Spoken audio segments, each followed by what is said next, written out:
안녕하세요. Good morning. Hello, everyone. A warm welcome to all of you at the 덩실덩실 Culture Festival.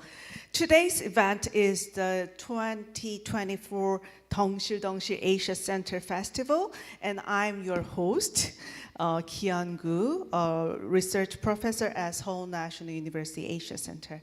I'm deeply honored to be here with you all today.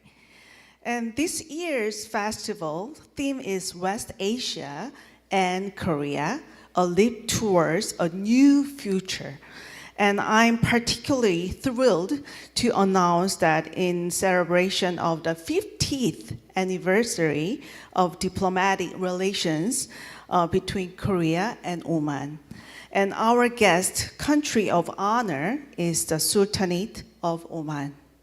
So allow me to begin by outlining today's program because we have a whole day program, so I will explain a little bit more. So I will present this information in both English and Korean to accommodate all our guests. Coming up first, we will have a special lecture by the ambassador of Oman. Then there is going to be an amazing Omani cultural exhibition on the third floor in this same building and featuring items directly presented by the Embassy of Oman. And at noon, you can see the foods, and we will break for lunch. And I'm excited to tell you that we have a wonderful Arabic feast of food prepared for you. And the Embassy of Oman has specially arranged some delightful dessert and traditional Arabic coffee as well. So we really hope you relax and enjoy this special dining experience.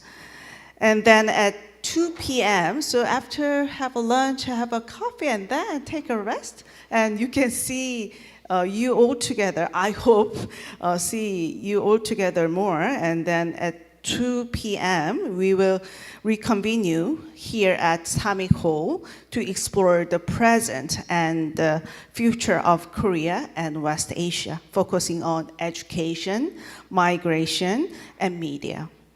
At this time, 제가 한국어로 잠깐 소개를 하자면 오늘 저희 덩실덩실 아시아 문화축제는 HK 연구사업단의 지역인문학센터에서 주최를 하셨고 사실 웨스트 에이시아 센터, 서아시아 센터에서는 거의 숟가락만 얹고 있습니다. 그래서 오늘 지역인문학센터에서 모든 오늘 프로그램을 다 준비를 해주셨고요. 이것을 하기 전에 오늘 프로그램은 두 가지, 이제 모닝 세션이랑 오후 세션으로 나눠지는데 아침에는 모닝 세션에는 오늘 오만 대사님께서 와주셔가지고 강연을 해주실 거고 그리고 올해가 아주 뜻깊은 50주년을 맞는 해입니다. 오만과 한국 외교 수립 50주년을 맞아서 그 뜻깊은 해에 대해서 오늘 오만 대사님께서 강연을 해주실 거고요. 아주 재미있을 겁니다.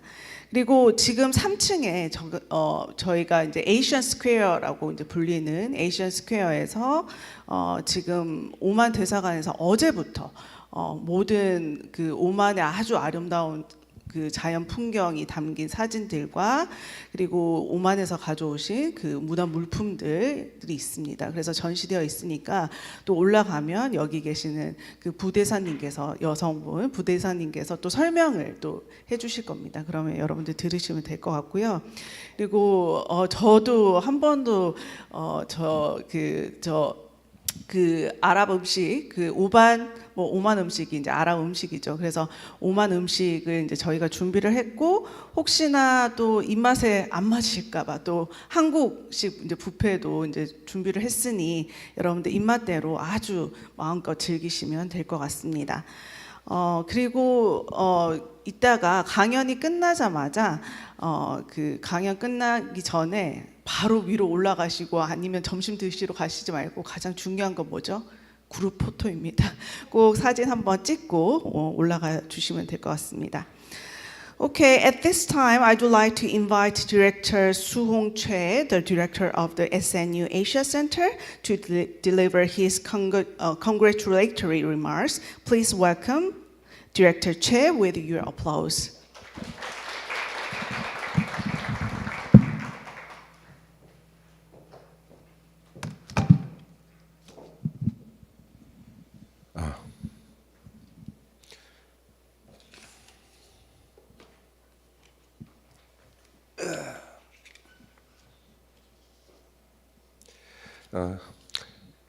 His Excellency Ambassador Zakariya Al-Saidi and distinguished guests, the greetings. Assalamu alaikum. I'm Su-Hong Choi, and director of the Asia Center, Seoul National University. First of all, I would like to welcome all of you to this wonderful event, the 2024 Dungsil Asia Culture Festival. As we all know, Dungsil is the way of, form of, dance, in traditional dance in Korea, which express joy, and kind of communal sense of people. As a globally leading research institute in Asian studies, my center, hosts the Dungsil Asia Culture Festival annually to promote, understanding among the Asian countries. And on one hand, we promote, Southeast and East Asian countries, to Koreans, and the other way, we also promote, how our Korea and Asia countries have been developing our, close relationship. Through such events, we kind of enhance our mutual understanding between regions and contribute to expanding cooperation and exchanges. This year, we are hosting Dungsil Culture Festival under the theme of Oman. Oman is, the land of, Luban and the country of Sinbad. To enhance, this event surely enhance, cultural understanding of Oman to all the people who are interested in Asia. So, as the ambassador, His Excellency Ambassador,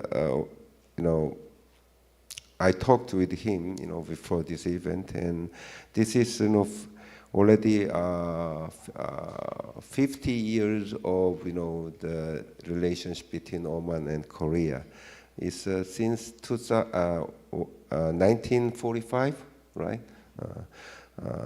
And since then, our Korea and Oman has been a very crucial and valuable ally and in international community. And also, I'm very happy to say that Oman has consistently supported and embraced, South Korea's, foreign policies.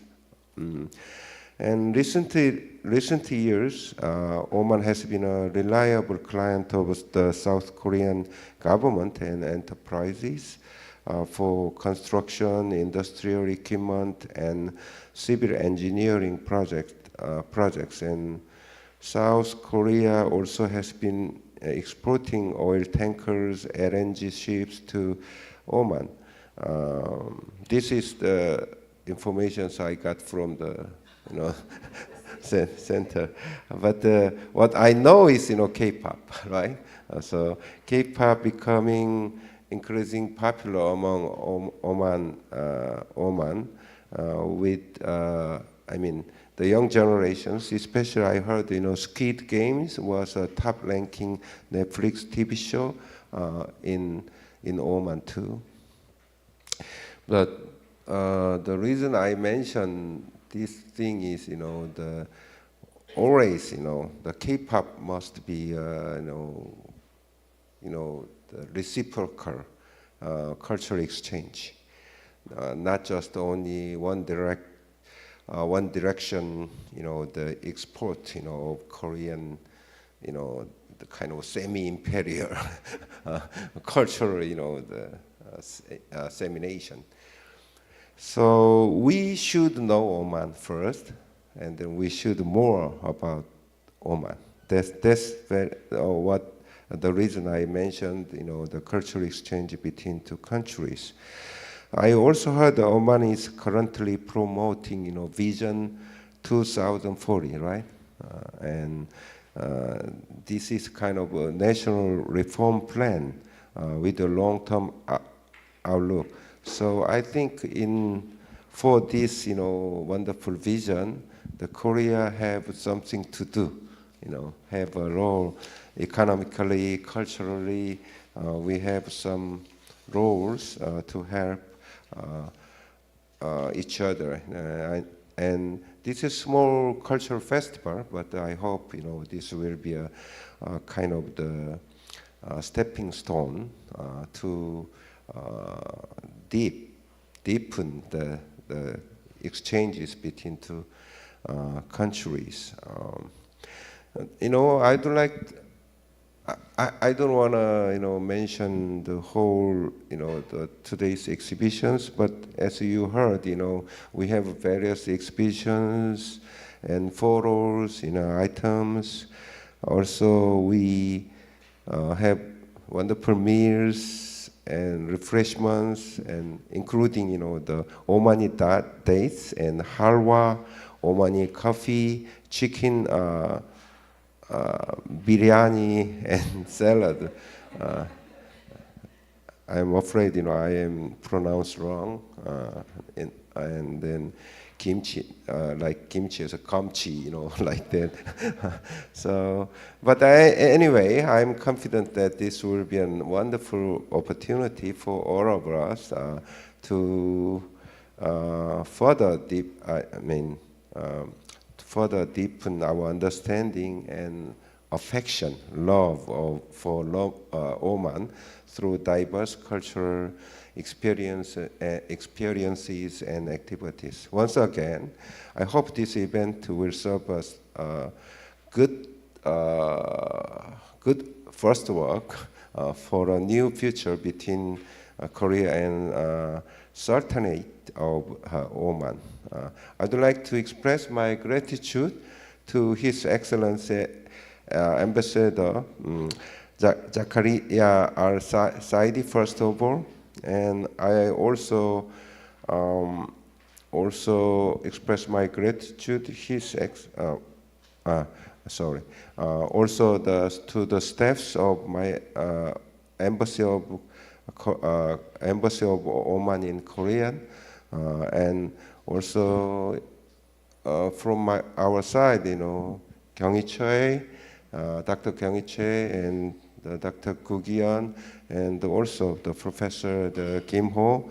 They have had a wonderful work. They work too much, for this event. So I'd like to sincere thanks to all the staffs. Okay, enjoy, and then enjoy today for Korea and Oman, and I hope this must be a good opportunity to know Oman better than ever. Okay, thank you so much.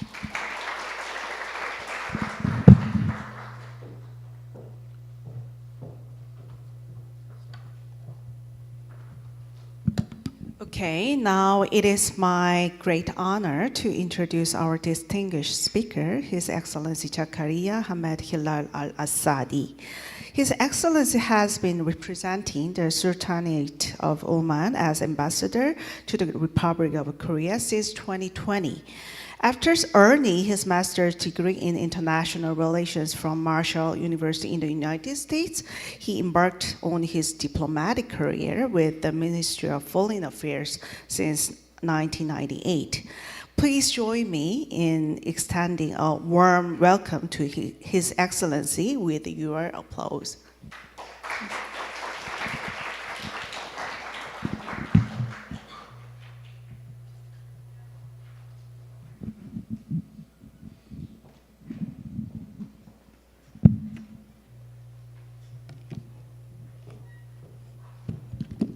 안녕하세요. First of all, I would like to thank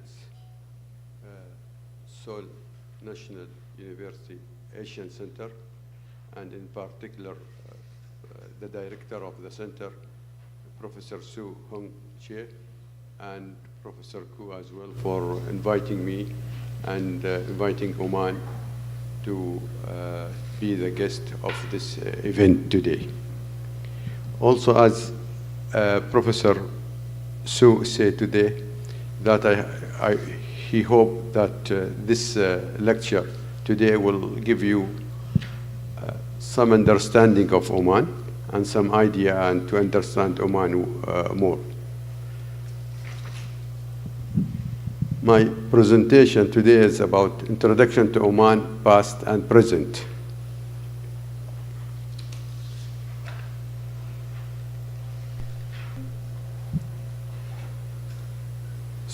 Oman, located on the southeastern corner of Arabian Peninsula. It's bordered by Yemen from the south, Kingdom of Saudi Arabia from the west, United Arab Emirates from the north, Oman Sea and Arabian Sea from the east.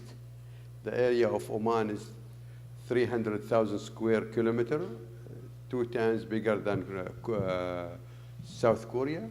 And the capital of Oman is Muscat, and throughout the history, Oman has many capitals. From 1,500 years was Suhar, the capital of Oman, and then became Nizwa, and then Bahla, then Rustaq, and lastly in the 17th century, Muscat became the capital of Oman.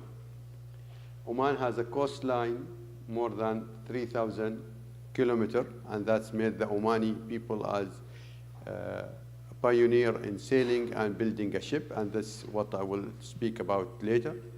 Oman comprises 11 governorates, and these governorates are Governorate of Muscat, the capital, and then North Al-Batina and South Al-Batina, and the pointer is not working here. South Al-Batina, and then Musandam, where the Strait of Hormuz, where most of the oil and gas to supply the world goes to the Strait of Hormuz, which is under control of Oman and Iran. And then Al-Buraimi Governorate, Al-Dakhiliya Governorate, Al-Wusta Governorate, and Dhufar Governorate in the south of Oman. Most of Omani oil came from the Dhufar Governorate, Al-Wusta Governorate, and Al-Zahira Governorate. Al-Zahira Governorate is bordered by UAE and Saudi Arabia.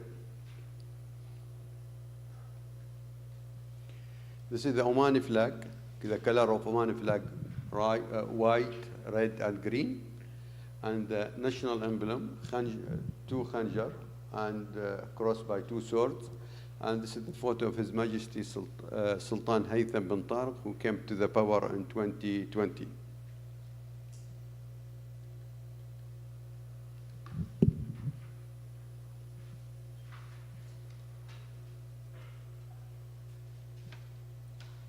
Oman history, culture, heritage and culture. The history of Oman goes back 5,000 years ago. And the strategic location between the east and the west was a major part of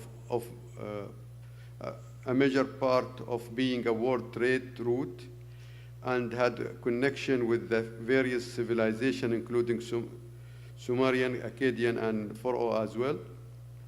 throughout the history, Oman has different names. Majan, when it's dealt with the Persian called Oman Majan. Majan was the land of the copper, and then also Mazun, and Mazun means the abundant of water. And the name of Oman came more than maybe 1,500 years ago.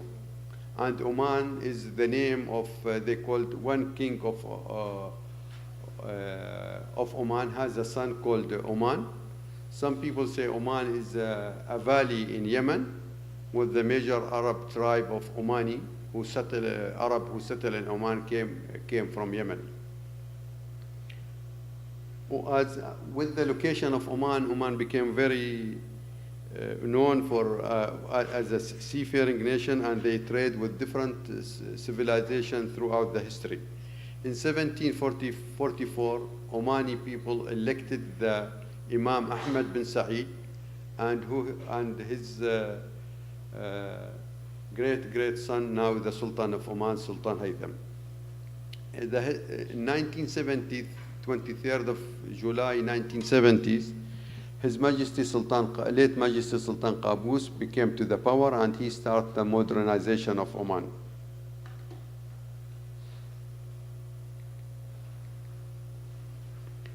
Oman development and modernization.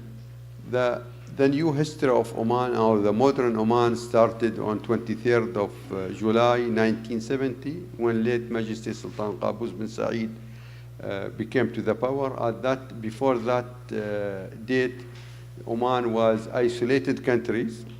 There's only 3 kilos of paved road, 1 hospital, 1 school, and most Oman was undeveloped country or underdevelopment. So His Majesty Sultan Qaboos started the modernization of Oman, building school, building hospital, building road. So now Oman has a robust economy, and we can find one of the best road system in the world, schools everywhere, and it's free for boys and girls from first grade until universities, hospitals in all town, and then hospitals, health center, and also a big hospital in each governorate. There's also internet and mobile is everywhere in Oman. So Oman now became a developing country with Omani enjoys stability as well. The main policy of Oman include diversification of economy, human resource development, enhance the standard of living, expand the role of private sector, and attract foreign investment.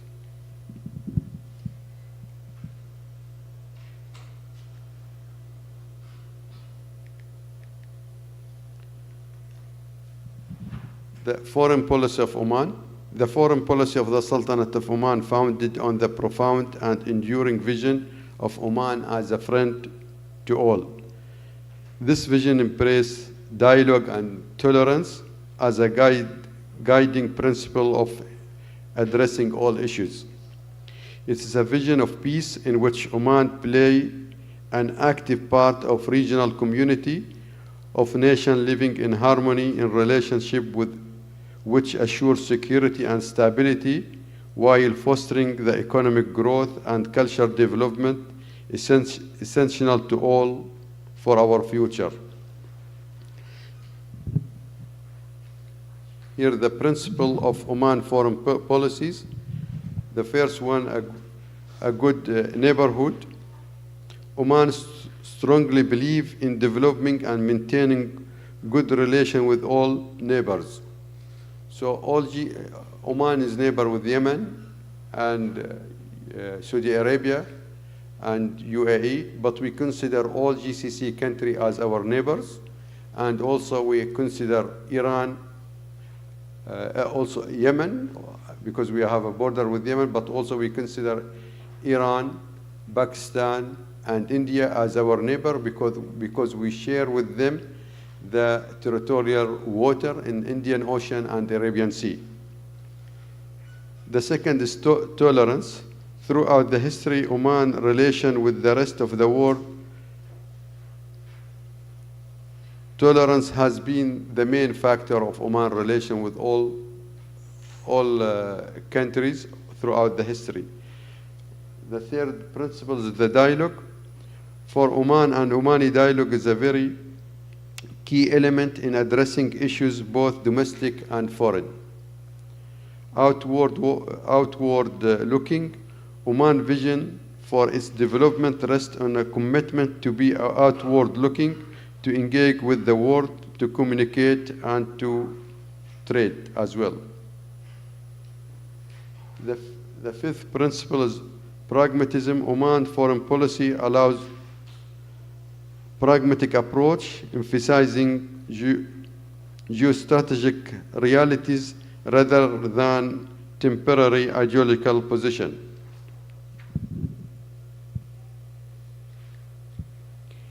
Here's a major organization, international organization and regional organization which Oman are member. The first one is the GCC. Oman is a founding member of GCC. Then the Arab League of Arab States, and we became a member to a League of Arab States in 1971, and also in the United Nations in 1971, and to Organization of Islamic Cooperation in 1972. And Oman now are members of all international organizations and also a member of most treaties in the world.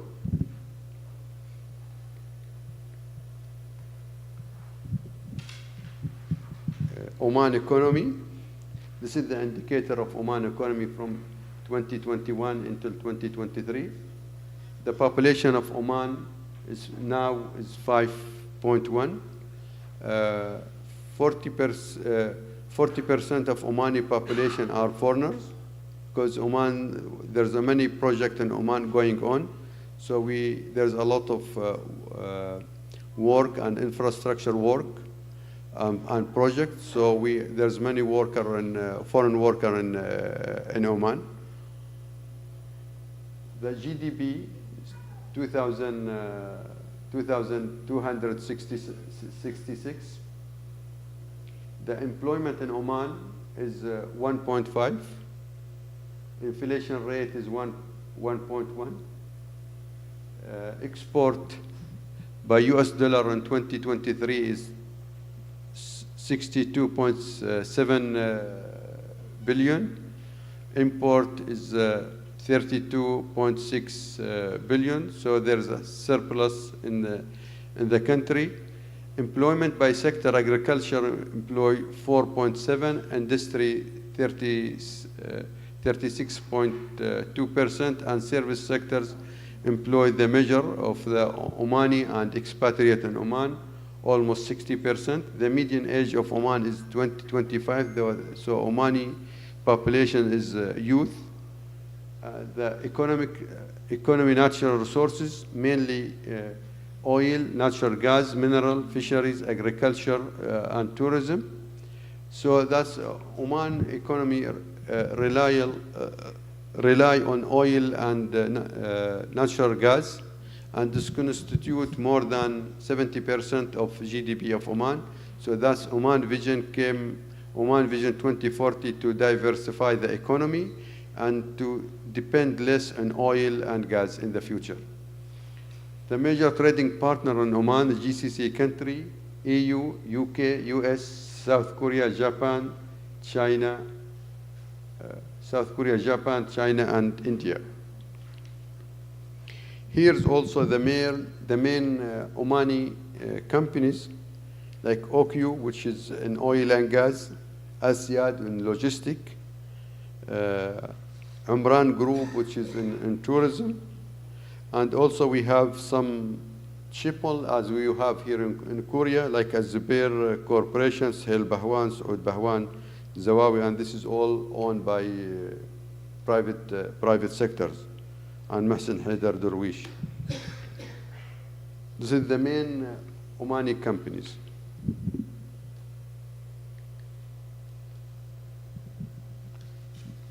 As I mentioned before, the Oman rely on oil and gas in its economy, and Oman Vision 2040 try or put the base to diversify the Oman economy, depending on put more emphasis on manufacturing sector, tourism, mining, fisheries, and logistics. So the manufacturing sector contribute 7.8 billion US dollar and represent 9.8 in GDP, and the government try through Oman Vision to increase the contribution of manufacturing sector, and it's employ more than 200,000.5 people. Logistics sector now is growing very sharp in Oman because the Oman government created different or several logistic zone in Oman. So it's grow by 8% yearly and contribute and employ more than 3,000 Omani people, and we hope that this sector will contribute significantly in the GDP.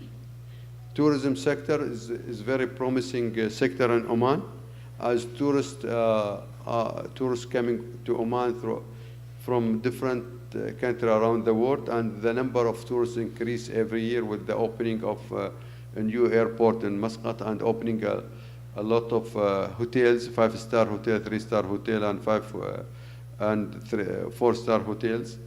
And the contribution of tourism sector in 2018 was 2% to the GDP, so the target to increase it to 5%.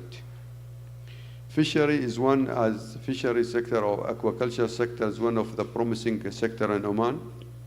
Oman, as you see, is located or surrounding by sea, and the government tried to increase the contribution of this sector by investing more than $3 billion US in the aquaculture industry.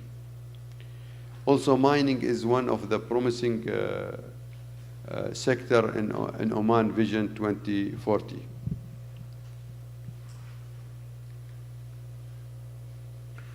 Oman culture and tourism. Luban, as Professor say, Oman Luban tree or the frankincense, and the scientific name is Pesuela, is grow in the south part of Oman, and is mentioned in the Bible when 3 wise people visited Prophet Jesus, peace be on him, after his birth, and they brought to him three gifts. One of them is the frankincense. Frankincense is used in all Omani houses every day. It's used also in temple, church, and mosque. It's used also now for cosmetic. There's some companies around the world which use frankincense for cosmetic in the cosmetic industry, and also in the medical sectors. So Luban is symbolized hospitality in Oman, and it's grow in the south part of Oman in the governorate of Dhofar. Seafaring of Oman. As I said, the coastline of Oman, 3,000 kilometers, and Oman where Omani people dealt with different civilizations throughout the history, and Oman where Omani people were traders and also the shipbuilder.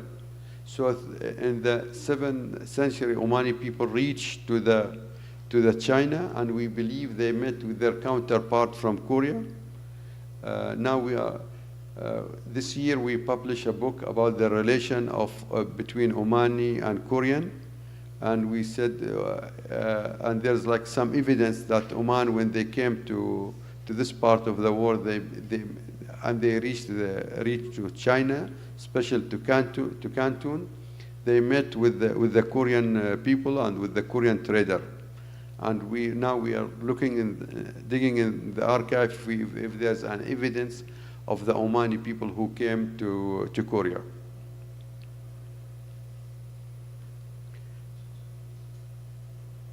Also, Oman reached to the East Africa, and they settled there. And in 7th centuries, when Omani reached to the Canton to China and they settled there, the emperor of China gave one Omani person or nominate him to be the guide of the Muslim community or the Arab in the Canton. In the 7th century, the Suhar, the birthplace of Sindbad the sailor, was the major port in Arabian Gulf and also in Arabian Sea.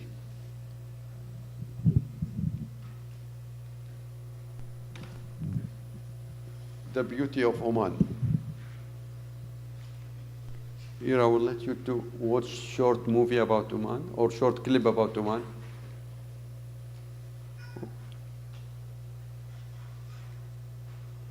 How is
Here's some site of the tourist attraction in Muscat. The first one is the Royal Opera House Muscat, which was built in 2011 and became a tourist attraction. And also its program of the opera start every year from October until April of every year. And many people came to watch the classical music and opera as well. The second one is the Matrah Corniche and Matrah Souk. Matrah Souk, one of the oldest souk, traditional souk in Arabian Peninsula, and the most visited souk in Oman. And it's overlooked to Matrah Corniche. And then the Grand Sultan Qaboos Grand Mosque, which is built in 2001. And also the mosque has the second largest carpet in the world. And it's open to the tourists every day, especially only except for Friday, from 8 o'clock until 12 o'clock. National Museum of Oman is open in 2015. It's tell the visitor the history of Oman and take them to around the 5,000 years of Omani history. Al-Alam Palace is the official place of the Sultan of Oman, and where he received all the head of state and head of government. Part of Al-Alam Palace is open to the tourists from 2008. Fort and castle. In Oman, more than 1,000 fort and castle. The main purpose of the fort and castle is to protect the people from the invaders. The most famous fort is Nizwa Fort, which is located in the city of Nizwa, the second capital of Oman after Suhar. And then Jibreen Castle, which is built in the 16th centuries, and to build this the castle by Imam of Oman took 12 years, and was a castle and a university and school to teach Omani the necessary science during that time, during 15th century. Arastaq Fort built before Islam and built during the Persian invasion to Oman. And it's in the city of Arastaq. Suhar Fort is by the sea. Suhar is the first capital of Oman. So all these forts are in the interior of Oman, except Suhar Fort. And then Nakhal also fort, it's in Wilayat Nakhal, also in the interior, in Al-Batina, South Al-Batina Governorate.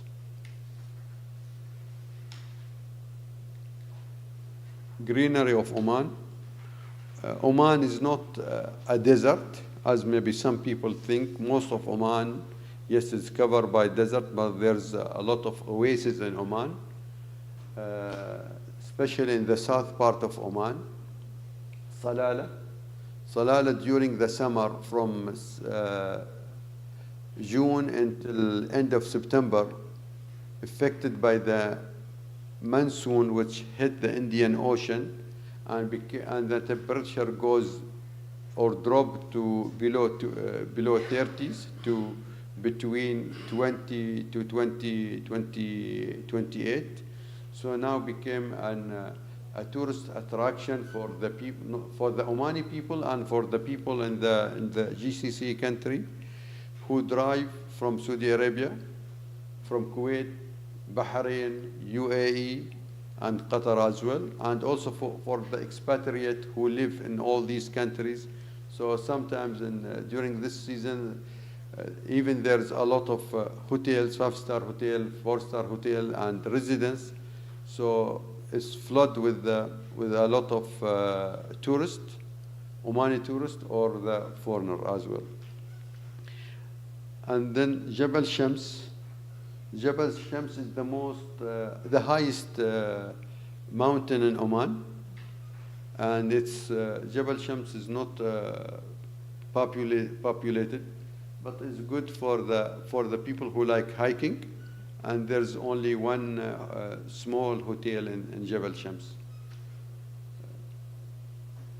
Al-Jabal al-Akhdar, or the Green Mountain, is 2,500 meters above the sea level, and the temperature when it's in summer, when it's in Nazwa, 30 minutes driving to the mountain, 40 degree. In the Jabal Shams, in Jabal Al-Akhdar, the temperature 25. And there are several hotels in Al-Jabal Al-Akhdar, 5-star hotel, and as well 4-star hotels. Al-Bustan Beach, where near in town Al-Bustan in Muscat. Also there's Al-Bustan Plus, one of the best hotel in the Middle East. It has an exclusive beach, and the people who are seeking for tranquility and peace, they stay in this hotel and enjoy the beach.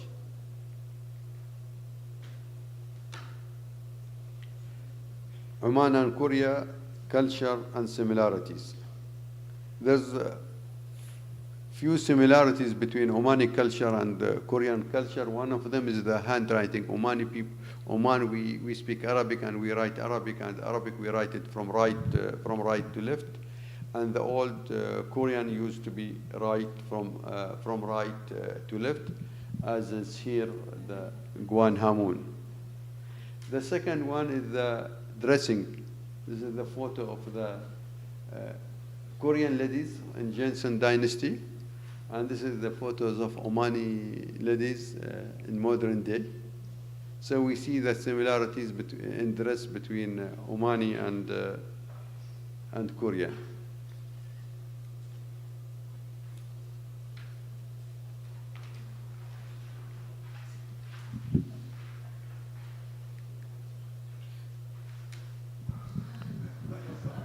The education system.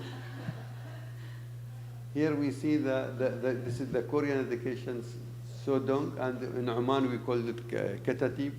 And we see in Oman there's a lady teach children how to recite the Quran, and the photos show the importance of the role that women play in Omani societies, which is nurturing the children, teaching the children the Quran, and also how to read, how to write, and how to do the basic mathematics.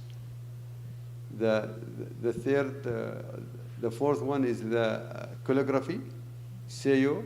And I hear in many Korean companies, buildings, house, you use the calligraphy, and in Oman also, most houses we use calligraphy, and to write either some verses from the Quran or some wisdoms or some poet. The fifth thing is the food. You have kochijan, and in Oman we have kebab or mashakik. It's the similarities. So we think globalization is not a new term. It's an old term, so people exchange maybe more than 1,000 years ago. That's the last one, or the sixth, is the respect.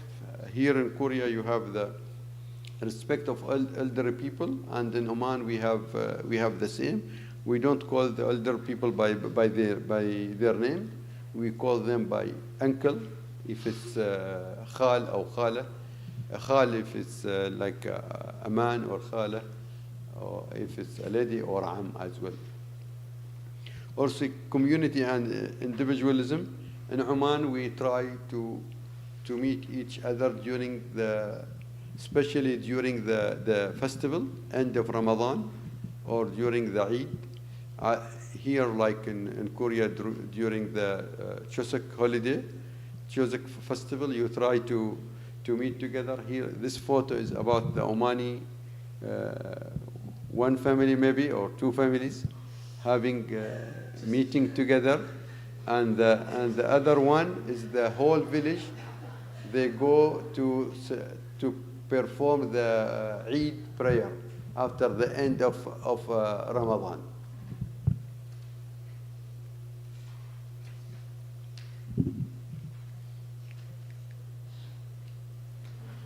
Oman-Korea relation and cooperation. The diplomatic relation between Oman and Korea established in 1974.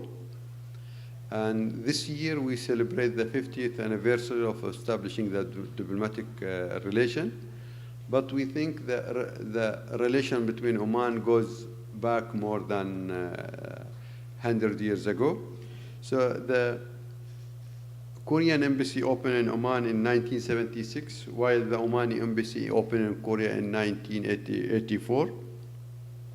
There's a lot of exchange of visit between Omani official and Korean officials, and there's a lot of committees held between both countries. One of them is the economic committees, which will meet this coming December. Also, political consultation between both countries also will meet coming December. Both meetings will be in Oman. The trade value between Oman and Korea last year reached 5.8 billion US dollar. And the number of Omani who visited Korea increasing. Also, the number of Korean who visited Oman increased. And there's a lot of awareness between Omani people to learn Korean language, thanks to the Korean drama. So many Omani who never been to Korea, but they speak Korean language. Also, there's many Korean company who build a lot of infrastructure project in Oman. This year, February, we opened the Dungsil refinery, which was built by the Samsung, part of it built by Samsung by 4.8 billion US dollar. And also dry dock in Dungsil also built by Daewoo. POSCO also is having a project to do a green hydrogen in Oman. Also, few Korean companies are awarded to build a 1,020 unit in Sultan Haytham smart cities.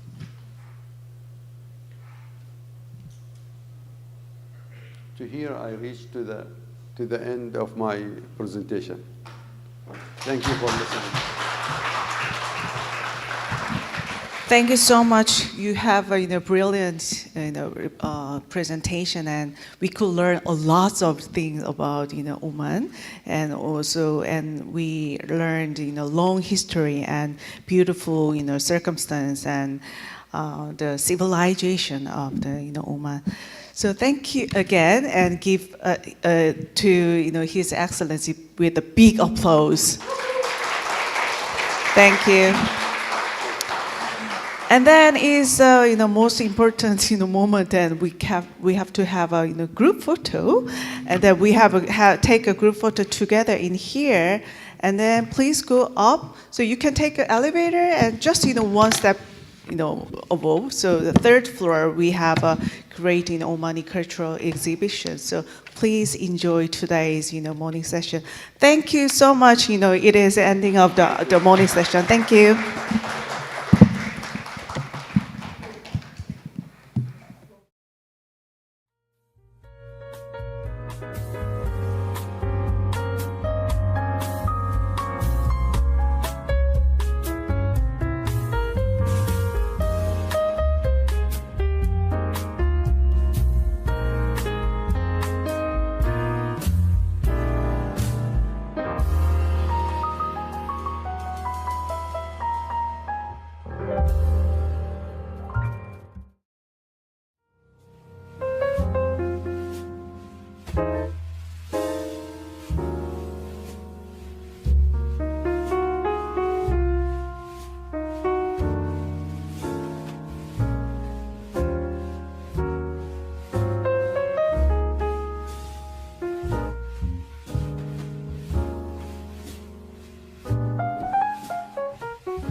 입니다. 오후 세션을 시작하도록 하겠습니다. 오전 세션에는 사람들이 엄청 많았는데 점심 이후로 쑥 사람이 빠졌는데 역시 학술제는 조촐하게 하는 게 관례인 것 같습니다. 저는 이제 서울대 아시아연구소에서 HK 연구교수로 있고요. 저희 지역인문학센터를 담당하고 있는 최경희 인사드리겠습니다. 저희 이 덩실덩실 아시아 문화축제 이거 준비한 게 올 4월부터 준비한 거거든요. 그래서 프로그램부터 세팅해 갖고 오늘 이제 멋진 여기 인근에 저희가 멋지게 포토존도 만드는 것까지 해갖고 어마어마하게 많은 노력을 했었는데 정말 끝까지 많은 사람들이 있었으면 좋을 뻔했지만 아쉽습니다. 하지만 오늘 오후 세션은 저희가 매우 중요한 주제로 한국과 서아시아의 상호작용이라는 주제로 두 개의 세부 세션이 있습니다. 첫 번째 세부 세션은 서아시아에서의 한국화, 한국의 서아시아학이라는 주제고요. 세션 두 번째는 한국과 서아시아의 상호작용, 문화 이주 교육으로 토크쇼를 준비했습니다. 그러면 2부 세션을 오프닝하는 데 있어서 저희 지역인문학센터에 담당하고 계시는 김호 교수님의 환영사를 듣도록 하겠습니다. 뜨거운 박수로 환영해 주십시오.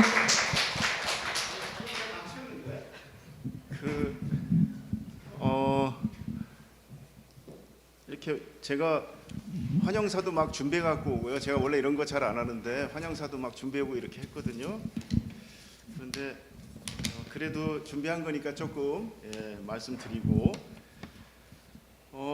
저는 소개받은 지역인문학센터 교장을 맡고 있는 김호입니다. 저희 고맙습니다.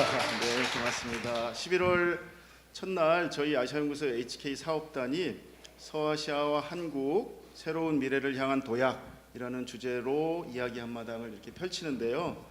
저희 HK 메가아시아 팀의 덩실덩실 축제가 그동안 너무 학구적이라는 비판이 약간 있어서 오늘 오전에 이렇게 음식도 차리고 뭐 했는데, 음식을 차린 결과 음식을 잡수시고는 다 학구를 마다하시고 이제 집으로 돌아가신 것이 아닌가 이런 생각이 들지만, 그렇지만 오후에 있는 두 세션을 잘 즐겨주시면 좋겠습니다. 아까 최경희 선생님께서 말씀해 주신 것처럼 오늘 첫 세션은 서아시아의 한국학과, 한국의 서아시아학 이런 주제로 튀르키예 LGS 대학에 있는 객셀 교수님을 모시고 튀르키예 한국에 대한 관심이 어떻게 증대되고 있는지 이런 그걸 이제 양상을 듣는데, 이 개인적 사정을 좀 말씀드리는 게 못하지만은 한국의 오랜 전통에서는 아픈 병은 많은 사람들한테 얘기를 해야 빨리 낫는다고 이렇게 알려져 있거든요. 사실 오늘 객셀 교수님께서 오시기로 돼 있었는데 갑자기 따님이 아프셔갖고 수술을 하시는 통에 오시지를 못하게 됐어요. 그래서 그냥 제가 그런데 이제 좀 나아지셨다고 하니까 따님이 수술 회복 후에 그나마 안타깝지만 다행이고 줌으로라도 접속을 해주셔서 발표를 해주신다고 하니까 감사드립니다. 그리고 두 번째 발표는 외대에서 아랍 문학을 가르치신 우리 살라우딘 교수님 오전부터 오셔가지고 이렇게 발표를 해주시려 했는데 한국에서 또 아랍을 어떻게 가르치시고 계신지를 또 발표를 해주실 것 같습니다. 그리고 이제 두 번째 세션은 사실은 저희가 조금 모시기 어려운 선생님들을 좀 모셔갖고 이야기를 듣고 싶은 건데요. 그 내용은 가벼운 토크일지 모르지만 그 내용을 제가 이렇게 보니까 되게 묵직하더라고요. 그 내용들이. 오늘 좀 이따 오시겠지만 배종욱 PD님, 배종욱 선생님, 그 다음에 라이언우 선생님, 나이드 선생님 이렇게 다 각자 분야에서 여러 가지 일들을 하시는 선생님들이 오셔서 서아시아와 한국의 여러 교육이나 이주나 이런 것들에 관한 이야기를 하고 또 토론을 좀 하고 그럴 생각입니다. 하여간 이런 기회에 서아시아의 여러 나라들하고 한국의 관계가 이렇게 더 돈독해지기를 바라는 마음이 크고 저는 개인적으로 그냥 뭐 아랍에 대해서 저는 잘 모르지만 작년에 우연한 기회에 제가 그 아랍에미레이트의 샤르자라는 곳에 저는 조선시대 살인사건을 연구하는 사람인데 제 조선시대 살인사건 연구책이 아랍에 소개가 되는 통에 제가 가서 한번 거기서 이제 조선시대 이야기를 한 적이 있었는데 아랍의 많은 그 젊은 친구들과 대학생들이 한국 그 프리모던 코리아에 대해서 관심이 많으셔갖고 굉장히 질문을 제가 많이 받고 그랬던 경험이 있어서 아 이렇게 이제 세계가 가까워지는구나 그런 느낌을 한 적이 있었거든요. 하여간 이런 기회를 통해서 아랍과 한국이 서로 많이 이렇게 이해하는 그런 기회가 되었으면 하는 바람입니다. 예, 고맙습니다. 그러면 바로 이어서 다음 세션의 사회자인 황희연 선생님에게 마이크를 전달하도록 하겠습니다.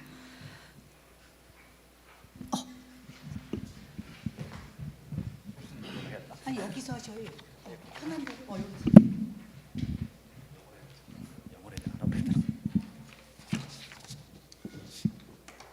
예, 먼저 한국어로 인사드리겠습니다. 저는 현재 아시아연구소 서아시아 센터 선임연구원으로 있는 그리고 이번 세션의 사회를 맡은 황의현이라고 합니다. 네. 일단 먼저 교수님 지금 잘 들리시나요? 객슬 교수님? 네. 네. 갑자기 영어로 바꿔야 되니까 좀 이상하긴 한데 살라두인 저희 독토르 살라후딘 후바칸 우스타디 야지브 안 아타칼람 빌링글리지야 비싸바 하드레탁 عشان معظمهم كلهم يفهمون كوريا. 교수님의 허가를 받았으므로 한국어로 설명을 드리고 그다음에 간략하게 아랍어로 선생님 소개를 드리겠습니다. 근데 저는 이번 세션은 서아시아의 한국학 그리고 한국에서의 서아시아학을 주제로 두 분 교수님을 모시고 진행하도록 하겠습니다. 먼저 이제 살라우딘 알게발리 선생님은 현재 한국외국어대학교 아랍어과에서 아랍어를 가르치고 계시고 아까 잠깐 아랍어로 말씀드리긴 했는데 제가 학부 때 또 저를 가르치신 교수님이시기도 합니다. 그래서 살라우딘 교수님은 이집트 탄타 대학교에서 아랍 문학 박사 학위를 받으시고 정말 오래전부터 한국에서 강의를 하셨습니다. 제가 학부생일 때부터 아랍어를 가르쳐 주셨고요. 그래서 오늘은 이제 한국에서의 아랍어학, 아랍어 교육에 관해서 말씀해 주시겠습니다.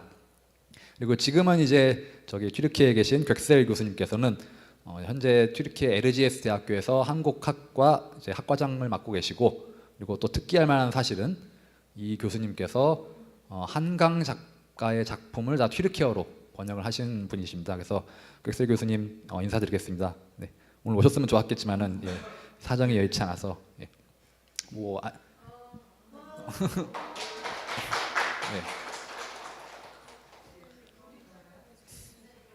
반갑습니다. هو مدرس في اللغة الكورية في تركيا جامعة LGS وهو كان مترجم لرواية مؤلفة 한강 إلى تركيا فحضرتك عندك 40 دقيقة 40 دقيقة عشان تقدم 교수님 그 다음에 교수님께서도 이제 먼저 살라우딘 교수님 발표하신 이후에 약 40분 정도 발표를 해주시면 됩니다. 그리고 두 분 선생님 발표가 끝난 이후에는 저희 아시아연구소 선임 연구원으로 계신 하나은 교수님께서 또 한 20분 정도 토론을 해주시겠습니다. 그래서 먼저 두 분 선생님의 발표를 연달아서 듣고 그 다음에 하나은 선생님께서 토론을 하시는 방향으로 하도록 하겠습니다. 객설 교수님부터? 예. 아 그럼 예. 예. 그러면은 객셀 교수님 먼저 하고 그 다음에 살라우딘 교수님 발표하시고 그 다음에 바로 토론으로 하는 식으로 하겠습니다. 네, 교수님 준비되셨을까요? 네.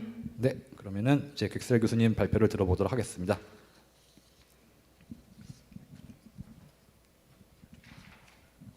네, 안녕하세요. 저는 LGS 학교 한국문학과에서 격살 줄케스입니다. 이번에 가지 못하게 되어서 좀 죄송스럽고 아쉽습니다. 직접 거기서 발표할 수 있었으면 좋았을 텐데요. 이렇게 줌으로라도 발표할 수 있게 해주셔서 감사합니다. 이번에 서울대학교 아시아연구소에서 준비한 2024 덩실덩실 아시아 문화축제에서 발표하게 된 것을 영광으로 생각합니다. 저는 터키에서 한국어를 가르치고 있고 제 원래 모교가 서울대학교입니다. 석박사학위는 서울대학교에서 받았고요. 이번에 주제는 서아시아에서 한국어 교육 및 한국학 연구 현황인데요. 주로 튀르키예를 중심으로 발표를 하도록 하겠습니다. 일단 서아시아 국가들을 이거 제가 한국 웹사이트에서 가나다 순으로 국기를 받았는데요. 지도로 보시면 북쪽에 조르지아, 아르메니아, 아제르바이잔 있고 터키, 튀르키예가 있고요. 그리고 대부분 서아시아라고 하면 중동으로만 생각을 하지만 이 지도상에서 보실 수 있듯이 여러 국가가 있습니다. 제가 이 발표문을 준비할 때 서아시아 국가들에서 한국어 교육이나 한국학에 대해서 좀 연구를 조사를 해봤는데 많이 찾지는 못했습니다. 그래서 한국어 교육이 이루어지는 국가들을 이렇게 정리를 해봤습니다. 우선 튀르키예에서 이루어지고 있고 아제르바이잔에서 대학 과정에서 이루어지고 있고 학과도 있고 교양 과목도 있습니다. 조지아에서 아르메니아에서 요르단에서 대학 과정에서 이루어진 걸로 조사되었습니다. 그리고 오만에 대해서 정확히 모르겠지만 오전에 오만 대사님께 연설도 들었지만 정확히 모르겠고요. 이 노란색으로 표시한 국가들은 대부분 세종학당이 있는 국가들입니다. 세종학당 재단 웹사이트에서 사우디아라비아, 바레인, 아랍에미레이트, 쿠웨이트, 이란 그리고 팔레스타인의 세종학당이 있는 걸로 확인되었습니다. 터키 위주로 말씀드리자면 이번 2024년은 한국 튀르키예 수교 67주년입니다.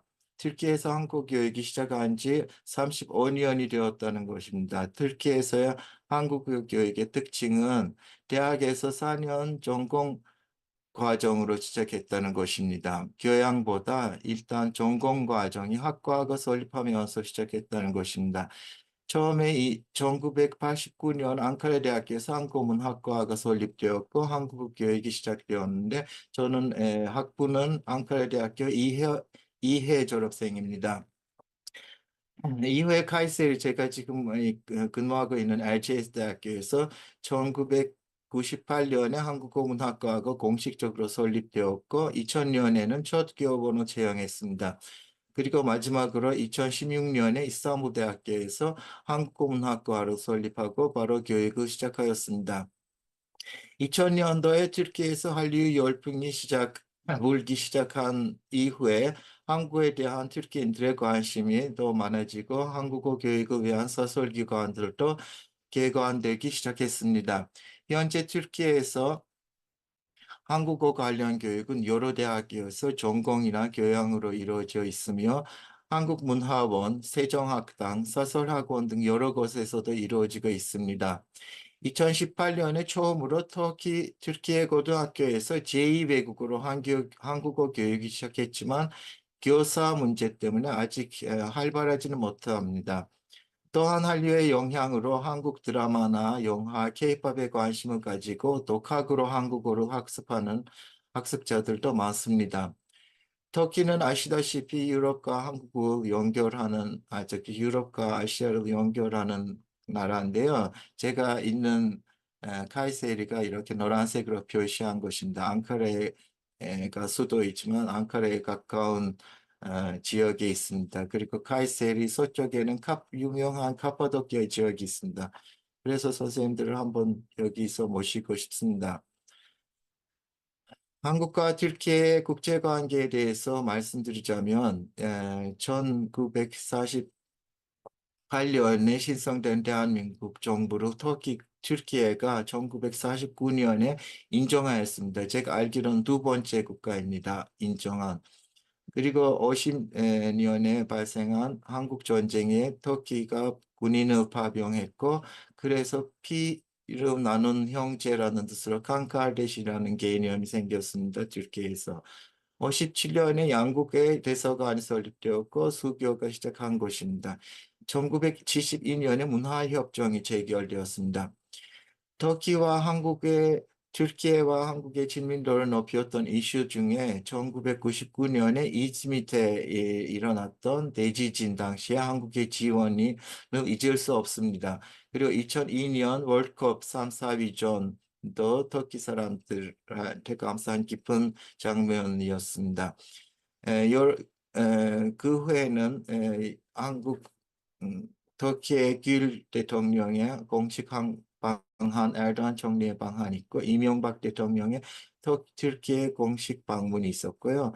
2013년, 14년에 엑스포가 이스탄불과 경주 간의 엑스포가 주최되었고 17년에 여드름 총리가 한국 공식 방문, 그다음에 18년에 에르도안 대통령 공식 방문이 있었습니다.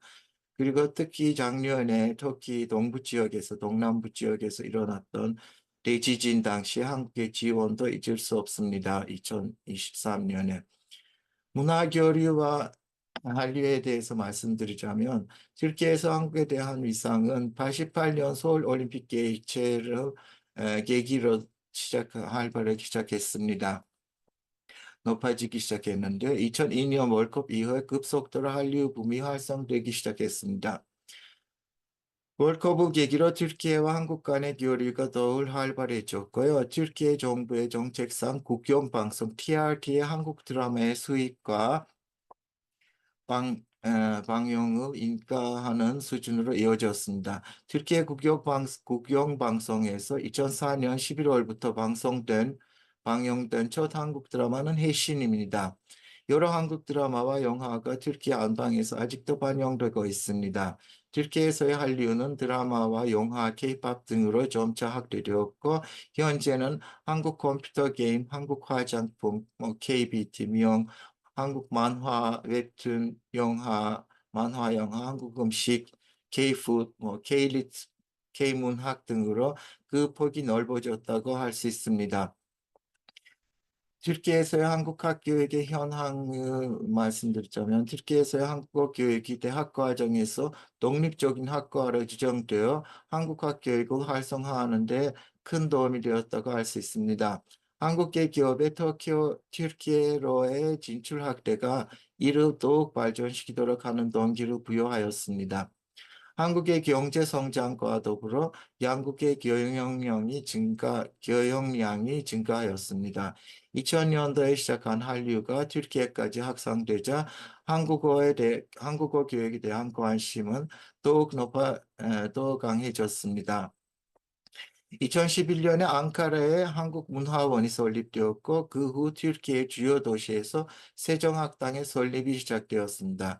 2011년에 앙카라 국립도서관에 한국학 서고가 마련되었고 2020년에 LGS 대학교 유라시아 한국학 연구소를 개소했습니다.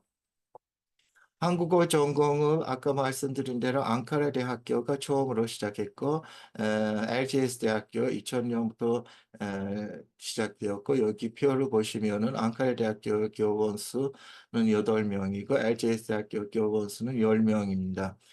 이스탄불 대학교가 2016년에 시작했고 교원 수가 5명입니다. 메데니엣 대학교 이스탄불에 있는데요. 국립대학인데 여기가 공식적으로 학과를 설립했고 교원 2명을 뽑았지만 아직 학생을 선발하지 못한 상태입니다. 이 교원 중에 1명은 RGS 대학교 출신입니다. 차나칼레 트로이 목마가 있는 도시인데요. 차나칼레에 있는 18마트 대학에도 한국문학과가 2013년에 설립되었고 교원을 1명 선발했습니다.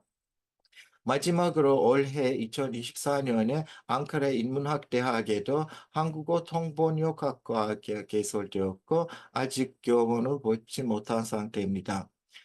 LGS 대학교 연혁을 말씀드리자면 2003년부터 첫 학생을 25명으로 신생을 받았습니다. 2004년에 제2회 한국문화의 날 행사를 주최했고 그 후에 코로나와 지진 빼고는 대부분 해마다 이 문화의 날 행사를 했습니다. 2007년에는 첫 졸업생 20명을 배출했고 2008년에는 교육부와 유학 박람회를 개최했습니다. 그 계기로 박람회를 계기로 한국 대학들과의 MOU를 많이 맺기 시작했습니다. 2010년에 석사과정을 개설했습니다. 그리고 2022년에는 2부제 야간반 과정 개설되었고 올해 종료되었습니다. 2014년에 터키에서 박사과정 독립적으로 박사과정 개설되었고 2015년에는 정교수가 발생되었습니다. 탄생. 2020년에 첫 박사학위 취득자가 배출되었고요. 지금 2021년에 정원은 45명으로 되어 있습니다. 그리고 아까 말씀드린 대로 올해 2부제가 교육도 터키 전체적으로 종료되었습니다.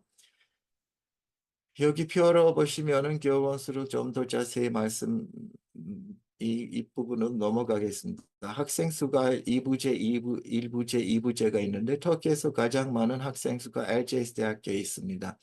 한국어를 배우고 있는 학생 수는 273명이 등록되고 교육을 받고 있습니다. LGS 대학교에서. 석사과정을 보시면은 석사과정은 터키에서 독립적으로 2010년에 시작했는데 지금까지 55명이 석사과정에 입학했지만 졸업생 수는 24명입니다. 여러 어학, 문학, 역사, 문화 전공으로 대부분 석사 학생들이 공부하고 있습니다. 박사과정은 학생 수가 많지는 않고요. 지금까지 5명만 박사 취득자가 있습니다. 그리고 논문 과정에 5명이 있고 논자시 준비를 하고 있는 1명이 있습니다. LGS 대학교는 그동안 올해까지 2004년부터 2024년까지 국제교류재단의 파견 교수 지원을 받아왔습니다. 그리고 한국문학번역원의 번역 워크숍이나 독후감 대회 등 여러 지원을 받아왔습니다. 우리 학과에서 한 사업으로는 2번 시아형 한국학 중앙연구원 해외 한국학 시아형 사업을 했고요. 한국 외국어대학교를 비롯한 한국의 여러 대학교와도 MOU를 맺었습니다. 학과라서 국립국악원의 지원을 받았고 2019년에 한국학 중앙연구원의 중핵대학 사업을 추진하게 되었습니다. 그리고 이 사업으로 2020년에 터키 이 지역에서 처음으로 LGS 유라시아 한국학 연구소를 개설했습니다. 그리고 2022년에 한국 CS윈디라는 개인 회사에서 스마트보드 강의실마다 기증받았고 아까 말씀드린 대로 해마다 한국 문화의 날 행사를 하고 가을 학기에는 문학 행사와 독후감 대회 시상식을 합니다. 이 문화의 날 행사나 문학 행사에서 사물놀이 동아리, 탈춤 동아리, 부채춤 동아리, 살풀이 동아리, 태권도, 장구 공연, K-팝 댄스, 대중가요 등 여러 공연을 여기 이 지역 사람들한테 소개하고 한국 문화를 소개하는 목적으로 이 행사를 합니다. 여기 사진 보시면은 뭐 부채춤 처음에는 저기에는 제대로 된 부채가 없어서 그냥 태극 문양을 이렇게 학생들이 종이를 붙여서 했다가 국립국악원의 지원을 받아서 이렇게 모습이 달라졌습니다. 이 악기라든가 의상이라든가 국립국악원에서 기증받은 것들입니다. 여기 K-팝 댄스 공연도 하고 짤춤 하고 학과 행사 포스터를 몇 가지를 이렇게 모아봤는데요. 마지막으로 신입생 오리엔테이션을 신입생 환영회를 도시락 축제로 하고 있습니다. 그래서 여기 카이세르에 다행히 한국 식당이 생겨서 한국 식당에서 떡볶이라든가 그런 걸 주문해서 하고 여러 가지 뭐 워크숍도 하고 문화의 날도 하고 문화 행사도 하고 홈커밍 데이도 해왔습니다. 앙카라 대학교에 대해서 말씀드리자면 국제기여리재단의 협력으로 앙카라 대학교 한국문학과가 1989년에 설립되었습니다. 1994년에 첫 연구조교 임명되었고 1995년에는 석사과정 개설되었습니다. 앙카라 대학교 석사과정은 언어학과와 공동으로 되었습니다. 교원이 부족했기 때문에 96년에 자체 강의실 배정되었고 2001년에 전임 강사 임명되었습니다. 2007년부터 이렇게 13년까지 입학 정원도 증가한 것을 볼 수 있습니다. 교수는 한 명이고 부교수는 한 명이고 전임 강사 한 명이고 한국인 전임은 한 명, 한국인 개국원 교수는 한 명 있습니다. 그리고 연구조교 연구원, 전임 연구원이 있는데 또 한 명 또한 LGS 대학교 출신입니다. 앙카라 대학교에서 근무하고 있습니다. 앙카라 대학교도 저희와 마찬가지로 국제교류재단의 지원을 받았고 한국학중공연구원의 씨앗형 사업을 한번 했습니다. 그리고 앙카라 대학교도 여러 대학교와 MOU 맺었고 어학실습실도 마련되어 있습니다. 이스탄불 대학교의 역사가 그렇게 깊지는 않지만 활동이 많고 2016년에 학과가 개설되고 바로 교육이 시작했습니다. 저도 1년 동안 일주일에 한 번 이스탄불 가서 가르친 적이 있습니다. 첫 전임은 2016년에 연구원 임명했고 그 연구원 또한 저희 제자입니다. 2011년에 전임 강사 임명, 그 다음에 입학 정원은 20명이 되었습니다. 2016년에. 2018년부터 준비 과정이 시작했습니다. 그래서 학부가 5년으로 늘어났고요. 정원 수가 30명으로 늘었고, 그 다음에 2018년, 2020년간에 이스탄불 대학교에서도 한국학 시아형 사업을 했습니다. 현재 터키는 연구원 한 명밖에 없고 한국인 조교사 한 명, 한국인 개국원 교사 한 명, 한국인 전임 3명이 이스탄불 대학교에서 근무하고 있습니다. 이스탄불 대학교에서 한국문학번역원의 지원을 받으면서 번역 워크숍 등을 하고 있고 한국 여러 대학들과도 MOU를 맺은 걸로 알고 있습니다. 이스탄불, 앙카라 그리고 LGS 대학교에서 학부 과정에 학과로 이렇게 전공으로 한국어 교육이 이루어져 있는데 이외에 여러 대학교에서 교양 과목으로도 한국어 교육이 이루어지고 있다는 것을 알 수 있습니다. 특히 이스탄불에 있는 유명한 보아지치 대학교에서 한국어 교육이 2010년에 시작했는데 학생 수나 그런 것을 이 표에서 보실 수 있습니다. 앙카라에 있는 하제테페 대학, 중동공과대학, 아틀름 대학 그리고 밀캠 대학교에서도 교양 과목으로 한국어 교육이 이루어져 있고 말라티아에 위치한 이네리 대학교에서도 교양 과목으로 한국어 교육이 이루어져 있습니다. 세정학당은 아쉽게도 지금 이제 이 발표를 준비할 때 알게 되었는데 원래 2010년에는 앙카라 세정학당이 설립되었고 앙카라 대학교 소속 기관으로 설립되었는데 올해 이즈미르, 부르사와 앙카라에 있는 세정학당들이 폐설되었습니다.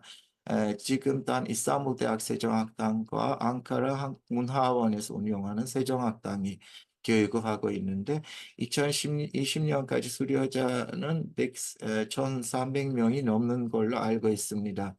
이 폐쇄된 이유를 알아보니까 교원 부족이고 여러 가지 절차상 문제가 있었기 때문에 한국에서 교원들을 받지 못한다고 합니다. 사설기획기관에서도 한국어 교육이 이루어져 있는데 2003년에는 한터문화교류협회에서 처음으로 한국어 교육하는 한국어를 가르치는 사설학원을 설립했고요.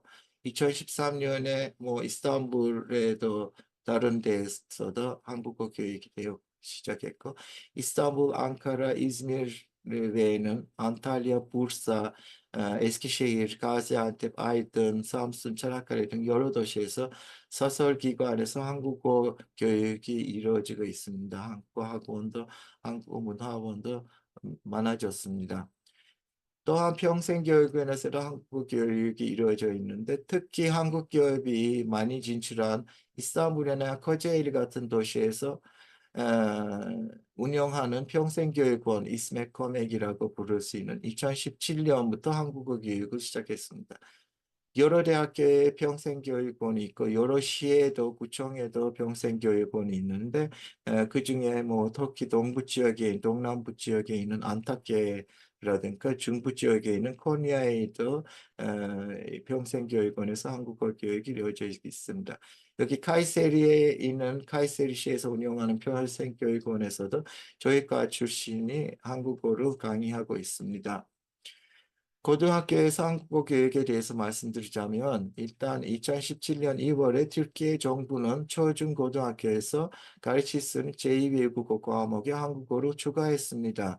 2018년 가을 학기부터 한국어 교육과가 정식으로 개설되었습니다. 앙카라 대학교 부속고등학교 9학년 대상으로 한국어 교육이 이루어져 있고 튀르키예에서 사범대학교에서 1년 동안 교육학 과정을 수료한 한국어 문학과 졸업생들이 이제 고등학교에서 한국어 교사를 가르칠 수 있게 되었습니다.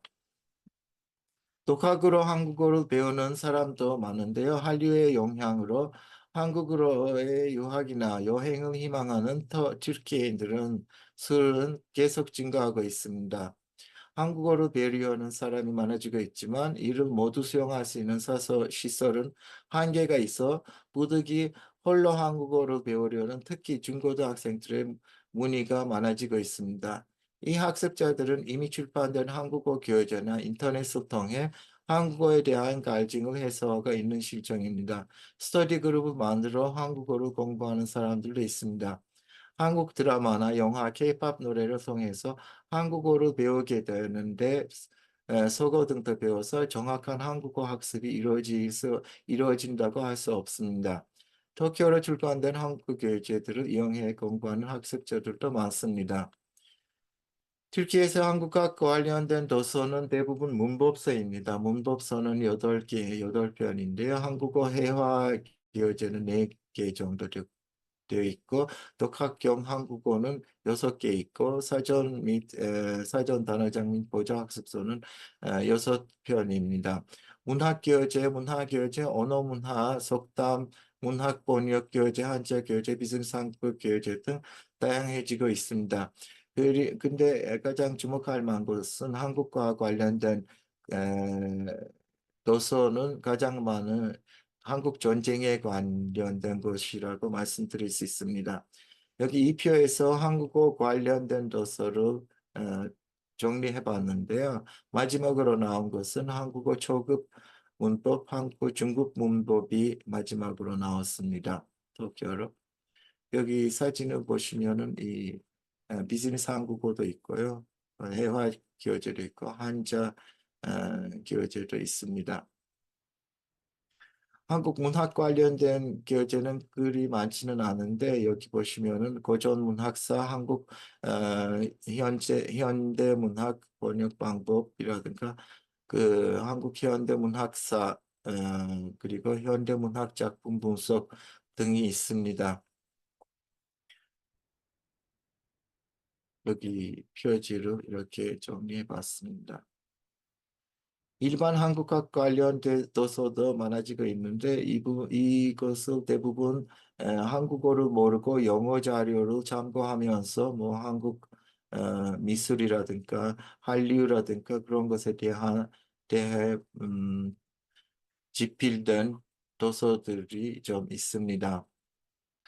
한국 문화 관련돼서는 최근에 많아지고 있는데 여기 BTS 같은 경우에는 문화로 분류했지만 BTS 교재 도서 관련된 책은 다른 교재들보다 더 많이 팔린다고 말씀드릴 수 있습니다. 터키어로 번역된 한국 도서 관련 도서들도 있는데요. 이쪽으로 넘어가겠습니다. 여기 역사 및 번역서들이 있고 한국 역사라든가 한국어라든가 한국 의료, 동양 의료에 대한 책도 번역되었습니다. 지금 문학 작품이 번역되어 있는데요. 첫 문학 작품은 1993년에 이청준의 예언자가 터키어로 번역되었지만 이것은 프랑스어에서 번역되었습니다. 그 후에는 이나나 선생님이 박범신의 한국 단편집을 한국어에서 터키어로 번역했고 그 후에는 꾸준히 번역이 나오고 있습니다. 김서울의 진달래꽃을 LGS 대학교에서 근무한 하트제 캐롤을 슬길 선생이 번역했고, 이 이문열의 우리들의 읽어주신 영웅을 저희가 번역했습니다. 고은의 시집도 번역되었고, 양귀자의 원미령 사람들 등 번역되었습니다.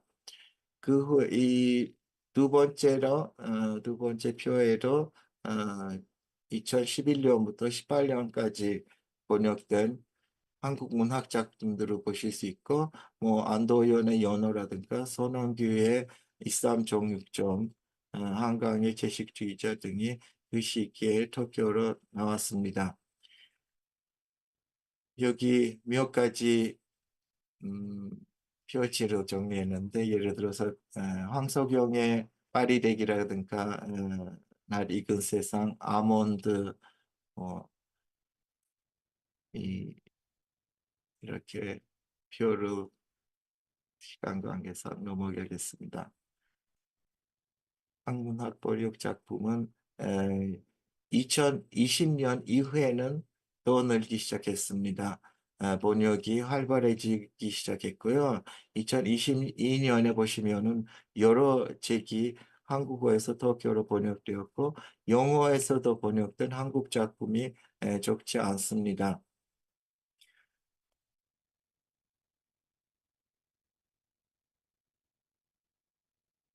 이렇게 제가 한강의 작품을 아까 소개받을 때도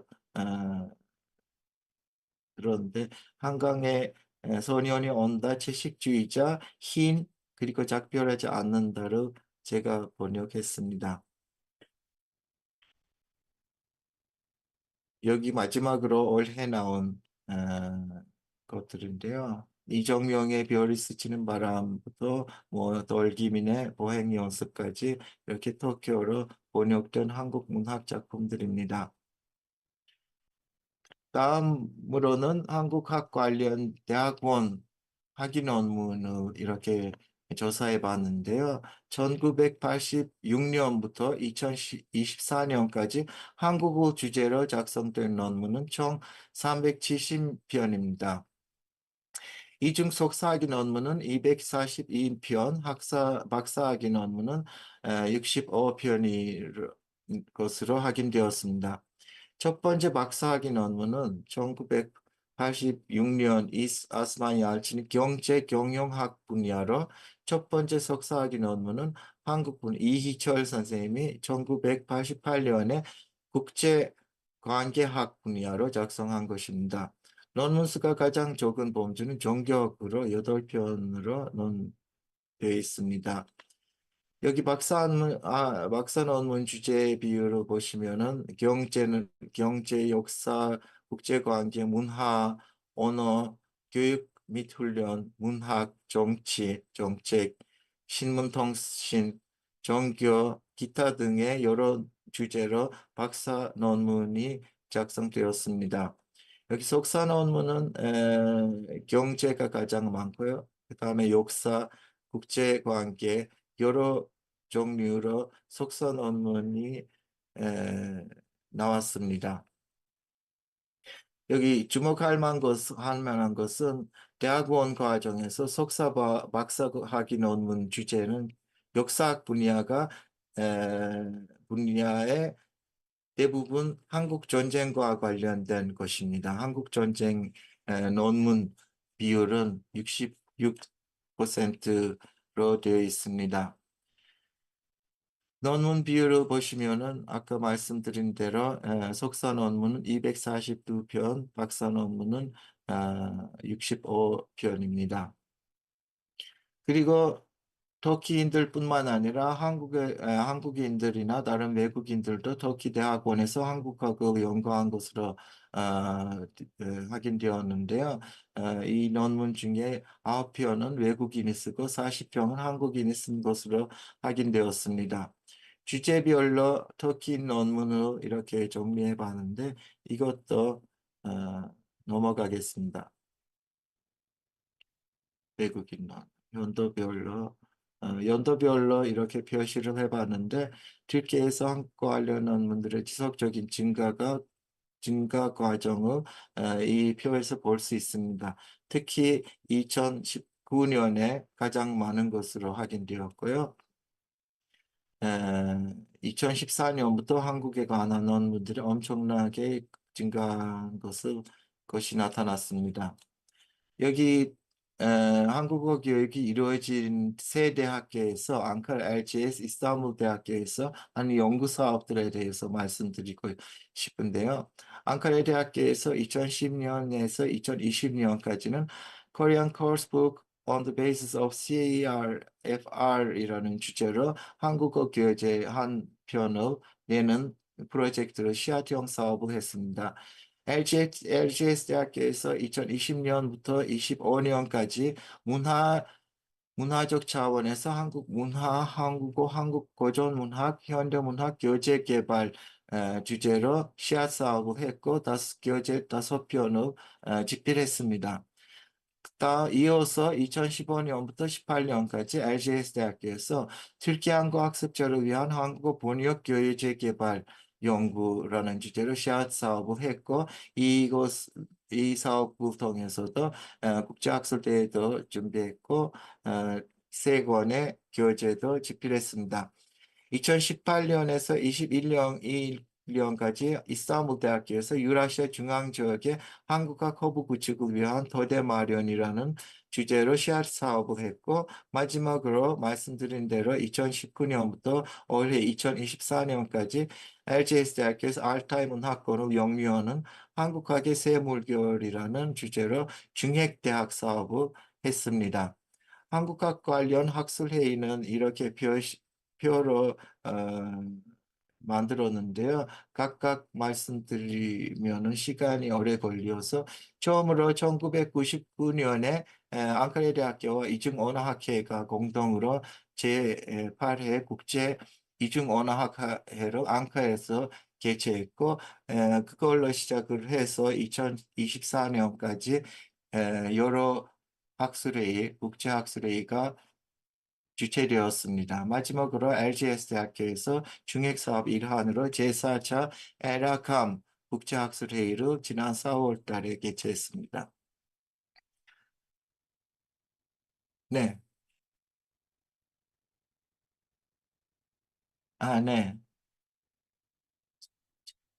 예, 알겠습니다. 네, 감사합니다. 유라시아 한국학 연구소에서 여러 활동을 했는데요. 이 표를 여러 저정특한 권력기운 이 표도 넘어가겠습니다. LGS 대학 중익사업에서 한 지금까지 4회 국제학술회의를 했고 전문가 저정특강 9번 했고 대학원생 권력기운 6회 했고 일반인을 위한 한국학 워크숍 똑같이 6회 했고 본범배 기장 및 시야전 5회 했고 한국 문화의 날 행사 전통 문화의 마당 도시락 축제를 해왔고요. 교재 집필은 여러 주제로 한국어 기초 문법이라든가 중국 문법, 한자, 한국사, 한류, 비즈니스 한국어, 한국 철학, 한국 정치 경제사, 한국 문화 번역서, 한티, 미디어 언어학 등 여러 교재를 집필 출판했습니다. 대학원 이 사업을 통해서 대학원생들한테 장학금 지원을 했고요. 그리고 DBP와 데이터베이스 구축도 이 사업을 통해서 했습니다. 다음 장으로 넘어가면 여기 교재를 여기 웹사이트를 보실 수 있고 그 다음에 교재 사업을 통해서 집필된 도서들입니다.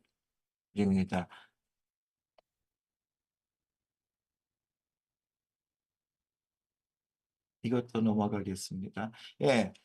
지금 튀르키예에서의 한국 발전 방향에 대해서 시간 많지는 않아서 간략하게 말씀드리겠습니다.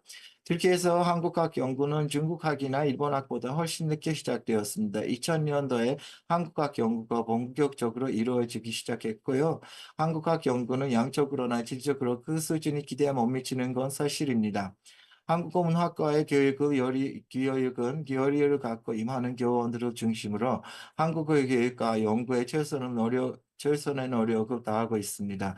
한국학 관련된 학술에 인한 심포지움이 근래에 부쩍 많아졌습니다. 아직도 터키어로 소개된 한국학 관련된 학술 논문이나 학위 논문이 미미한 상황이라고 할 수 있습니다. 한국학 발전의 문제점과 대해서 말씀드리자면 튀르키예에서 한국학 발전을 위한 올바른 방향이 무엇인가 이걸 고민해야 하는 문제인데 이 과정이 결코 단기간에 이루어질 수 없습니다. 한국어 교원들이 한국어와 문학 그리고 문화 관련 학술 논문이나 교재 등을 꾸준히 쓰고는 있지만 아직 충분한 수준에 다다르지 못하고 있습니다. 연구 과제와 발전 방향에 대해서 이렇게 했는데요. 첫 번째 전문가를 양성해야 합니다. 학과 강좌 증설 고교 교사 양성이 필요합니다. 대조 연구가 많이 이루어져야 한다고 봅니다. 현지화 교재 개발과 번역 작업이 우선되어야 합니다. 연구자 간의 상호협조 및 공동 연구의 필요성이 있습니다. 터키권 국가들과 교류가 중요합니다. 국립대학 등에서 티어 문제가 있고 학자 양성에 문제가 있습니다. 한국 전문 연구기관의 설립이 요구됩니다. 특히 학회가 아직 터키에는 한국학 관련 학회가 없습니다. 대제 연구가 필요하다고 말씀드릴 수 있는데 튀르키어는 한국어와 마찬가지로 우랄아타이 언어 계통에 섞여 있습니다. 따라서 두 언어를 대조 분석하는 연구가 많아져야 튀르키예에서 한국학 연구가 발전할 수 있을 것입니다. 그리고 아직 터키에는 몽골어나 일본어, 한국어 다 같이 연구할 수 있는 학자가 없는 상황입니다.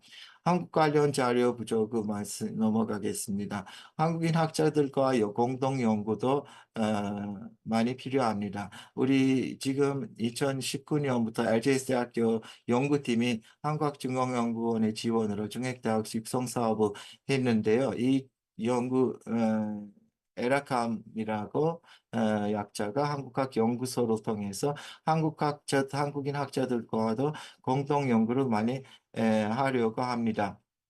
튀르키예 학과들과도 교류가 중요한데요. 저희가 작년에 아제르바이잔 바쿠에서 국제학술회의를 했을 때 작게나마 통신망을 만들기 시작했습니다. 학자 및 교원 양성도 중요한데 터키 국립대학교에서는 특히 티어 문제가 큽니다. 이것도 넘어가겠습니다. 네, 결론으로 2000년 전 8, 9천 킬로미터 먼 서쪽으로 떠났던 튀르키예인들이 그동안 한없이 멀다고 느껴졌던 거리를 극복하고 ITA 시대인 21세기에 한국인들과 함께 미래를 만들고자 그 여정에 올랐고 한계는 극복할 것으로 굳게 믿어 의심치 않습니다. 튀르키예와 한국 간의 공식적인 교류가 시작한 지 67년이 넘었는데도 학술적이나 일반적 교류는 90년대부터 활성화되기 시작했습니다. 1973년에 한국 외국어대학교에서 터키어과가 설립되고 1989년에 앙카라 대학교에서 한국문학과가 설립되었고 2003년부터 LGS 대학교에서 한국문학과에서 한국어 교육의 시작으로 한국학 연구가 더욱 활발해졌다고 말씀드릴 수 있습니다. 튀르키예에서의 한국학 발전을 위해 튀르키예인뿐만 아니라 한국인들도 적극적으로 노력해야 한다고 봅니다. 형제의 나라라는 개념은 말로만 할 것이 아니라 한국과 튀르키예가 실질적으로 더 긴밀한 관계가 활성될 수 있도록 노력해야 한다고 하겠습니다. 저희 학과 졸업식이라든가 행사 마지막 사진들입니다. 예, 경청해 주셔서 감사합니다. 이것으로 발표를 마치겠습니다. 감사합니다.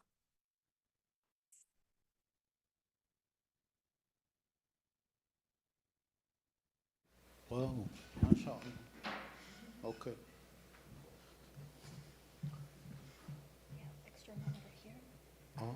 So you can use this one. Okay. And I just need to use the presentation. Okay.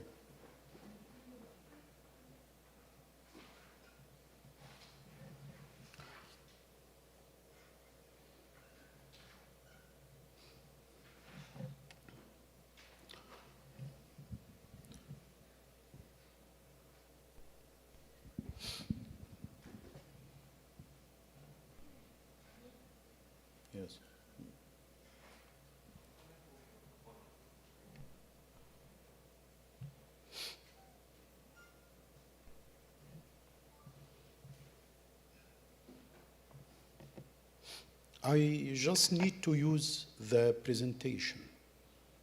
Should I share screen? Okay. We are waiting. Okay. Okay.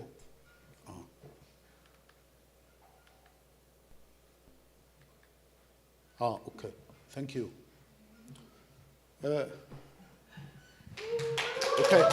Thank you. Thank you very much.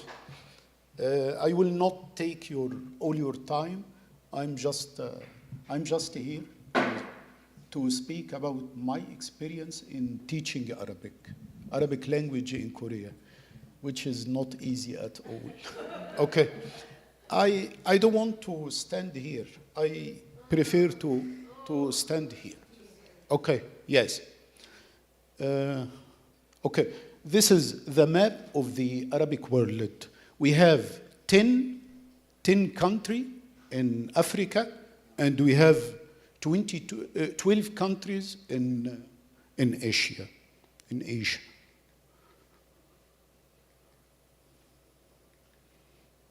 Okay, this is the map of the Arabic world. Okay, I asked ChatGPT. I told ChatGPT why many students all over the world they study Arabic, and I received this answer. Number one, because of Islam. Yes, and let me tell you, without Islam, I don't think Arabic would survive. Yes, we talk about more than 1,400 years, and it takes long time. And I don't think language, when it take all this time, I can give you some example from the Greek and Roman language. If you try to study Greek language now, you will find it's completely different from the language was in Greece long time ago. So Islam protected Arabic language because especially when we talk about Arabic language, we talk about a huge area in Middle East. Yes. And also there are many people all over the world, they are addicted to the Arabic civilization, especially the Middle East. Because the Arabic civilization in Middle East, in Middle East, the Arabic civilization, what happened in Middle East, Arabic was the English language of our modern era. Yes.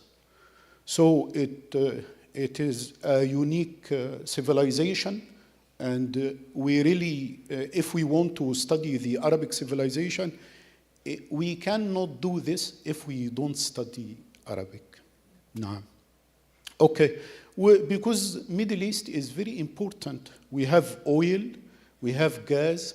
I don't know if oil and the gas is a blessing to Middle East or not.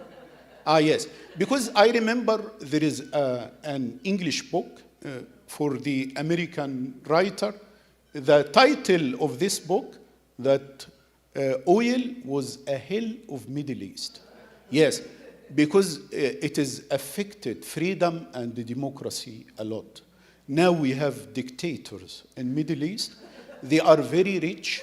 They can pay a lot of money so they can stop democracy and insulting human rights a lot. Yes. And many people all over the world, they like to visit Middle East because of the culture, especially if we talk about Egypt, we talk about Iraq, we talk about Syria, Palestine, and so on. Yes, this is why Middle East is very important. And I believe it is not easy to study Islam without Arabic. So we need to, especially if you are Muslim and you have Muslim, or you have pray, you have zakah, all of this, it will not be easy to be a Muslim if you don't speak Arabic. I know there are many Muslims all over the world, they don't speak Arabic, but at least they have many traditions in their language which make Arabic is very close to their language. We can give two examples with Turkish language and Malay language. If you study, you will find more than 50% of the vocabulary in this language, it is Arabic and also Persian, yes. And I, and the Arabic literature. Because we have many people all over the world, they love the Arabic literature. And I know one of them, and every week when I sit with her, she tells me that the Arabic literature is amazing. Yes, yes. Dr. Kim. And we have many. If you look at a country like Egypt, how many Egyptian embassies all over the world? It's countless. It's all over the world. If you compare between Egypt and the United States, you will discover Egypt has embassies more than United States. Yes, we have many politicians, but unfortunately, we don't have politics. Yes. Yes. We have the titles, but we don't have the content of the meanings. Okay. And there are many people like, they do not, if you give him a chance, if you ask him, would you like to study English, which is very common all over the world, and if you want to study Arabic, he will tell you, I prefer to study Arabic. And I remember when I was a student, they told me, would you prefer to study Persian or Hebrew? I said, I know the Persian letters, which is very similar to Arabic. No, I want to study Hebrew. It was a mistake to me because it cost me a lot of time because I couldn't, it takes a lot of time so I can write and read. But there are many people who who always choose something not easy. Yes. Okay. And now we are going to look at the infrastructure of Arabic in Korea. We talk about 7 institutions who study Arabic in Korea. I don't mean the university, I mean the institutions. Number 1 is the Institute of Middle East Studies, 1976. And they have a journal. They publish 3 times a year, and they have conferences, 2 domestic conferences and 1 international conference. This is number 1. Please count with me. This is number 1, Institute of Middle East Studies. Number 2, we have Korean Association of the Middle East Studies, 1979. Remember, now we are 2024. This is. It looks like it's not new. It's old. Now we have generations of Koreans who study Arabic, and they are very familiar to the Arabic culture. And also we have the Korea Association of Islamic Studies. This one, I consider this one is number 1 in Korea, especially the member of the Korea Association of Islamic Studies outside of the Arabic departments in Korea. Yes. This is why they have 200 members, more than 200 members. Actually, this is little old. The numbers here is not accurate 100%. Also, they have journal 3 times a year. They make a local conference twice a year and 1 international conference. Okay, we will move quickly. And also we have the Institute of Mediterranean Studies. Yes, in Busan University. This is new, 1998. It's new. Now we lived 70s. Now, And also they have journals 3 times a year, twice a year local conference, and 1 international conference. And they have Korean Society for Arabic Language and Literature, 1997, 120 members. They have conference, local conference twice a year, and 1 international conference. 2007, we have Institute of the Study of Middle Eastern Study. This is in Myongji University. Yes. I visited their conference many times, and they have journals 3 times a year. Okay. And Gulf Cooperation Council Institute. This is new, because this is in Bangkok University. They have a local conference twice a year. Look how many conferences we counted. And this conference, the major of this conference, the Arabic language and studies, and the Arabic politics, the Arabic economy, and so on. Now, these are the departments of Arabic in Korea. Number 1, the Department of Arabic at Hankook University. I'm so proud that I am a member of this department. Yes, I feel so proud of this. It was 1965.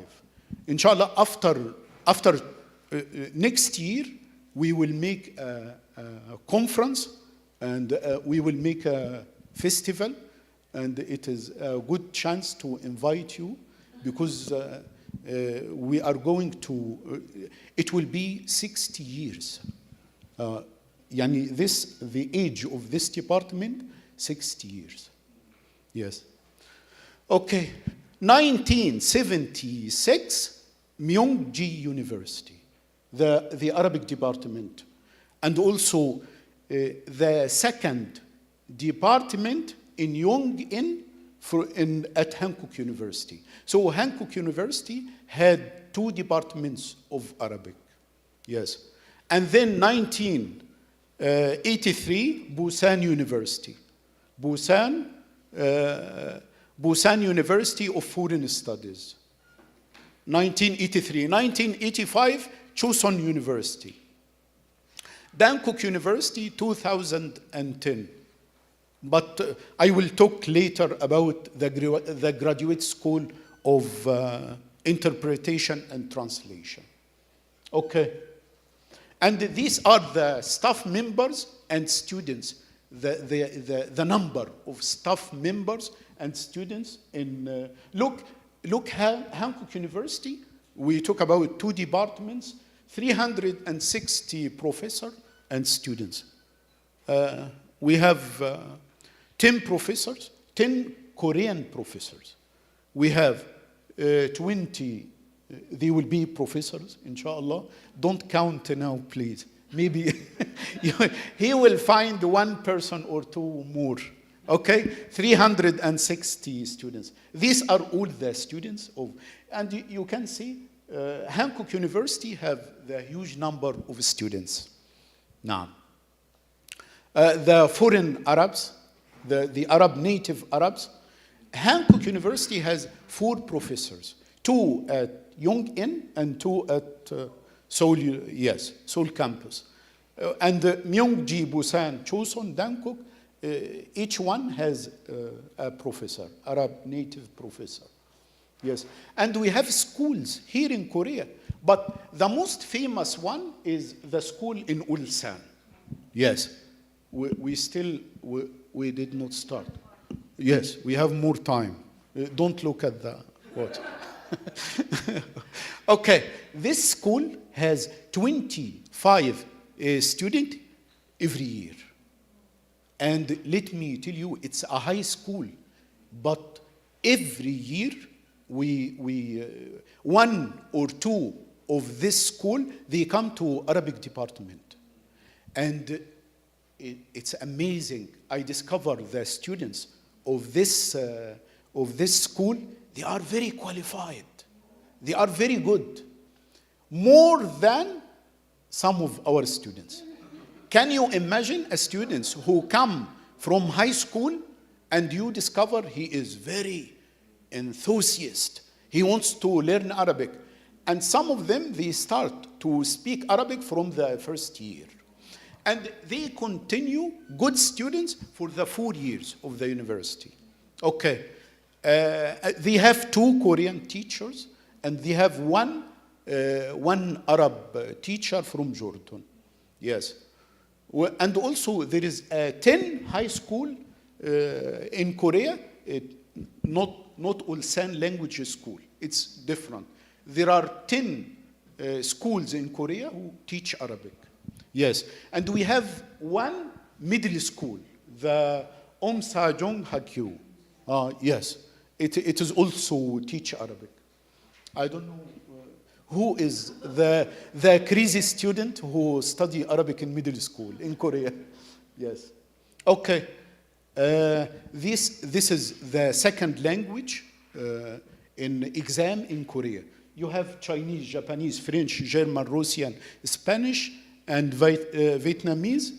And let me tell you, the Arabic, the number of Arabic students is number 1 in Korea. I don't know why. Yes, this is something amazing. And it is not from now. Yeah, the number can go up and down. It depends on the year, but now it's a huge number. I asked some of the students, they told me because the Arabic curriculum is under control. Yani if they study the book very well, they can get a full mark. And some of them, they study Arabic because they like to study Arabic. Okay, and this is not a university. This is not an institute, but it's radio, KBS radio, the Arabic department.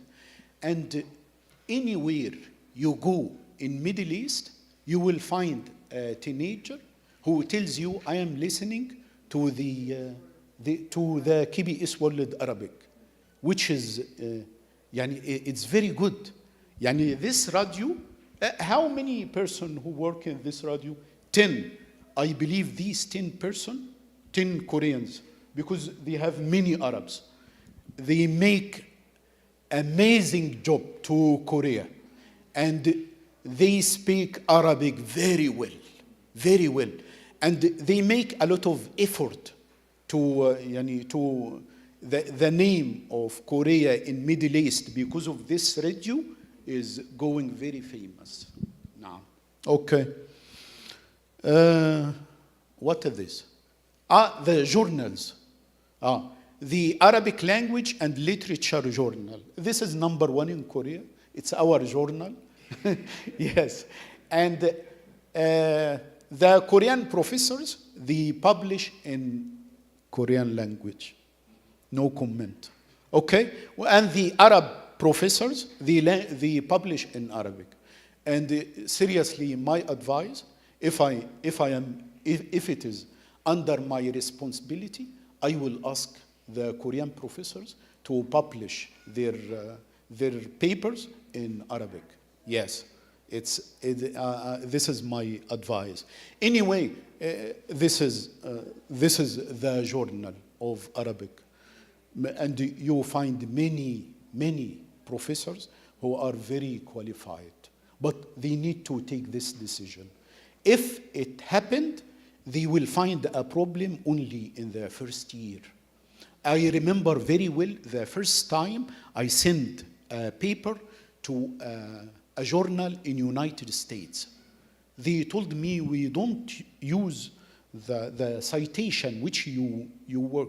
We have a different citation, PSP, and we have a different style. You need to learn how to write. And because of this, because I really needed to publish, because of this, I had to study as a student to learn how to make a paper to be suitable to the journal. So if the Korean professor really want to be more qualified, they need to take this decision. Yes. This is a very good graduate school. The Graduate School of Interpretation. Do you know this graduate school? Yeah, she graduated from this school. And if someone told you, I graduated from the interpretation and the translation graduate school, which means he's very qualified. And we have Professor Kim is a professor. Me and Professor Kim, we also teach at graduate school. Yes, we have 12 Korean. We accept 12 students every year. We accept 12 students. Yes, and there are 8 professors who graduate, 8 PhD who graduated, and we have one of these people. Yes. Yes. You can ask me, your students after graduation, what kind of job they study, they work. I told you, some of them, they teach Korean in Korea. And please, don't you think because they are Korean, teaching Arabic to Koreans is something difficult. They are very good teachers. And I know 2 or 3 from the Korean teachers who teach Arabic in Korea. If I compare myself with these good people, no, they are very qualified. They are very good. Yes. And some of them, they work in the Ministry of Foreign Affairs. Because you have around 20 embassies all over the Arabic world. So you need many employees to translate and to work in these embassies. And some of our students work in Korean Army. But some of our students from the Korean Army. Yani some they go and work in Korean Army, and some of the Korean members, they come to our department. Yes. And some of them work at the Korean National Intelligence. And the oil company, the gas company, and the bank, Export-Import Bank of Korea, they work, and many of the companies for trade, they work in these companies. And also many of our students, they work in the embassies, the Arab embassies in Korea. Yes. And nowadays, many of Arab fall in love with Korea, and they refuse to travel for medical service to United States and Europe, and they prefer to come to Korea. I want you to know we have many Arabs who love Korea. Yes. And this is not by luck, because the effort of every Korean member of the Korean society who work with Arabs. Yes. And we have many from the graduate school for interpretation and translation, they work as a freelancer. Yes. What is the problem of the Korean students when they try to study Arabic? Number one, we come now to the interesting subject. Okay, I always tell my students, Korean is the opposite of Arabic. The system of the Korean sentence is the opposite. Yes, because she is a victim of yes. It's a problem when if you want to study Arabic, the mentality of your language is the opposite of our language. I will give you one example. Our language starts with the verb. Your language ends with the verb. I want you to measure all of this to the rest of grammar. Yes. I will show you how. Okay. Yes. We have the problem with Korean students. Please come. Yes, please. Yes, she's very famous. No, please, your place is here. Okay. And the Arabic dialect, it's a problem. Many of our students, when they start studying Arabic, they study the standard Arabic, and then they find they get shocked when they travel. They discovered all what they learn. It doesn't help a lot when they start speaking with the people. But some of our students, they take the standard Arabic and you get rid of the standard Arabic, and he starts speak Ammiya or the dialect, Egyptian dialect. He is an expert in Egyptian dialect, yes. And he refused to speak the standard Arabic all the time. Yes, he knows very well, but he one of the things some of my students like, they don't want to be Arab more than Arabs. Yani if I want to speak Korean very well, I should speak Korean as Korean people. So if I want to, if you speak standard Arabic all the time, even Arabs do not speak standard Arabic all the time. Yes, and the Arab or the teacher of Arabic in Korea, they are very few. We need more teachers from Korean and also from Arabs. Yes. طبعا the instability of the situation in Middle East, it doesn't help at all.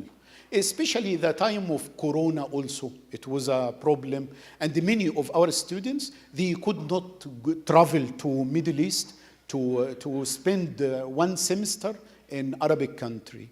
Yes. Okay. This is some of the challenges which face our students. I will not speak about this because it will take. This is the Arabic alphabet, which is 28 letters. Our alphabet, 28 letters. How many sound in Arabic? How many consonant in Korean language? You have 14. The double. We have 28.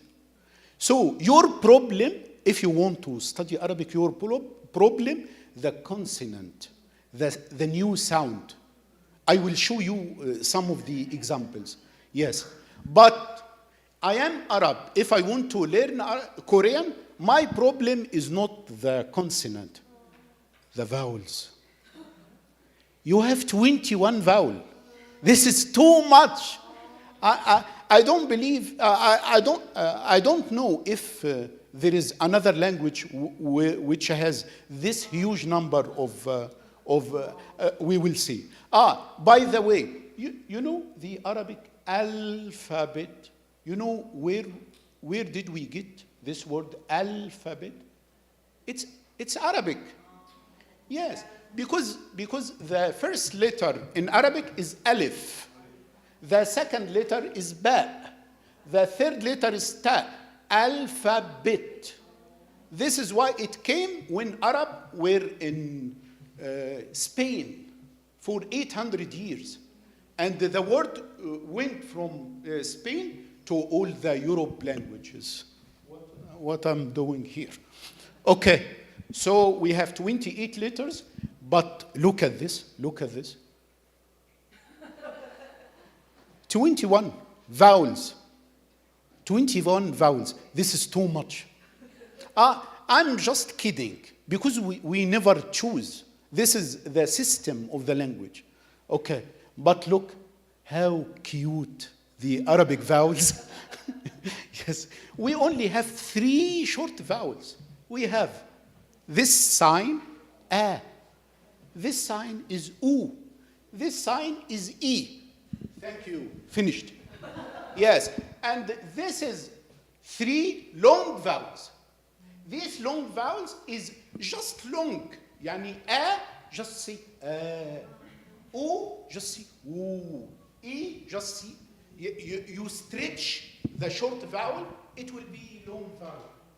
So now everybody here now, even if you don't speak Arabic, you know we have only three short vowels, three long vowels. This is why the Arabic language is very easy for you as a Korean. But look, it is not that easy. Look, because some of my students, we have a problem. We don't add these vowels to the word, the short vowel. We just write the long vowel. And you have to guess with each letter if it is A or U or E. Not easy. And do we make mistake? Yes.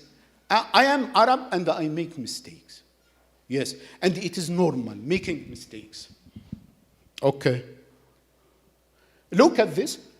No dots, because if we look the Arabic letters, look, we have three letters, same shape.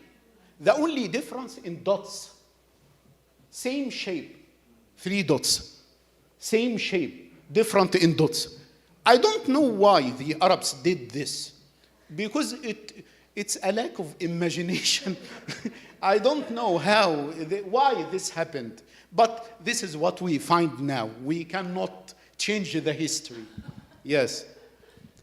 This is why it takes a while from my students so they can remember if this is jim or ha or kha.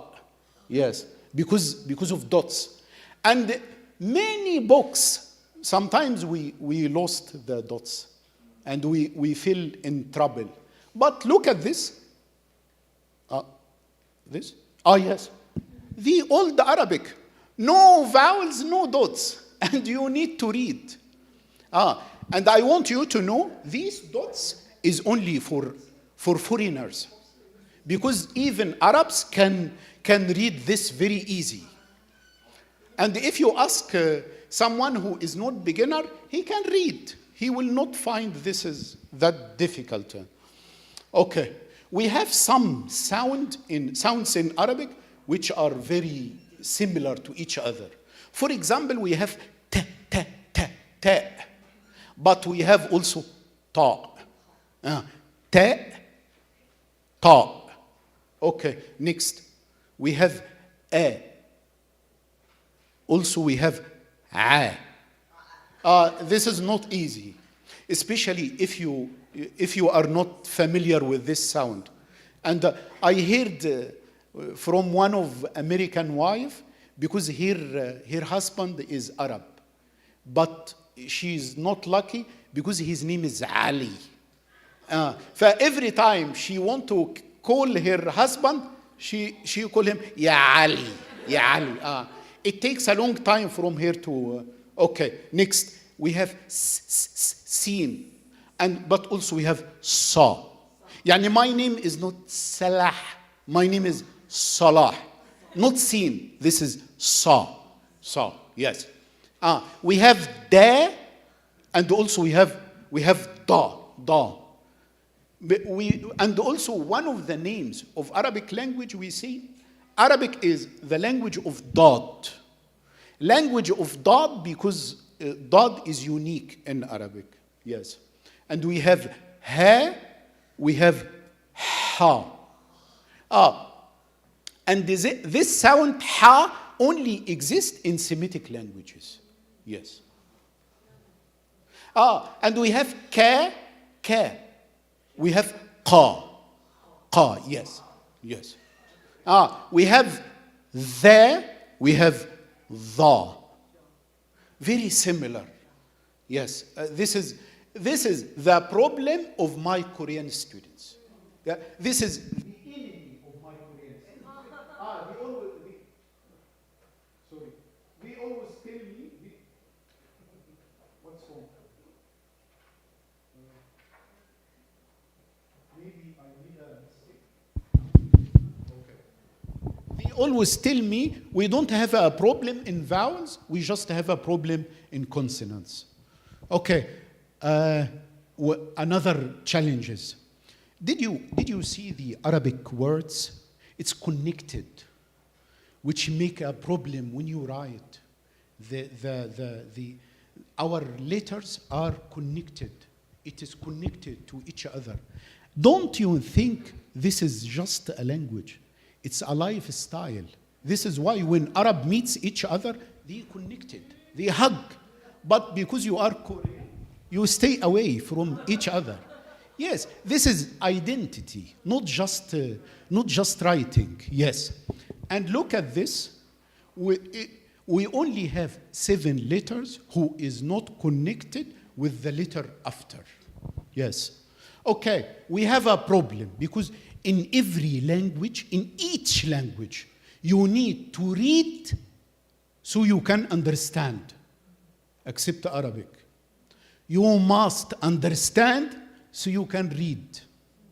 I will give you example. In English, you see the student is waiting for the teacher, but because the student is the subject.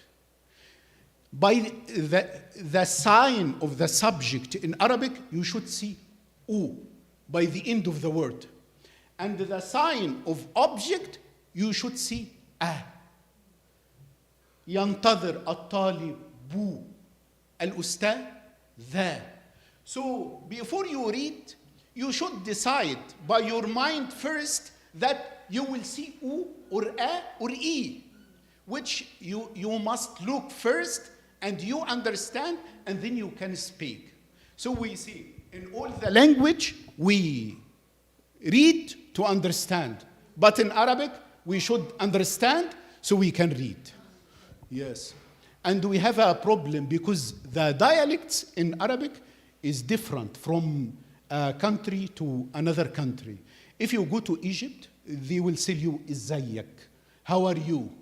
But if you go to Palestine, they will go Kayfak, Sho Halak, and so on. It's different from where to another where. And some vocabulary is famous in country and it does not exist in another country. For example, this is the name of Subak. You know Subak. In Arabic, is Batikh, but it is Batikh in Egypt. But in Morocco, it is Dallah. It's different one. In Syria, it is Gyps. In Yemen, it is Habhab. In Libya, it is Dallah, and so on. It is unique in each country. Yeah.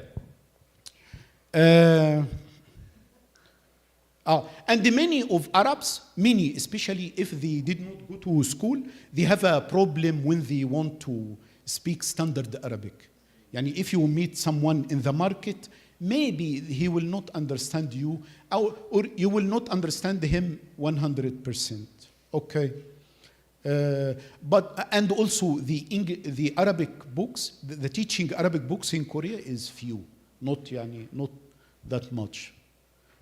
This is my advice to my colleagues and to everyone who wants to teach Arabic. Please, your students are not your slaves. Do not make your student a copy from you. They are free. Everybody is free.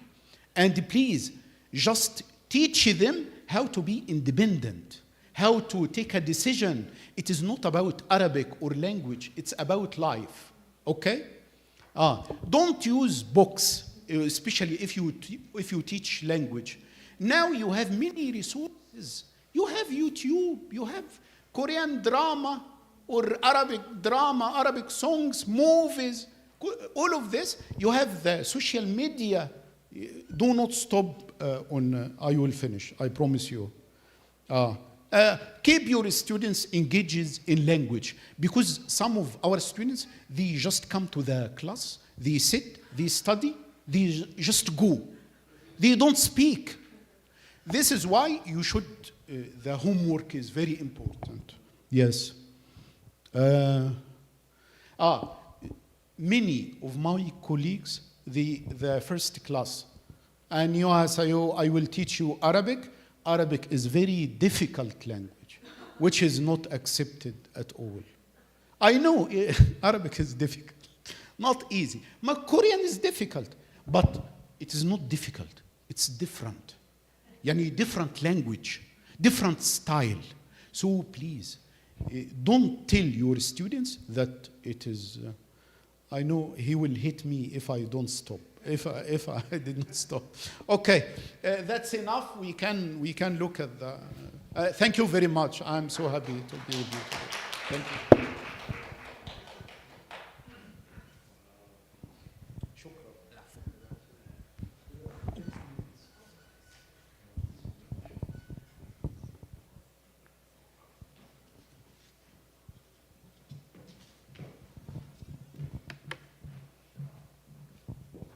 안녕하세요. 격셀 교수님 토론을 맡은 서아시아 센터 공동연구원 한하은입니다. Merhaba, ben Batı Asya Merkezi Ortak Araştırmacı Hanhaın. Tanıştığımıza memnun oldum. Değerli Göksel Hocam, ile birlikte Batı Asya'da özellikle Türkiye'de Kore çalışmaları alanının gelişimi üzerine düşünme fırsatı sunduğunuz içtenlikle teşekkür ederim. 격셀 교수님 모시고 서아시아에서 특별히 튀르키예에서 한국학 발전에 대해 함께 생각하고 고민할 수 있는 시간을 갖게 된 것에 깊은 감사를 드립니다. 우선 격셀 교수님 그 발표를 듣고 더욱 확신이 드는 것은 지역학은 교실에서 배우는 것으로 그치는 것이 아닌 지역과 지역의 움직임에 영향을 받고 또 대학뿐 아니라 어학당 평생교육원과 같은 사설교육기관이라든지 문화원 대사관 영사관 같은 정부기관이나 기업의 펀드 인턴십 코스 이런 다양한 조직들이 지역학과 함께 유기적으로 움직이고 있다는 것입니다. 물론 오늘 발표에서처럼 대학에서의 지역학 교육, 즉 정규 교육 과정의 중요성은 아무리 강조해도 지나치지 않을 것입니다. 대학이 경쟁력 있는 지역 전문가 양성 기지이고 또 그 입지를 튀르키예 대학들이 특별히 교수님이 계시는 LGS 대학이 지역 전문가 양성 기지로서 그 입지를 굉장히 잘 다지고 있음을 볼 수 있는 시간이었습니다.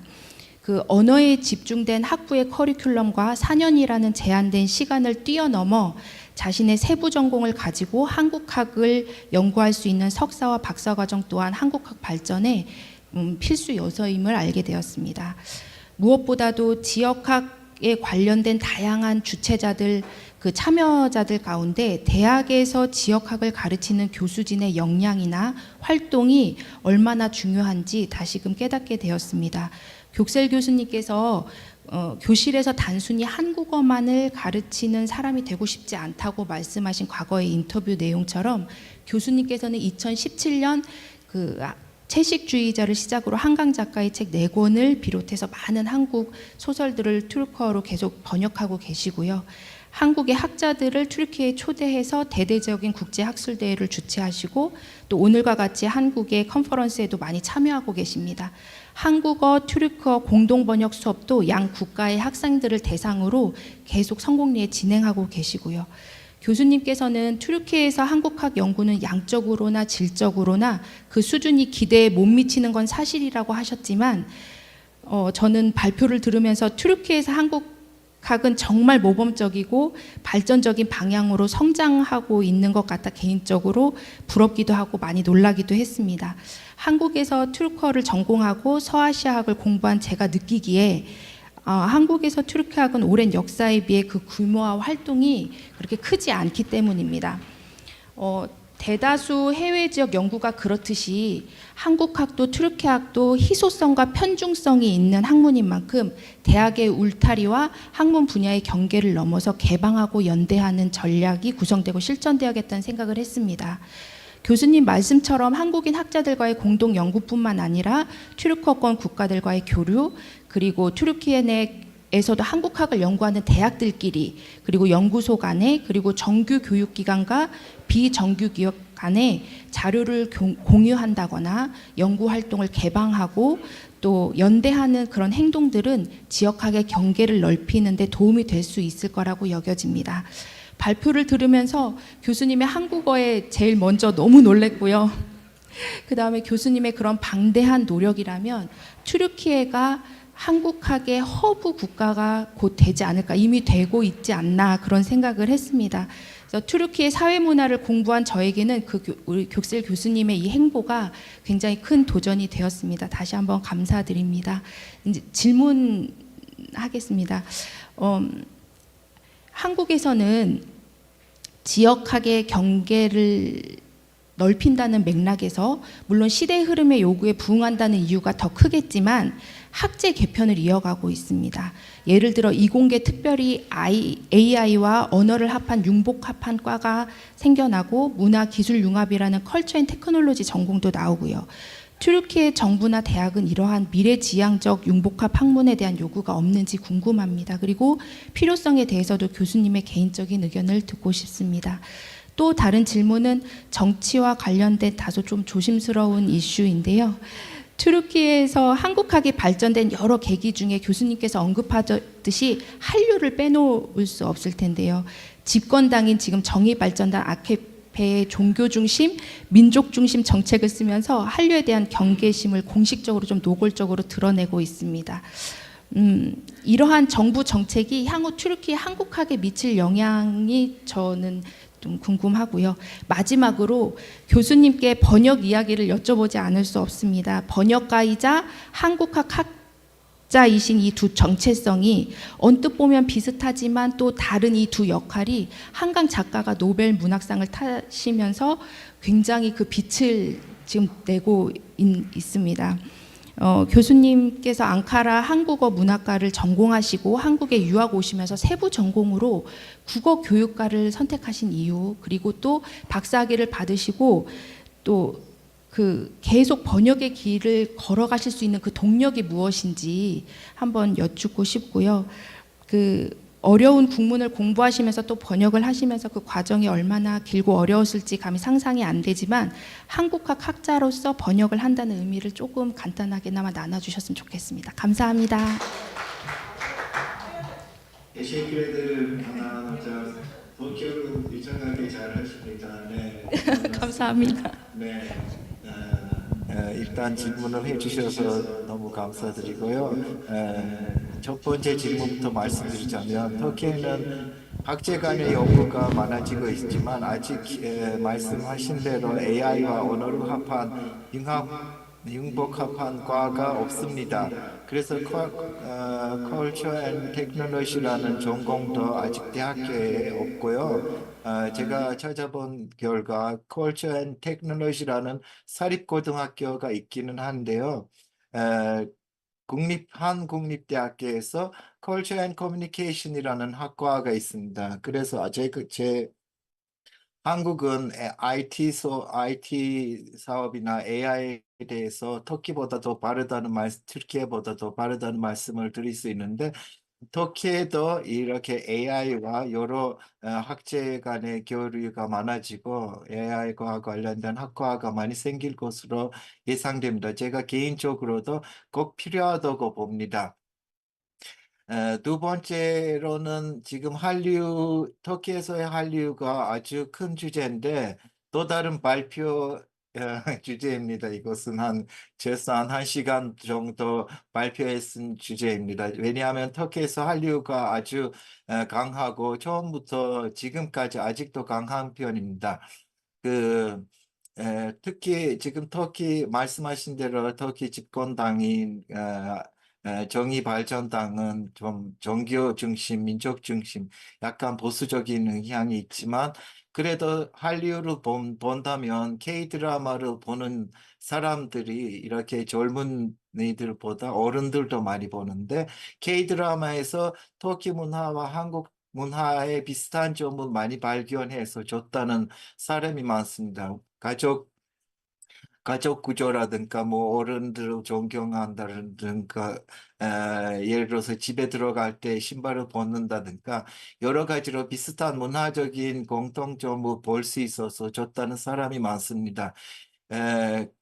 K-팝에 대해서 특히 K-팝 아이돌 그룹들에 대해서 고리감을 느끼는 어른들이 있지만 그래도 터키에서 신학고등학교들이 있습니다. 이맘 하팁 리세스라고 하는데 신학고등학교 여학생들의 여학생들 중에 K-팝 팬이 많습니다. 지금 터키에는 K-팝 한류 팬이 너무 많은 편인데요. 특히 여학생들이 중학교부터 고등학교 지금 몸이 좋아지고 있는데 제 딸내미 더 특히 스트레이키즈라는 아이돌 그룹 팬인데 여학생들이 이 K-팝을 너무 좋아합니다. 그래서 제가 보기에는 이렇게 정치적으로 지금 터키에서는 한국을 무조건 형제 나라라고 보고 한국 문화를 비슷하다고 느끼기 때문에 정치적으로는 문제가 앞으로도 없을 것으로 예상되고 한국학에 크게 나쁜 영향을 미치지 않을 거라고 생각을 합니다. 다만 지금 터키에서 어떤 사람들은 특히 좀 더 보수적인 사람들은 그 한국 한류에 대해서 문화적인 동화 같다는 얘기들도 나오고 있고 제가 좀 조심스럽게 말씀드리고 싶은 것은 터키에서 한국어 제대로 모르고 한국어를 모르면서 한국에 대해서 아는 척하는 사람들이 좀 생겨나고 영어나 뭐 서양의 언론 매체를 통해서라든가 영어 자료를 보면서 한국에 대해서 말하려는 사람들이 있는데 그런 사람들도 앞으로 좀 또 깊이 연구를 해야 할 것 같습니다. 마지막으로 제가 목표가 서울대학교인데 저는 석박사를 서울대학교에서 받아서 꼭 가고 싶었지만 못 가서 아쉽습니다. 저는 서울 처음 갔을 때 학부 마치고 처음 갔을 때 서울대학교 어학연구소로 다녔습니다. 어학연구소 다닐 때 이문열 작가님의 우리들의 일그러진 영웅을 처음으로 읽은 한국 소설이었고 아주 어렵게 읽었지만 그걸 꼭 터키어로 번역해야 된다고 생각했었습니다. 그리고 제가 국어교육과를 선택한 이유가 제 앙카라 대학교에서 연구조교로 근무를 시작한 다음에 한국 갔기 때문에 저 교육 집안이거든요. 제 아버님, 할아버지도 그렇고 그래서 대학교에서 꼭 한국어를 가르치고 싶은 목적으로 한국 갔었습니다. 학위를 받고 나서 들어와서도 앙카라 대학교에서 2년 근무하고 그 다음에 LGS 대학교로 옮기고 아직도 한국어를 가르치고 있습니다. 번역에 대해서 우리들의 이끌어진 영웅으로 시작했고 여러 작가들의 한국 작가들의 소설을 작품을 터키어로 번역하고 있습니다. 특히 이번에 한국 문학이 노벨 문학상을 받아서 참 기쁘고 한국 분들을 축하드립니다. 너무 대단한 것인데요. 그것도 제가 번역한 작품 한강 작가님이 노벨 문학상을 받게 되셔서 더욱더 기쁩니다. 지금까지 채식주의자, 소년이 온다, 흰 그리고 작별하지 않는다를 번역했는데 꾸준히 번역하고 있습니다. 학생들도 한국 문학에 관심이 많고 한국어에서 터키어로 번역된 책을 많이 읽으려고 하고 저는 가르치는 것도 즐겁게 하려고 하고 번역할 때도 아주 즐겁습니다. 이 답변이 되었는지 모르겠지만 이것으로 마치겠습니다. 질문해 주셔서 감사합니다. 하나 선생님. Teşekkür ederim.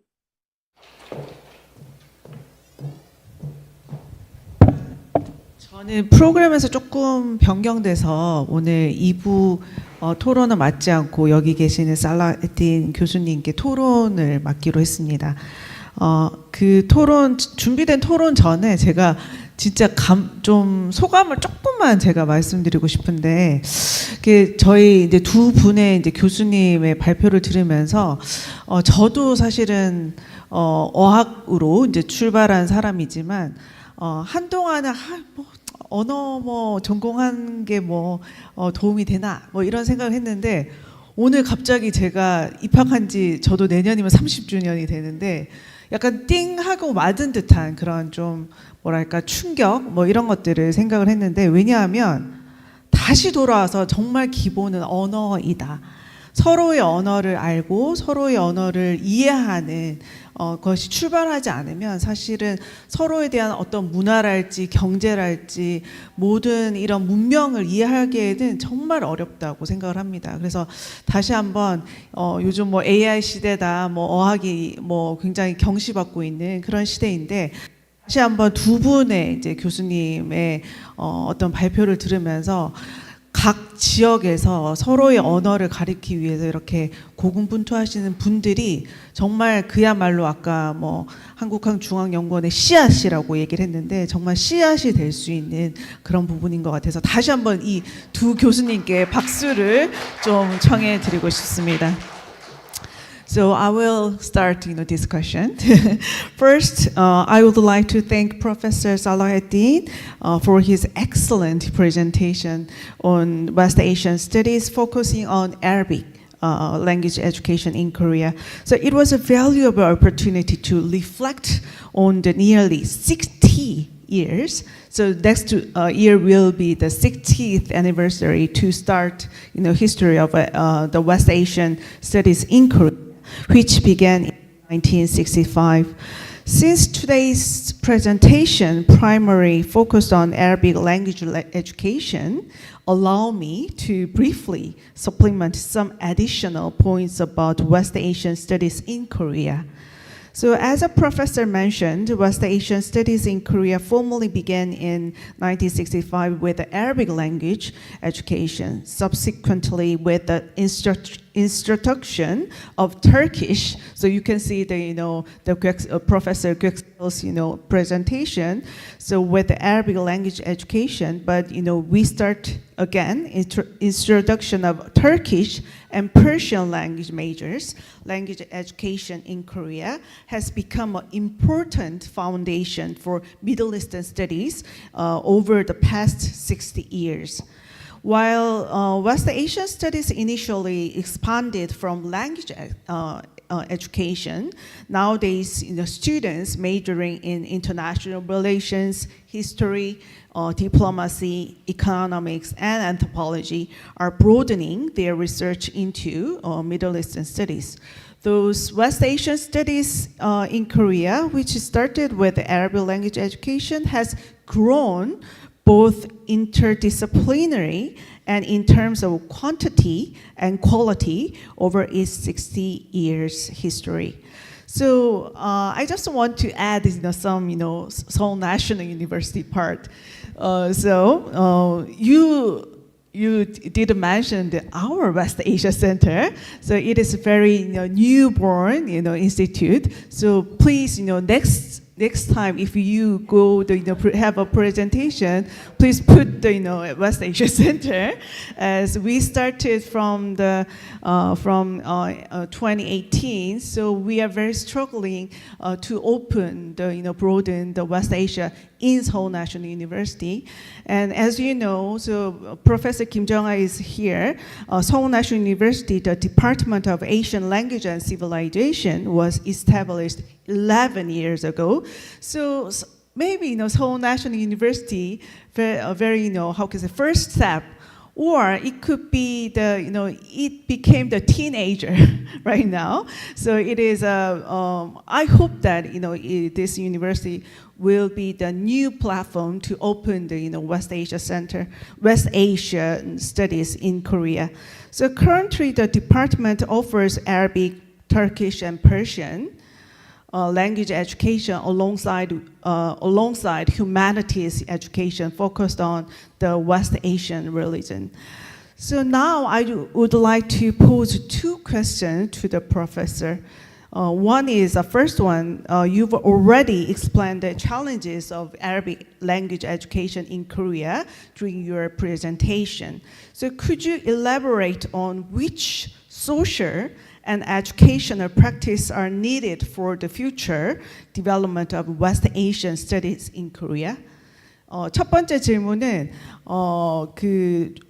그 교수님께서 그 발표에서 주로 이제 아랍어 교육을 통해서 그 한국 사회가 맡고 있는 어떤 챌린지, 어려움에 대해서 말씀을 하셨는데, 그렇다면 이 한국에서 좀 더 넓게 서아시아학을 발전하기 위해서 어떤 사회적인 혹은 교육적인 실천들이 필요할지에 대해서 제가 질문을 드렸습니다. It is first question. The second one is there are still clear misunderstanding and prejudice about the West Asian region, so-called Middle Eastern area in Korean society. Actually, 1 or 2 hours ago, the freshman in Seoul National University student came to me. He's actually very interested about Middle Eastern area, and he wants to study about Middle Eastern history and civilization. So he said he told to their parents, "I want to study about West Asia." So he said, "My parents wouldn't. They didn't happy about that." So I really want to how can I say have a upgrade about our fully understanding about West Asia. So I understand that you personally have also been very vocal and very active with the Palestinian solidarity movement in Korea. So what message would you like to convey to Korean society regarding this misconceptions about Middle East, or what efforts should Korean society make for shared future between Korea and the Middle East? It is my second question. 두 번째 질문은 사실 중동학을 한다는 것은 여기 계시는 분들은 다 관심 있는 분들이시지만 여전히 한국 사회에서 굉장히 많은 오해와 때로는 굉장히 좀 그릇된 환상을 좀 가지고 있는 그런 지역이라고 생각을 합니다. 그래서 그런 의미에서 저는 이제 교수님께서 사실 그 서울대 내에도 이제 팔레스타인 연대 운동을 하는 학생들도 있는데 그 선생님께서 매주 굉장히 활발하게 활동을 하신다고 제가 얘기를 들었어요. 근데 여전히 이런 오해가 많은 상황에서 이런 것들이 좀 감해지기 위해서는 어떤 노력들이 필요할지, 그리고 한국과 그 서아시아의 어떤 미래를 위한 어떤 좋은 제언을 제가 말씀드렸습니다. 이상입니다.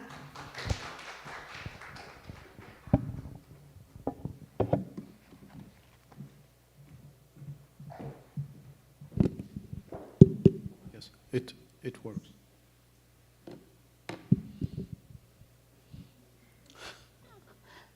I don't want to speak a lot.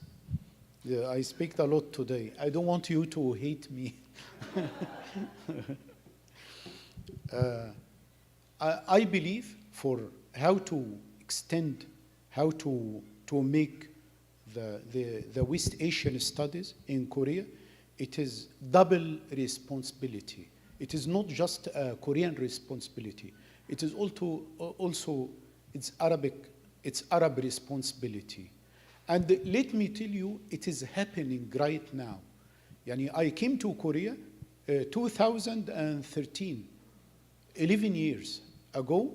If you compare the situation between now and 11 years, it's I don't know if the situation grow as it is.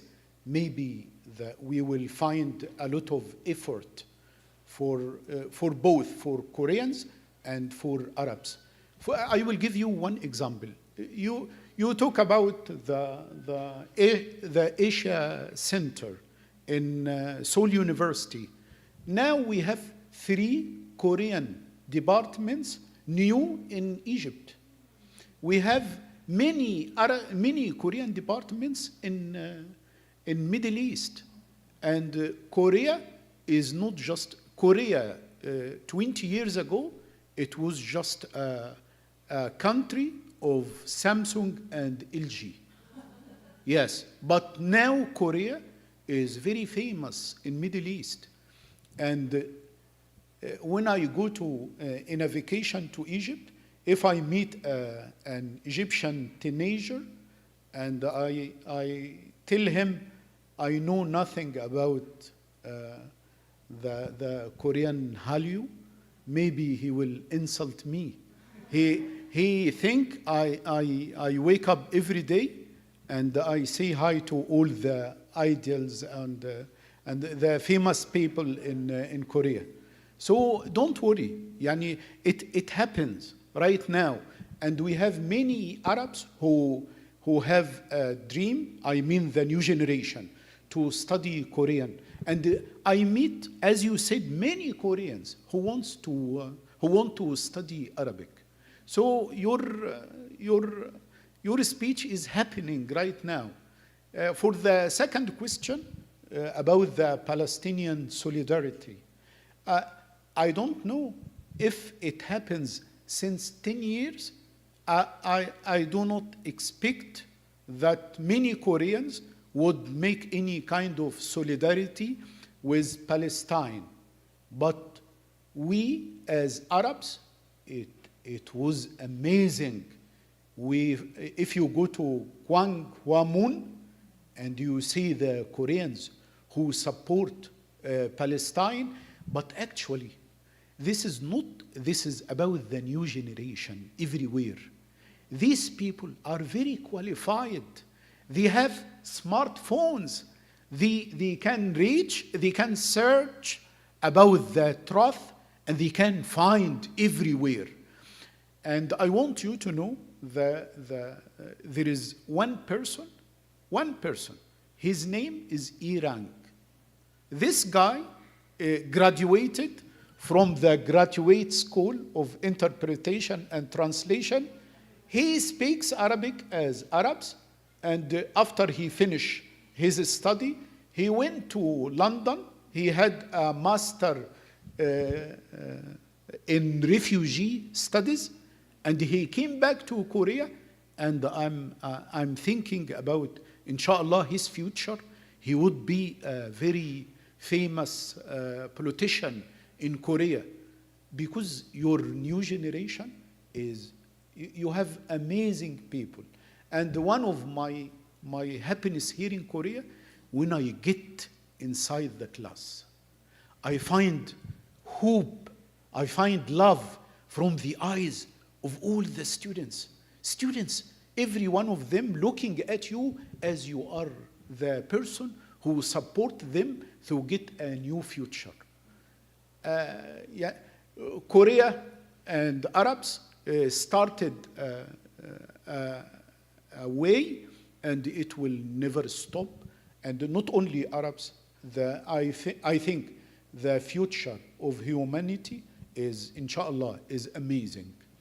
I'm telling you this, although there is a genocide who is taking place in Gaza now, but I believe in the future, inshallah, and the goodness will succeed from the end, inshallah. Thank you very much.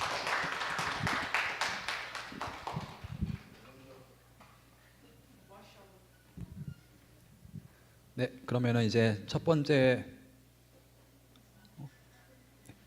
세션 이제 두 분 발표로 마무리했고, 두 분 질의응답 마무리했고, 네, 다음 세션은 4시 10분에 시작하도록 하겠습니다. 그리고 이제 이번 세션 끝내기 전에 객셀 교수님 이제 화면과 함께 저희 단체 사진을 찍도록 하겠습니다.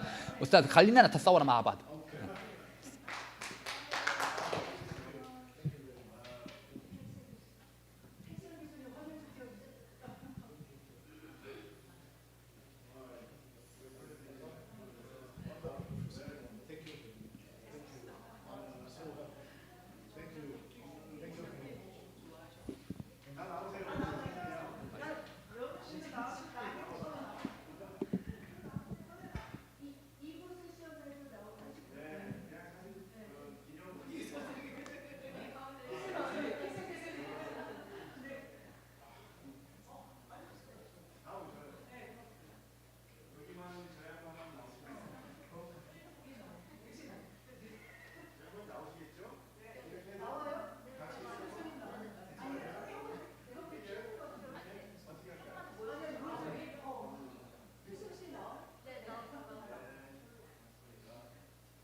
교수님 수고하셨습니다. 교수님. 네, 교수님 수고하셨습니다. 감사합니다. 대시큐르 해드림.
예, 안녕하세요. 오늘 덩실덩실 아시아 문화축제 이제 두 번째 세션 한국과 서아시아의 상호작용 문화 이주 교육과 관련한 이제 주제로 토크쇼 오늘 이번 세션은 자유롭게 굉장히 토크쇼 형식으로 서로 대화를 나누는 그런 시간을 가져보려고 합니다. 예. 네. 이렇게 테이블요?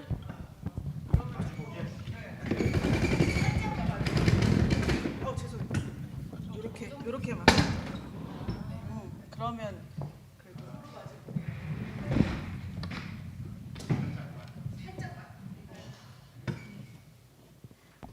네. 예. 그래서 이제 시작에 앞서서 지금 오늘 저희와 함께 하고 계시는 이제 세 분 선생님들에 대해서 잠깐 간략하게 소개를 해드리고자 합니다. 먼저 제 옆에 계시는 분은 이제 배정호 KBS 아랍어 방송 PD님이십니다. 지금 이제 1995년부터 KBS 국제 방송 근무를 시작하셔서 벌써 진짜 거의 30년이 되어 가시는 것 같아요. 저는 진짜 감히 제가 이제 한국에서 아랍어를 가장 잘하는 한국인, 아니 세계에서 가장 아랍어를 잘하는 외국인이 아닐까라고 싶을 정도로 정말 아랍어를 잘하시고 이제 한국외대 아랍어과를 졸업하시고 한국외대 통번역대학원 한학과를 졸업하시고 또 제가 알기로는 또 이제 근무를 하시면서 이제 학문에 대한 그런 열정이 있으셨던 것 같은데 영국 소아스에서 이제 중동 지역학 석사 학위까지 취득을 하셨습니다. 사실은 저의 은사님이시기도 합니다. 한국외대 통번역대학원 한학과에서 강의를 하셨었는데 제가 정말 영광스럽게 이제 배정호 PD님의 수업을 들을 수 있었고 덕분에 정말 아랍어에 대한 그런 열정을 선생님한테 배울 수 있었습니다.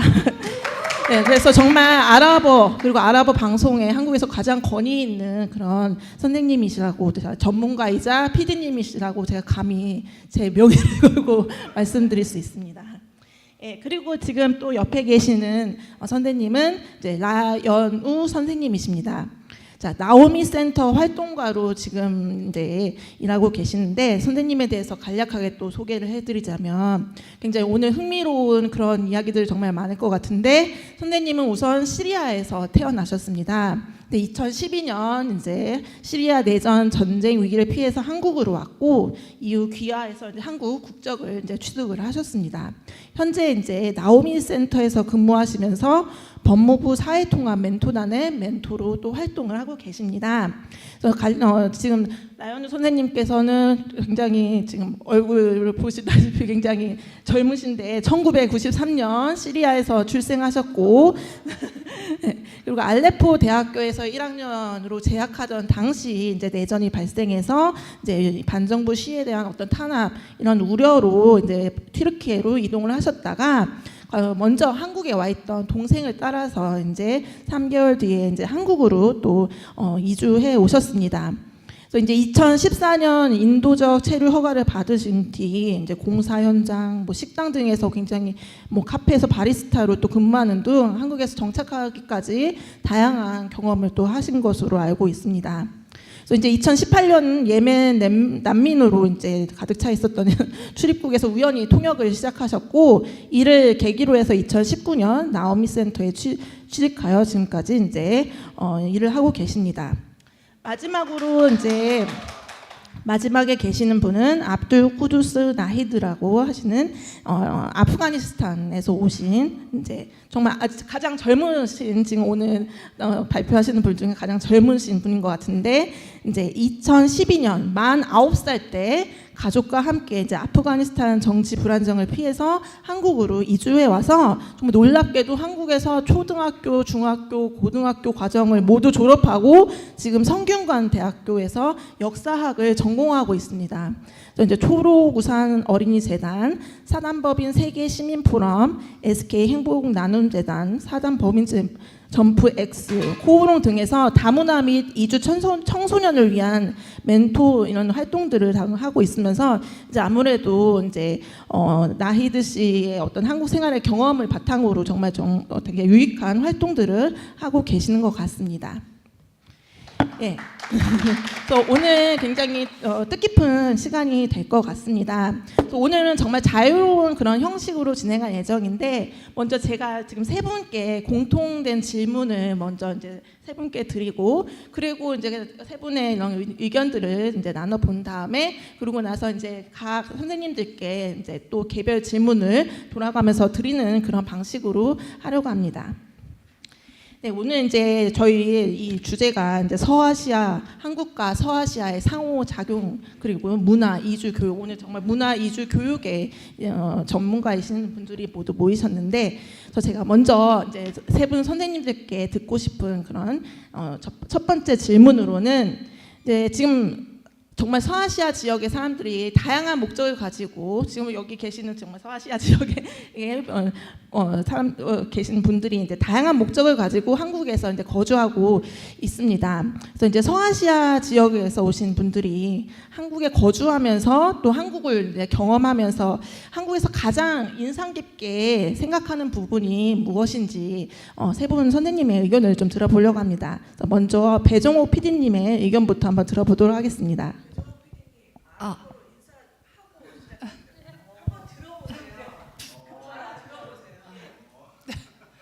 السلام عليكم ورحمة الله وبركاته. اسمي لؤلؤة 배정옥 من قسم العربي بالKBS. 아랍어 방송 배정옥입니다라고 소개했습니다. 제가 한국에 살면서 아랍 사람들과 일을 하고 또 아랍어로 저희가 한국을 소개하는 콘텐츠를 만들어서 그 아랍어를 사용하는 중동 청취자들을 대상으로 방송을 하잖아요. 그래서 어떤 때는 제가 전 세계에 무슨 죄를 지어서 내 나라에 살면서 내 나라 말을 하지 못하고 이렇게 이런 어려운 언어로 평생 살아야 하는 이런 언어의 감옥에 갇혔나 뭐 이런 생각을 한 적도 있었는데, 그것도 오래 하다 보니 또 오늘같이 이렇게 한국말로 이런 귀한 자리에서 얘기할 수 있게도 되네요. 감사합니다. 반갑고요. 서아시아 사람들이 한국에서 가장 인상 깊게 생각하는 부분은 굉장히 많이 좋은 말씀들을 많이 해주시는데, 크게 카테고리를 만든다면 한 3가지 정도 언급할 수 있을 것 같습니다. 첫 번째는 이제 한국 사회의 다이나믹성, 그다음에 두 번째는 선진적 사회 시스템, 그다음에 세 번째는 동양적 가치. 이것이 이제 공통적인 부분이고요. 다이나믹성에 대해서 얘기를 하자면 한국 사람들은 굉장히 일 중심 사회다. 그래서 우리가 이제 사우디 같은 데를 이미지를 떠올리면 굉장히 종교가 중심이 되는 사회다 이렇게 느낌이 오잖아요. 근데 아랍 사람들이나 서아시아 사람들은 한국은 그러니까 일을 추앙한다고까지 생각하는 것 같아요. 그래서 같이 일을 해본 사람들은 굉장히 열정적이고 근면 성실하고 우리의 효율적인 업무 능력 이런 거를 굉장히 높이 평가하는 것 같습니다. 그리고 또 자타가 공인하는 빨리빨리 문화, 이거는 자타가 공인하고요. 그 다음에 어떤 트렌드의 급격한 변화, 한국 사람들은 새로운 거를 받아들이는 속도도 굉장히 빠르지만 또 낡은 걸 폐기하는 속도도 지나치게 빠르다. 그렇기 때문에 한국 사회가 정체되어 있지 않고, 그래서 아마 다양한 분야에 지속 가능한 이런 발전이 가능하지 않은가 이렇게 보는 것 같습니다. 그리고 이제 두 번째 선진적 사회 시스템 같은 경우는 우리의 교통이라든지 의료, 또 전자정부, 또 이커머스 이런 거를 경험해 보신 분들은 굉장히 감탄하죠. 그리고 특히 사회 시스템 중에서도 노인이라든지 어린이, 장애인, 여성 등 이런 약자들도 골고루 배려해서 설계되어 있다는 점에 또 인상적이라고 말을 많이 합니다. 세 번째는 이제 동양적 가치인데요. 아까 저기 터키 교수님도 말씀해 주셨지만 우리는 그런 뉴스를 많이 접하잖아요. 이제 핵가족을 넘어서 1인 가구가 많이 늘었다. 사람보다는 오히려 반려견이나 반려묘가 더 중요한 사회가 되어가고 있다. 이렇게 하지만 그래도 그들의 시선에는 아직도 우리가 더 공동체 가치가 살아있다, 공동체 문화가 살아있다 이렇게 보는 것 같고요. 가족 중심 사회, 또 뭐 노인 공경, 뭐 약자 보호 이런 것들의 그런 동양적 가치가 살아 있다. 그렇기 때문에 서구 문화보다는 한국 문화에 더 유대감을 느끼고 또 호감도도 높아지는 것 같습니다. 그래서 같은 맥락에서 도시를 개발할 때도 이런 그 과거의 유산들을 뭐 다 폐기하지 않고 적절히 아름다운 것들을 살려서 그 신구의 어떤 조화를 이루어가면서 현대화를 한다. 이런 거를 굉장히 좋게 생각하는 것 같고요. 여기까지가 이제 좀 긍정적인 면이고 상당히 또 불편해하는 부분도 있는데 대표적인 거는 이제 한국 사회가 다문화 사회로 나아가는데 다문화 수용하는 데서 굉장히 소극적이다. 또 다른 문화에 대한 개방성도 좀 부족하다. 이런 말씀 많이 하시고 특별히 그 외국인들에 대한 편견이 좀 있는 것 같다. 근데 미국이나 유럽 사람들을 대하는 태도와 서아시아인들을 대하는 태도에는 큰 차이가 있다고 느껴진다. 이런 말씀들 많이 하십니다. 그리고 이제 좀 흥미로운 점은 과거에는 제가 그 사람들을 만나보면 한국의 정 문화에 대해서 굉장히 다 이렇게 말씀을 많이 하셨거든요. 근데 지금은 그것이 정 문화가 많이 소실되고 있다. 이렇게 보는 것 같고 특히 이제 최근에 중동에서 오신 유학생들을 만나보면 이들이 이제 한국의 MZ 세대들과 접촉을 하면서 어려워하는 것 같아요. 그러니까 그 굉장히 경쟁이 너무 치열하고 각박하고 개인들은 굉장히 개인화되어 있고 그래서 도움을 청하기 굉장히 어렵다. 이런 말씀들 많이 하십니다. 끝으로는 최근에 오신 분들은 한국 사람들이 굉장히 패셔니스타다. 뭐 이런 말씀들 좀 많이 하는 게 흥미로웠습니다. 여기까지 하겠습니다. 나연훈 선생님께서는 어떻게 생각하시는지? 네, 방금 소개받은 나연우라고 합니다. 네, 저는 한국에서 살면서 인상 깊었던 점들이 생각을 해봤는데 개인적으로는 한국에서 이제 열심히 할 만큼 성과 볼 수 있는 나라라고 생각을 합니다. 네, 시리아에서는 그러질 못하거든요. 그래서 시리아 같은 경우는 전 뭐 18살까지 살다가 나왔지만 거기서 아무리 열심히 해도 이렇게 열심히 할 만큼 받을 수 없다고 저는 이렇게 없어요. 그래서 저희 아버지께서 이렇게 이렇게 크면서 이렇게 일하는 것도 보고 이렇게 열심히 하는데 왜 우리가 아직 가난할까? 왜 우리 아직 이 집에서 살고 있을까? 이런 생각을 하면서 이제 한국에 와서 또 이렇게 열심히 살아보니까 그만큼 받을 수 있다라는 인상 깊었던 점이 첫 번째고요. 두 번째는 저희 이렇게 시리아 같은 경우에는 이제 이슬람에 대한 되게 독실한 면이 있어요. 그래서 저희 부모님들도 그렇고 제가 살았던 사회에서도 그렇고 이제 이슬람에 대한 집착감이라고 해야 되나? 좀 독실한 면이 되게 강해서 자유가 없어지는 거예요. 그래서 한국에 오고 나서 이 종교에 대한 자유를 보니까 굉장히 좋았고요. 이렇게 하다 보니까 이제 자유를 찾을 수 있다고 생각을 합니다. 이제 많은 외국인들, 많은 이주민들이 이제 종교 하나만 가지고 살아가는 게보다 자기 믿고 있는 신앙을 가지고 이게 살아갈 수 있는 땅이라고 생각을 합니다. 세 번째는 아까 그 PD님 말씀했던 건 정이 없어지고 있다라는 것에 대한 건데요. 저는 제주도에 살아서 그런지 정이 많습니다.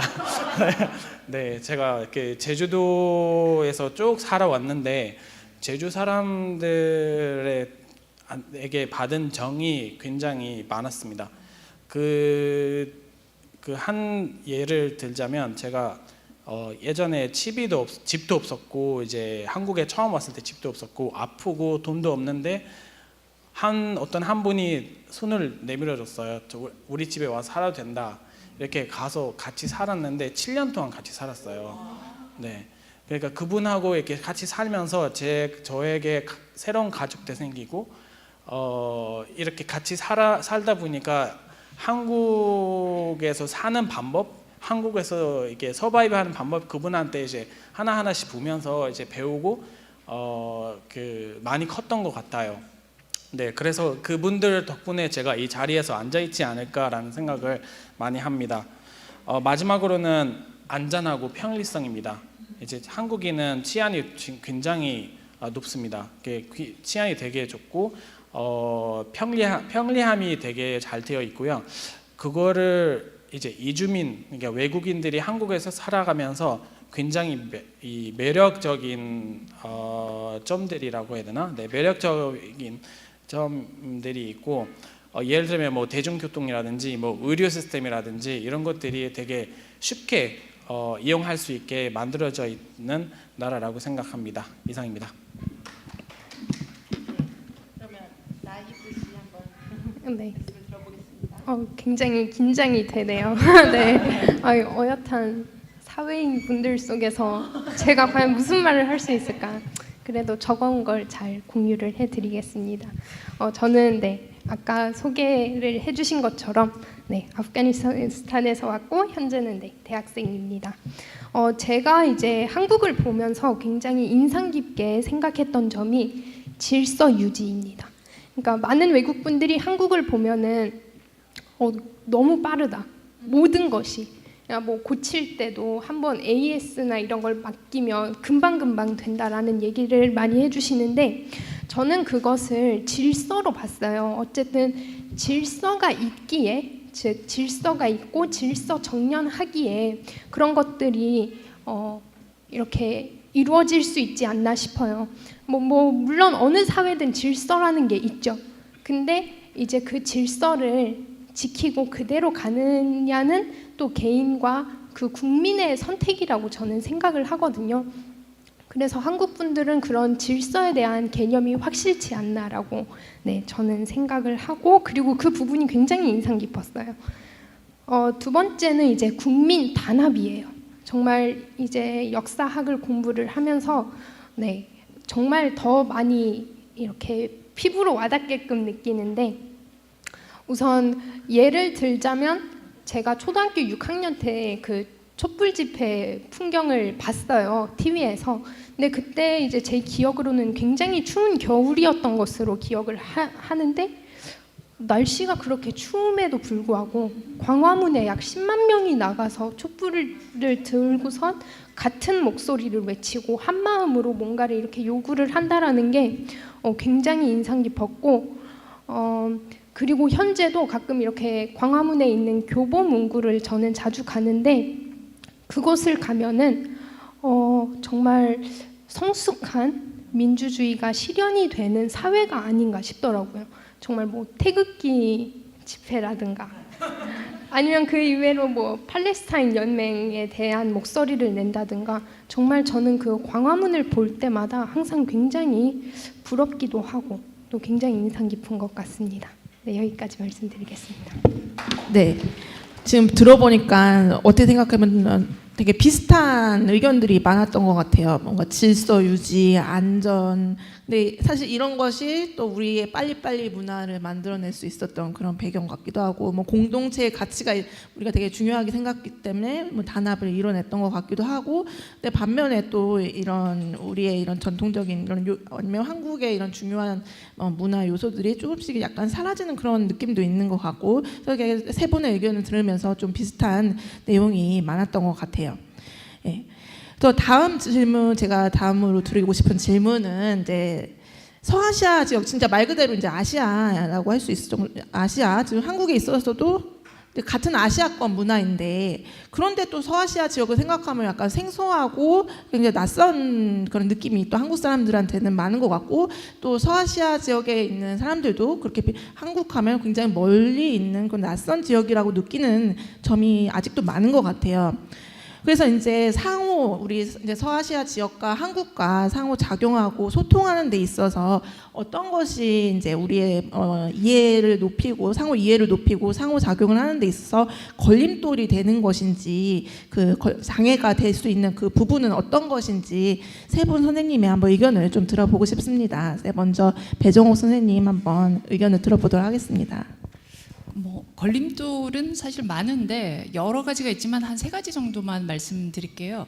일단은 그 지리적, 문화적, 심리적 어떤 거리감, 그다음에 종교적인 관용의 문제, 그리고 언론의 편향성, 이 정도로 저는 생각하는데요.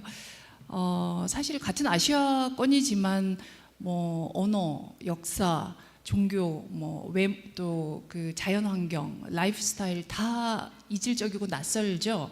근데 역사적 유대감만 해도 한국은 사실 동아시아와 더 그 유대감을 느끼는 반면 서아시아는 유럽이나 그 북아프리카랑 더 긴밀하게 연결되어 있잖아요. 그래서 어떤 상호 좀 공유된 역사적인 서사를 이렇게 발전시키기에는 제한적이지 않은가 이런 생각이 들고, 또 지리적으로도 너무 멀다 보니까 지금 뭐 중동 항공사들, 특히 아랍 항공사들이 굉장히 진취적으로 취항을 하고 있어서 교통 약점 부분은 좀 많이 해소가 됐지만 그래도 심리적, 물리적으로 굉장히 이렇게 먼 지역의 사람인 것 같아요. 우리나라 사람들에게는. 그리고 두 번째는 이제 종교적 관용의 문제인데, 그 연우 씨도 아까 언급을 했지만 한국은 그 종교적으로 굉장히 다원화된 사회라서 우리 내부에서는 그 종교적 관용이 잘 실천되고 있는 것 같아요. 근데 이제 타 문화권 종교, 특히 뭐 기독교의 어떤 이슬람에 대한 그 편견, 그 오해는 해소가 잘 안 되고 있고, 최근 예만 봐도 뭐 대구의 그 이슬람 사원에서 뭐 돼지고기를 구워 먹는다든가, 또 제주도 예멘 난민 사태도 그렇고, 그래서 종교적 관용 부분도 굉장히 큰 걸림돌이지 않은가 이 생각이 듭니다. 그다음에 세 번째는 그 언론 보도 태도인데요. 우리나라가 이제 기본적으로 언론이 서구의 언론을 많이 받았습니다. 그렇기 때문에 또 서구 언론은 유대 자본이 많기 때문에 조금 뭐 편향적일 수밖에 없는 그런 구조인데다가 또 양적 질적으로도 그렇습니다. 양적으로도 한국 언론이 그 서아시아를 커버하는 그 절대적인 양이 굉장히 작아요. 그래서 한국인 일반, 심지어 지식인들 사회에서도 보면 서아시아에 대한 이해도가 깜짝 놀랄 정도로 낮아요. 근데 양적으로도 그런데 또 질적으로도 그렇죠. 사실 뭐 뉴스나 드라마에서도 굉장히 또 편향적이고 왜곡된 정보가 자주 전달되잖아요. 기억나는 드라마 그 죽어야 사는 남자인가? 예, 거기도 보면 뭐 무슬림 복장을 한 그 배우가 코란을 펴놓고 뭐 앞에 발을 올린다든가, 또 뭐 히잡을 쓴 그 여성이, 무슬림으로 보이는 여성이 수영장에서 비키니를 입고 있다든가, 뭐 그런 거가 이제 정보가 이렇게 왜곡되게 전달됐죠. 그래서 이건 사실 뭐 굉장히 문제가 되고 이슬람권의 분노를 일으키고 또 SNS 상에서 문제가 되다 보니까 그 M본부죠. M본부의 제작진들이 사과를 하고 또 홈페이지에도 아랍어로 게시문을 뭐 올리고 이렇게 하면서 마무리가 됐지만 사실 굉장히 불필요한 갈등을 유발한 케이스죠. 그래서 뭐 한류 학살을 위해서 저희 같은 사람들이 엄청 애쓰고 있는데 이렇게 공든탑을 일시에 무너뜨리는 이런 그 행위라고 볼 수 있습니다. 그 정도 얘기하겠습니다. 네. 종교 이야기 나왔는데요. 그 피디님 말씀하신 종교에 대한 좀 오해라든지 이런 포인트들은 있는 것 맞습니다.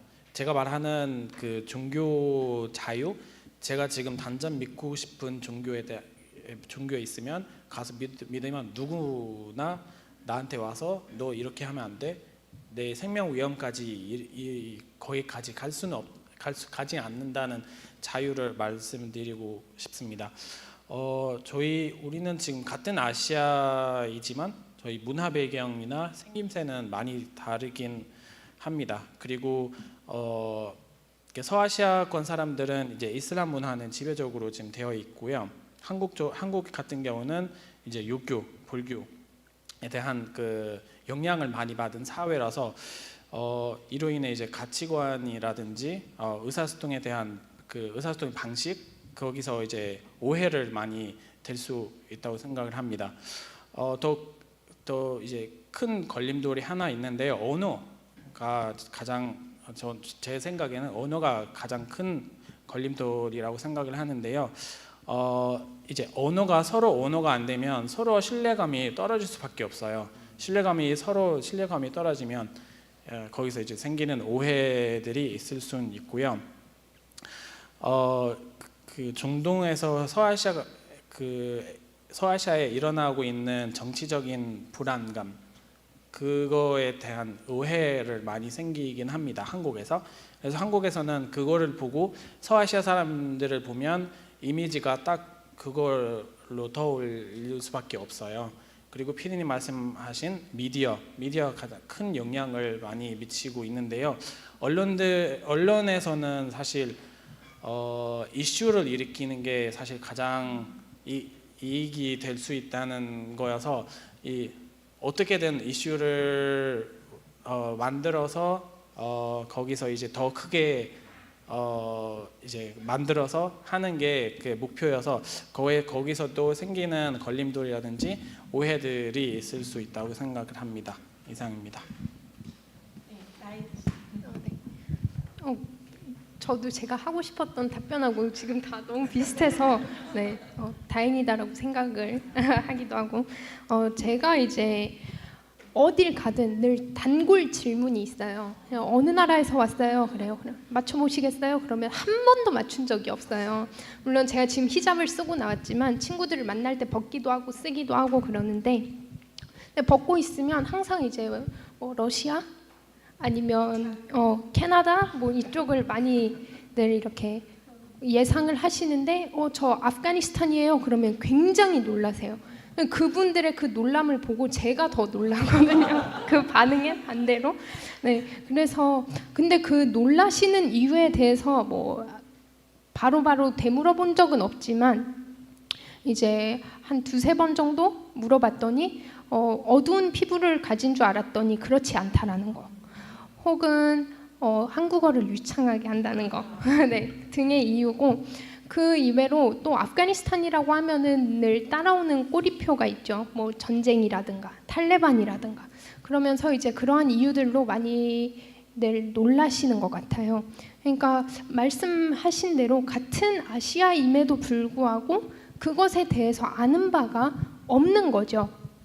그래서 저도 일단 종교적인 부분을 말씀을 드리겠는데요. 저도 지금 학생이고 이제 한창 친구들과 놀고 그렇단 말이에요. 근데 우선 그 서아시아 국가들 대부분이 이슬람교도를 믿잖아요. 근데 이슬람 문화권은 종교와 문화를 분리할 수 없는 구조란 말이에요. 그러니까 어느 부분이 종교인지 어느 부분이 문화인지를 알 수가 없어요. 근데 반대로 한국은 자유의 그 종교의 자유가 있고 문화와 종교가 확실히 분리가 되어 있단 말이에요. 그래서 저는 그 종교 부분을 이제 저도 짚고 넘어가고 싶고 또 하나는 식문화예요. 먹는 거. 저희는 이제 먹는 걸 많이들 가리거든요. 뭐 술이라든가 돼지고기. 저도 일절도 안 먹거든요. 술도 돼지고기도. 근데 대학을 올라오면서 개강 파티, 종강 파티, MT 뭐든지 관계를 쌓기 위해선 일단 삼겹살과 술이 들어가야 돼. 근데 사실 저는 그럴 수가 없거든요. 근데 거길 따라가서도 가만히 있는 것도 좀 그렇고 그렇다고 해서 그걸 제가 또 막 마시고 싶진 않고 네, 근데 반대로 몰래 마시는 친구들도 충분히 많이 있거든요. 네. 그래서 근데 한국에선 또 그 식구라는 표현까지 있잖아요. 밥을 같이 먹음으로써 식구가 된다, 관계를 쌓아갈 수 있다. 그래서 저는 그 부분도 걸림돌이라고 하고 싶진 않는데, 네, 좀 약간의 개인적인 견해를 전달해드리고, 두 번째는 저도 아까 전에 그 PD님이 말씀하신 것처럼, 네, 그 한국 사회 내에서 그 서아시아를 볼 때 그 서구 프레임에 갇혀서 너무 그쪽을 평가를 한다라는 거예요. 그러니까 한국이 서아시아를 직접적으로 알기보다는 서구의 시선을 통해서 그 지역을 보고 그것을 제대로 이해하기보다는 2차적으로 전달된 고정관념, 편견, 오해 등을 있는 그대로 다 받아들이거든요. 그래서 저는 그 부분을 너무나도 안타깝게 생각을 하고, 물론 이전을 생각을 한다면 한국 사회가 이제 그런 서구의 매체라든가 또는 서구 시선에 의존적일 수밖에 없었음을 이해를 합니다. 하지만 이제 앞에 계신 구기현 교수님이라든가 그 이외에 정말 멋진 연구자분들이 있기 때문에 이제는 좀 직접적으로 상호 교류를 했으면 좋겠다. 그래서 그 필요성에 대해서 네, 다시 강조드리고 싶어요. 네, 감사합니다.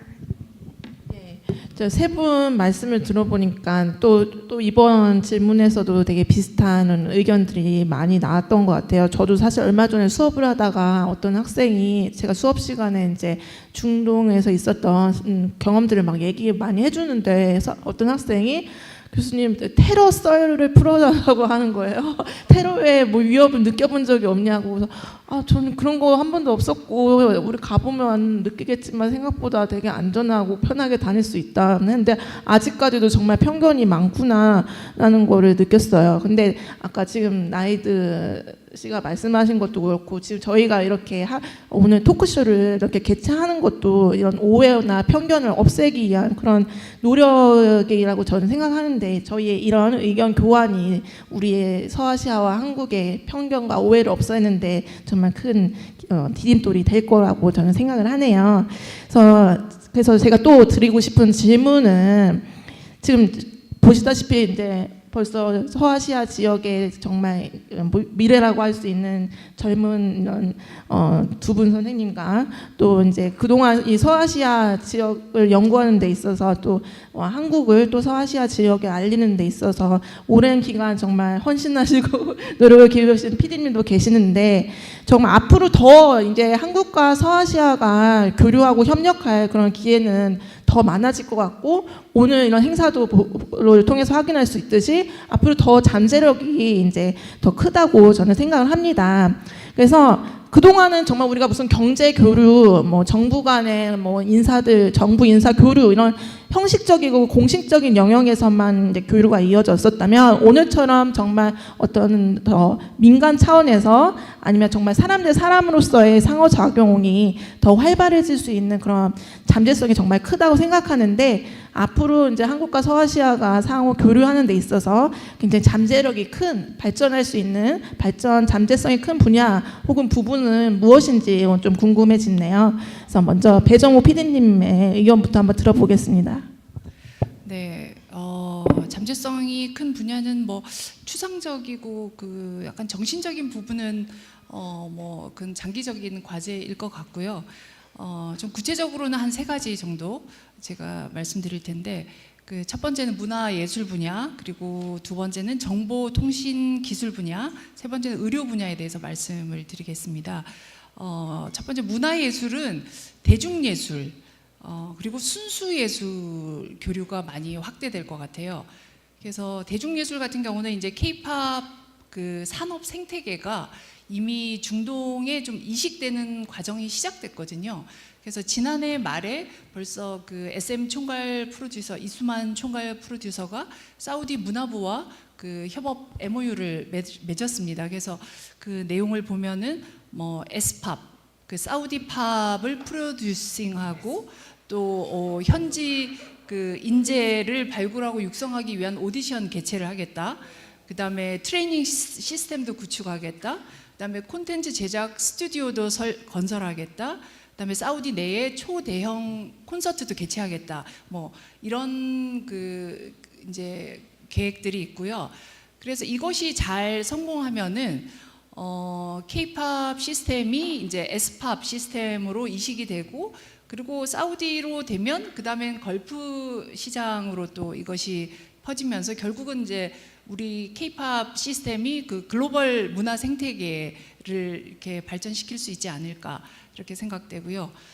그다음에 순수예술 분야는 올 초에 그 홍대 미대 교수님이셨던 그 최병훈 교수님이라고 계십니다. 이분의 그 아트 체어, 그 약간 거대한 석조 아트 벤치 같은 건데 이것이 카타르 국립중앙박물관의 그 중앙 광장의 영구 전시가 되기로 되었습니다. 그리고 지금이죠. 그 백남준 이후에 뭐 한국이 낳은 가장 세계적인 설치 미술가라는 강익중의 그 한글 신전이 이집트 피라미드에서 전시가 되고 있어요. 그리고 올해 여름에 그 우리 광주 비엔날레가 있었잖아요. 거기서는 카타르가 그 아랍 국가론 최초로 그 카타르 파빌리온을 또 이렇게 제작을 했습니다. 그래서 이제 두 지역의 어떤 이렇게 순수 예술 분야의 교류가 점점 깊어지고 또 해서 굉장히 잠재성이 클 거로 보이고요. 두 번째 그 정보통신 분야는 소위 뭐 KICT 분야인데 그 플랫폼 사업이라든지 게임 산업 또 사이버 보안 이 분야가 사실 중동 시장이 우리 기업들한테는 블루오션이잖아요. 그래서 네이버는 이제 중동에 이미 뭐 플랫폼 대로를 뚫겠다. 그래가지고 사업에 이제 착수를 했고, 그래서 네이버나 카카오가 선두로 해서 그쪽 이제 생태계를 좀 고도화하고 있는 작업을 지금 하고 있는 것 같고, 그래서 아마 관련 산업계가 다 이렇게 진출을 굉장히 활발히 할 것으로 예상이 됩니다. 그리고 그 모바일 게임 같은 경우 보면은 그 모바일 게임 앱을 세계적으로 가장 많이 다운받는 데가 중동이라고 합니다. 그래서 아마 우리 모바일 게임이나 뭐 e스포츠 산업 여기도 잠재성이 굉장히 큰 분야라고 봅니다. 마지막으로 이제 의료는 아마 들어보신 분 계시겠지만 서울대병원이 2014년에 그 두바이에 그 왕립병원을 운영하는 그 운영권을 따내서 지금도 계속 하고 있잖아요. 그래서 이것이 이제 성공하면서 국내 대형 병원들이 이제 진출을 하기 시작했고, 그런 다음에 이게 성공하니까 K-의료에 대한 그쪽에 그 평가가 되게 좋습니다. 그래서 한국 병원들이 그 중동의 어떤 의료 표준을 이렇게 만드는데 좀 기여를 하고 있고, 그래서 지금 진출 내용을 보면 이제 뭐 위탁 운영도 있지만 뭐 병원 IT라든지 검진센터라든지 뭐 제약 공장도 설립하고 또 미용, 건강관리, 뭐 원격 그 의료 시스템 구축 뭐 이런 것들을 이제 관련 산업들이 다 이렇게 확대될 거로 보고요. 좀 특이한 거는 2026년에 그 두바이의 그러니까 소화기 전문 병원이 그 중동 걸프 지역에서는 최초로 그러니까 한 분야에 특화된 병원이 최초로 건설된 이렇게 세워질 예정이라고 합니다. 그러니까 이제는 그 종합병원이나 대형병원 단위가 아니고 이제 한 분야, 그러니까 특화된 분야가 이제 진출할 수 있는 계기가 마련될 것이다. 뭐 이렇게 보고 이 외에도 뭐 관광, 뭐 농식품, 또 할랄 삼계탕, 뭐 나주배, 뭐 홍삼, 또 뭐 김, 뭐 이런 거는 이제 스마트팜 또 농업 부분에서는 많이 진출하고 있고요. 그리고 또 재밌는 건 또 프랜차이즈. 이제 그 한국 토종 브랜드 카페벤에 우리나라에서 많이 사라진 것 같은데 이게 한 2012년인가 이제 나가기 시작했는데 그것이 잘 정착되니까 설빙, 뭐 교촌치킨, 뭐 이렇게 프랜차이즈 업계들이 이제 눈독을 들이는 것 같아요. 네, 이상입니다. 네, 거의 PD님이 커버링 다 한 것 같습니다. 네, 추가로 하자면, 네, 제가 섰던 거 다 일단 순서대로 나왔던 것 같아요. 네, 추가로 하자면 저희 문화 교류에 대한 이야기를 좀 하고 싶은데요. 나왔지만 K-팝이나 K-드라마 지금 우리가 한류에 대한 집중을 많이 하고 있지만 그 서아시아 전통을 가지고 새로운 콘텐츠를 만들면 저는 그렇게 항상 좋다고 생각을 하거든요. 뭐 서아시아라는 새로운 드라마, 아니면 새로운 K-팝을 만들어서 또 이제 창출하는 게 좀 가능하지 않을까 싶은데, 네, 그렇습니다. 두 번째는 헬스케어라든지 제가 패스하겠습니다. 그 세 번째로 가겠습니다. 저희 지금 그 사회적 기업들, 비영리 기업들이 서로 협력해서 어떤 동아시아라든지 서아시아 가지고 있는 문제들을 가지고 같이 해결할 수 있는 방안을 함께 연구를 해서 하면 좋지 않을까 싶습니다. 이상입니다. 네. 네. 저도 굉장히 많은 분야가 기여를 할 수 있다라고 생각을 해요. 저의 본국만을 보더라도 뭐 의료, 교통, 통신, 건설 등등 여러 가지 뭐 어느 쪽으로 손을 벌리든 사실 뭐든지 다 좀 관계를 쌓을 수 있는 그런 분야라고 생각을 하고, 근데 저는 특히 그 중에서도 자원 부분에서 말씀을 드리고 싶어요. 한국 같은 경우에는 자원이 부족하지만 너무나도 강력한 기술들을 가지고 있잖아요. 근데 반대로 아프가니스탄 같은 경우에는 자원이 엄청 풍부하거든요.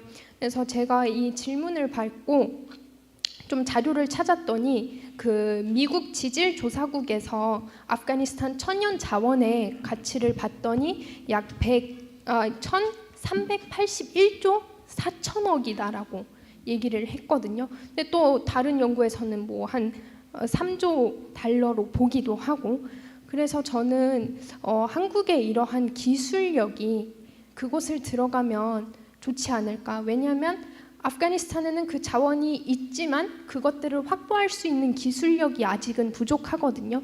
그래서 그 자원과 또 대한민국의 이런 기술력이 만난다면 이 양국에 엄청난 이익이 있지 않을까라는 것을 전달해 드립니다.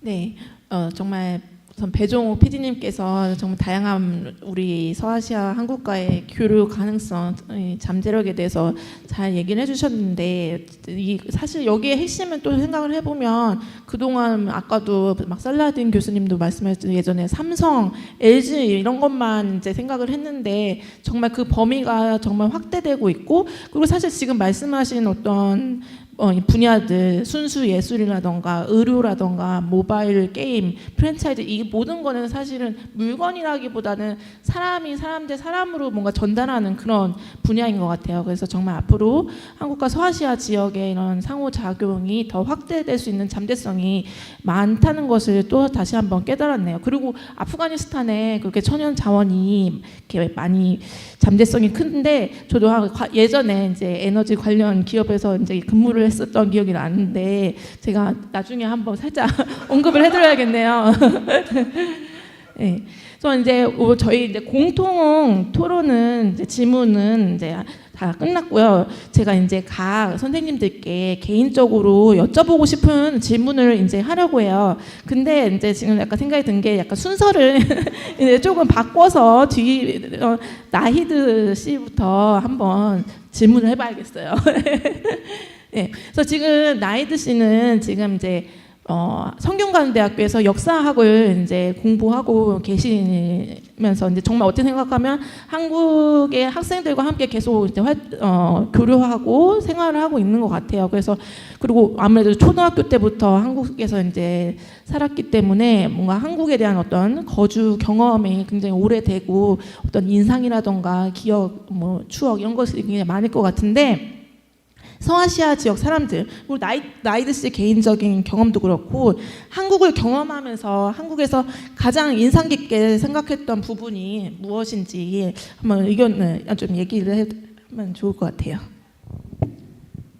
가장 인상 깊게 생각했던 부분, 이것 또한 아까 첫 번째 질문과 좀 겹칠 것 같은데, 말씀대로 그런 국민 질서 유지, 국민의 단합, 라고 말씀을 드릴 수 있겠고, 죄송해요. 한 번 더.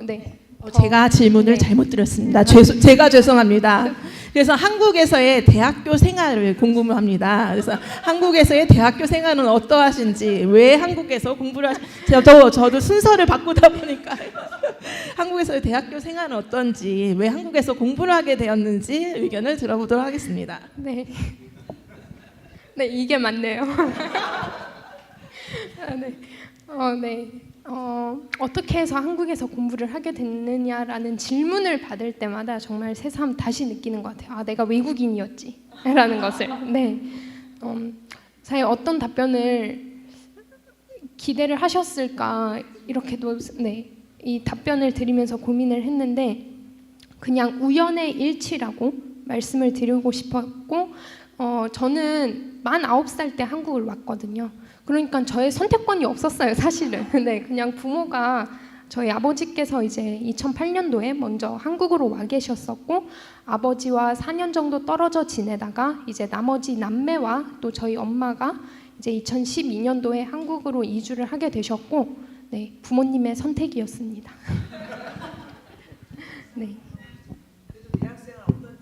대학교 역사. 네, 역사학. 네, 제가 역사학을 선택을 하게 된 이유에 대해서도 많이들 물어봐요. 아프가니스탄 사람 그것도 한국에서 역사학 왜? 라는 질문들을 많이 해주시는데 우선 저는 굉장히 상반되는 두 국가를 경험을 했어요. 아프가니스탄에서 태어났고 이제 성장 도중에 한국으로 넘어왔고 그러면서 늘 궁금했어요. 아프가니스탄과 한국은 같은 시대를 살아감에도 불구하고 역사적으로 정치적으로 왜 이렇게 다른가? 그리고 뉴스 보는 것을 굉장히 좋아하거든요. 그래서 저의 이 질문의 답을 찾고자 이제 뭐 책도 보고 뉴스도 보고 했는데 그 안에서 질문들이 점점 더 커지는 거예요. 뭐 한 국가의 역사적 배경, 뭐 정치적인 배경, 국가 설립 등등이 궁금해진 거예요. 그러면서 두 국가가 왜 이렇게 다르지라는 이 질문에 대한 사실 궁금증을 풀어내고자 이제 좀 혼자서 많은 질문들을 던지던 와중에 어느 쪽으로 공부를 하면 좋을까를 생각을 하다가 그게 역사학 그리고 정치 외교학이라는 부분이더라고요. 그래서 저도 이제 작년에 입학을 했어요. 작년에 대학을 입학을 하고 작년에는 학과가 없었어요. 그래서 자유학년이라고 할까요? 그래서 자유롭게 여러 가지 수업을 듣다가 2학년 올라와서 이제 현재는 본전공으로 이제 역사학을 선택을 하게 되었고 다음 학기부터 이제 부전공으로 정치 외교학도 공부할 생각입니다. 좀 요즘 드는 생각이 조금 안타까운 것이 저희 학교가 역사학을 하고 있지만 주로 이제 한국사를 다루고 있거든요. 근데 약간 중동사를 아직까지 공부를 하지 않아서 그런 아쉬움이 조금 남지만 아마 정치 외교학으로 넘어가면 그 서적들을 그 전공 서적을 보니까 예로 아프가니스탄이 많이 언급이 되더라고요.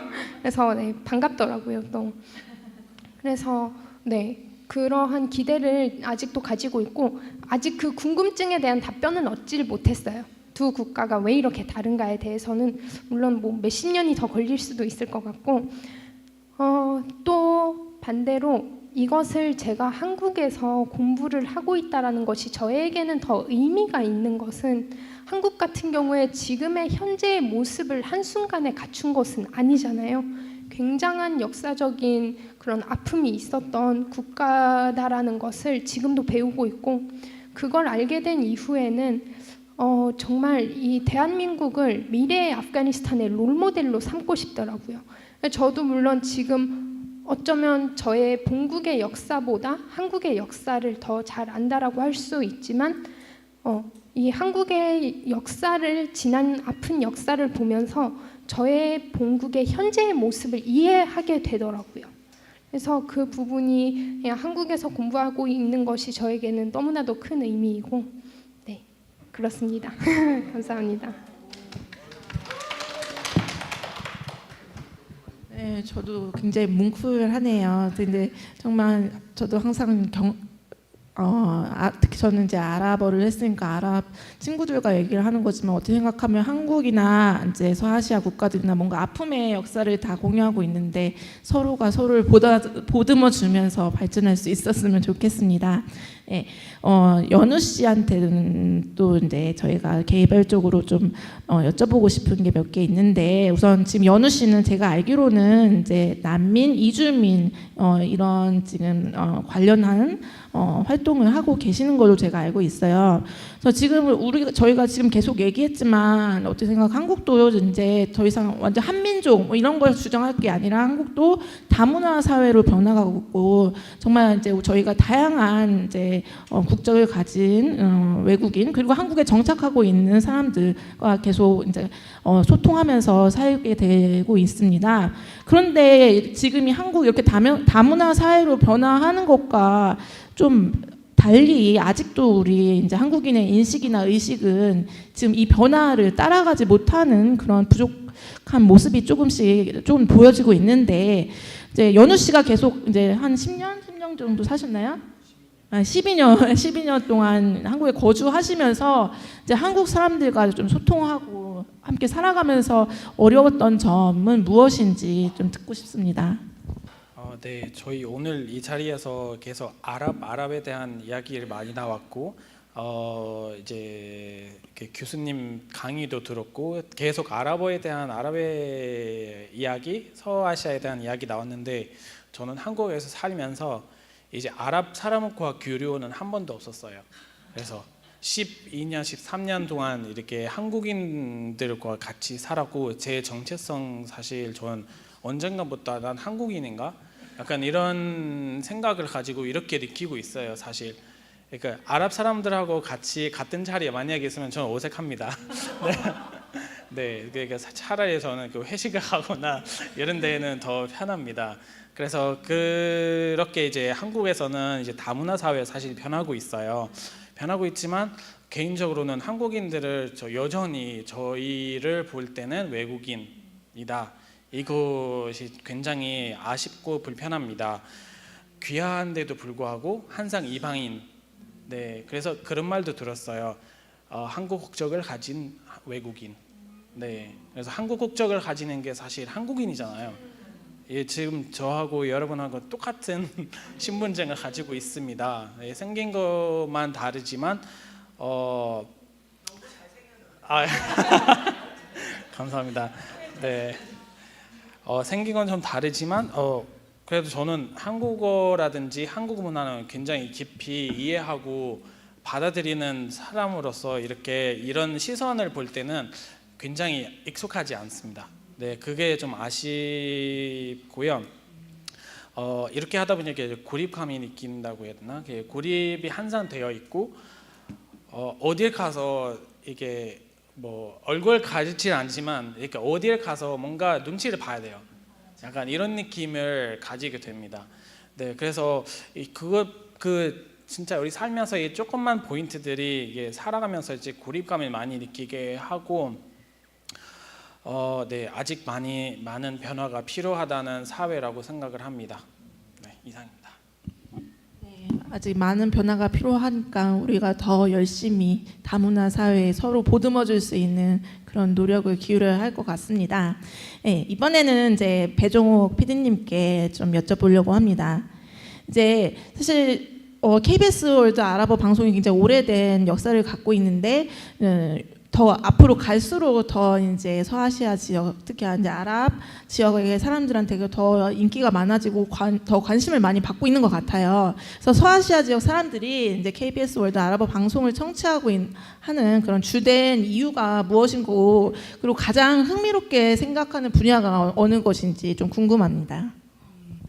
아랍어 방송이 올해 49주년입니다. 내년에 50주년입니다. 그래서 그 아랍 대사들이 가끔 외교에서 한국은 우리를 별로 중요하게 생각하지 않는 것 같다 이렇게 얘기하면, 우리는 50년 전부터 너네에게 관심을 가졌어 이렇게 제가 항상 말을 하는데요. 왜 KBS 아랍어 방송을 그 중동 청취자들이 듣느냐, 이게 이제 시대별로 조금 이유는 다른 것 같아요. 그래서 이제 한 2000년대 초반 이때까지는 정말 우연히 그냥 저희를 알게 된 것 같습니다. 그때는 아무래도 이제 중동 지역 그 언론이 좀 한계성도 있고 폐쇄적이다 그러다 보니 그 좀 지적인 계층들은 외부 세계로 시선을 많이 돌린 것 같아요. 그래서 그 해외 방송들 BBC 월드 서비스나 뭐 독일의 도이체 벨레, 뭐 라디오 프랑스, 중국의 CRI, 뭐 일본 NHK 뭐 이런 거를 듣다가 이제 저희를 알게 되는 거죠. 그게 그 중동 지역은 우리나라는 간첩만 단파를 듣잖아요. 그 난수표 이거 하느라고. 근데 중동은 이제 그 단파 라디오 자체에 이게 뭐 라디오 자체에 FM, AM, SW 그 쇼트웨이브가 같이 있어요. 그러니까 뭐 BBC 듣다가 좀 있다가 뭐 라디오 프랑스 듣다가 보면 여기는 라디오 코리아 뭐 이렇게 나오니까, 그래서 한국 이러다가 들어보면 이제 저 같은 사람이 떠듬떠듬 아랍어를 하니까 귀여운 거예요. 그래서 이렇게 듣다 보면 조금 뭐 들을만 하네 뭐 이렇게 해서 이제 2000년대 초반까지는 그랬던 것 같고요. 그리고 이제 그 최근에는 그러면 어떠냐 하면은 저희가 그 청취자 만족도 조사라는 걸 매년 합니다. 그러니까 국내 라디오로 치면 그 그 청취율 조사죠. 그래서 이제 왜 듣느냐, 뭐가 재밌냐, 뭐 이런 거를 이제 해서 저희가 개선해서 또 프로그램을 반영하고 뭐 이렇게 하는데 1등은 K-팝, 뭐 한국 대중음악을 듣기 위해서, 두 번째는 한국 문화를 알고 싶어서, 세 번째는 한국 소식, 뉴스를 알기 위해서, 네 번째는 한국어를 배우기 위해서, 뭐 이런 순서로 이제 보통 답을 하고요. 그렇게 이제 한 2000년대 초반까지는 주로 오피니언 리더들이 이제 그 외부 세계 정보를 탐색하다가 저희를 들었다면, 한 2000년대 초반부터 2015년까지는 약간 중동 한류가 그 싹이 움트는 시기였거든요.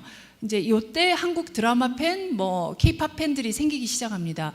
근데 정보는 없는 거죠, 한국에 대한. 그래서 이 사람들이 적극적으로 그 한국에 관한 그 정보를 찾다가, 이렇게 인터넷을 찾다가 저희를 알게 돼서, 이제 마침 그때 또 저희도 뭐 단파에서 이제 뭐 위성 라디오도 하고 팟캐스트도 하고 인터넷 라디오도 하고, 이렇게 저희도 이제 그 방송 플랫폼을 좀 확장을 했거든요. 그래서 이것이 맞아 떨어져서 저희 청취자로 흡수되는 이제 그런 시기가 있었고요. 최근에는 K-팝 팬들이 이제 특히 젊은 층들이 많이 유입이 돼서 좀 저는 의외다 이렇게 생각을 했는데, 그게 이유가 있더라고요. 왜냐, 저희가 K-팝 그 예능 콘텐츠, K-팝 스타 예능 콘텐츠를 생산을 합니다. 그러니까 그 자기의 그 그 욕구에 딱 맞아 떨어지는 거죠. 근데 그 콘텐츠가 그 자기들이 뭐 다른 채널들, 한국에 있는 다른 채널들도 많이 예능을 보지만 자기네들이 궁금해하는 질문을 많이 해주는 거예요, 저희가. 그래서 뭐 K-팝 스타들이 뭐 예를 들면 아랍어 캘리그라프를 한번 써본다든지, 뭐 아랍 음식을 먹어보고 뭐 이건 맛이 있니 없니, 뭐 또 뭐 아랍 음악을 뭐 이렇게 따라 불러본다든지, 거기에 맞춰 춤을 춰본다든지, 뭐 그런 것들이 이제 흥미로운 거죠. 그래서 이제 저희 청취자가 많이 됐고, 그리고 이게 우리나라 사람들도 그렇지만 우리 문화가 좀 타인을 많이 의식하는 그런 문화잖아요, 조금. 근데 중동 사람들도 이렇게 자신들이 남한테 어떻게 보이는지 이게 되게 이렇게 민감하게 보는 것 같아요. 그래서 K-팝 스타들이 우리 어떻게 생각하는지, 그래서 이슬람 문화는 어떻게 생각하는지, 뭐 아랍 음식은 어떻게 먹어봤는지, 뭐 뭘 먹어봤는지, 뭐 아랍의 그 가본 경험은 있는지. 그러니까 아랍어만 해도 22개국이 쓰잖아요. 그러면 어느 나라가 특히 마음에 들은지, 나는 알제리인데 이집트라고 말하지 않는지, 뭐 이런 거.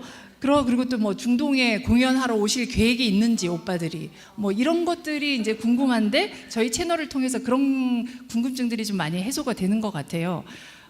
그리고 두 번째 이제 흥미롭게 생각하는 분야는 뭐 역시 그 K-팝 스타 예능 콘텐츠인데, 특히 그 층을 분류를 해보면 여성, 그것도 20대 이하, 특히 10대 이하는 더 많습니다. 예, 그리고 남성들의 경우 이제 또 40대 이상 이런 분들은 뉴스나 시사 정보 이런 게 관심 많고, 전반적으로는 그 관광, 음식, 또는 뭐 한국 사람들의 어떤 일상이나 트렌드를 다룬 프로그램, 이런 것들이 좀 인기가 많습니다. 혹시 아랍 국가의 그것도 파악이 되나요? 뭐 그렇죠. 그거를 다 표시하죠. 그 인기 있냐고요? 어느 국가에서? 어느 국가?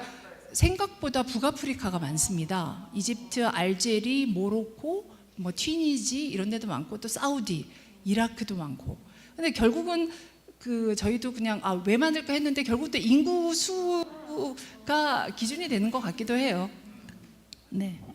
네, 굉장히 흥미롭네요. 그래서 서아시아의 이 젊은이, 특히 젊은이들의 그런 한류에 대한 사랑을 좀 더 한번 느낄 수 있었네요. 그렇다면 한국 학생들은 서아시아 지역을 어떻게 생각하는지, 지금 우리 나이드 씨가 지금 대학교 생활을 하고 있기 때문에 정말 한국 학생들에 대해서 정말 제일 잘 알 것 같아요. 어떻게 생각하면 정말 가르치는 저희보다 이제 같이 생활하는 나이드 씨가 한국의 어떤 대학생들의 그런 생활이라던가 사고라던가 이런 걸 더 잘 알 것 같은데, 그럼 한국 학생들은 이제 서아시아 지역을 생각하면 가장 먼저 뭘 생각하고, 그리고 같이 경험을 해보면 한국 학생들은 어떤 다른 문화, 타 문화에 대해서 이런 받아들이려고 하는 그런 태도가 있는지, 수용하려는 그런 태도가 있는지, 수용성이 있는지 좀 경험을 들어보고 싶어요.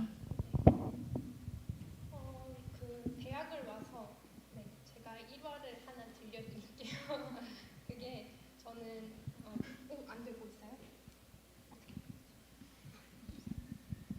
네. 들리시나요? 네. 대학교 1학년 때 우선 저희 학교가 1학년 때는 학과가 없어요. 그래서 자유롭게 수업을 듣는데 교양 위주로 그때 이제 한국 친구들이 자유롭게 교양 수업을 듣고 있을 때 외국인 친구들은 한국어 집중 교육을 받아요. 1년 동안. 근데 이제 저는 학교 측에다가 전화를 해서 저는 이제 그 유학생들과 좀 다른 케이스이기에 한국 친구들과 바로 수업을 들어도 될 것 같아요 라고 이제 요청을 했고 한국 친구들과 같이 수업을 듣게 됐어요. 그래서 정말 저도 엄청 놀랐거든요. 수업을 들어갔는데 외국인이 저 혼자인 거예요. 저는 당연히 좀 왜냐면 제가 사는 지역이 용산구인데 용산구 초, 중, 고등학교에는 당연히 외국 친구들이 생각보다 많거든요. 그래서 대학 강의실에도 몇 명 있지 않을까 하고 한 70명이 듣는 강의실을 들어갔는데 시간을 딱 맞춰서 9시에 들어갔어요. 근데 대부분 학생들이 앞줄을 채우지 않고 뒤에부터 앉는단 말이에요. 들어왔더니 나도 뒤에 앉고 싶었는데 앞자리밖에 없는 거예요. 뒤에서 쭉 걸어오는데 저의 이 동작 그대로 그 눈동자들이 움직이더라고요. 그래서 저도 정말 한참 약간 민감한 사춘기 때 그런 시선들을 느껴야 되는데 오히려 대학이라는 현장에 와서 그런 시선들을 느꼈고 네, 저도 굉장히 당황스러웠어요. 이럴 때 반응을 어떻게 해야 되지? 근데 생각을 해보니까 제가 사는 이 용산구라는 지역은 정말 너무나도 다양한 사람들이 사는 지역이기에 거기에 거주하고 있는 한국 사람들도 그 외국인들과 생활하는 데 스스럼이 없던 거였어요. 그러니까 한국어를 해도 놀라지가 않아요. 한국어 하는구나. 근데 이제 여기 와서 이제 친구들을 다 처음 보고 이제 사귀고 그러면서 한국어를 하면 진짜 눈이 휘둥그레져요. 막 이러면서 네. 그래서 저는 이제 그 수용성이 지역마다 다르다라는 것을 말씀을 드리고 싶어요. 그 대학 같은 경우에 정말 다양한 지역에서 많은 친구들이 모이잖아요. 보통 서울에서 이렇게 자라온 친구들은 그냥 외국인인가 보다. 이렇다면 이제 그 이외에 뭐 지방에서 온 친구들은 아직도 조금 낯설어 해요. 네. 네. 그래도 어떻게 생각하면 예전보다는 좀 좋아진 것 같은 게 네, 대학교에 가면 서울대학교도 그렇고 그래도 외국 학생들을 굉장히 많이 볼 수 있고 이제 한국 학생과 외국 학생이 같이 다니는 모습들을 많이 볼 수 있어서 그리고 앞으로 이런 뭔가 다양한 문화, 다양성에 대한 그런 포용성이라던가 이 다양성이 발전할 수 있는 잠재력은 더 크지 않을까라고 저는 또 생각이 드네요. 그런 면에서 이제 우리 연우 씨는 우리나라가 이제 우리나라가 정말 진정한 정말 다문화 사회, 다양성을 인정하고 다양성을 존중하고 다양성을 받아들일 수 있는 진정한 다문화 사회로 나아가기 위해서 정말 어떤 걸 준비해야 된다고 생각하시나요? 네. 우선 그 나이드 씨 말씀하실 때는 저는 에피소드 하나 기억나서 공유하고 싶어서 얘기를 좀 나누고 싶어서 하는데요.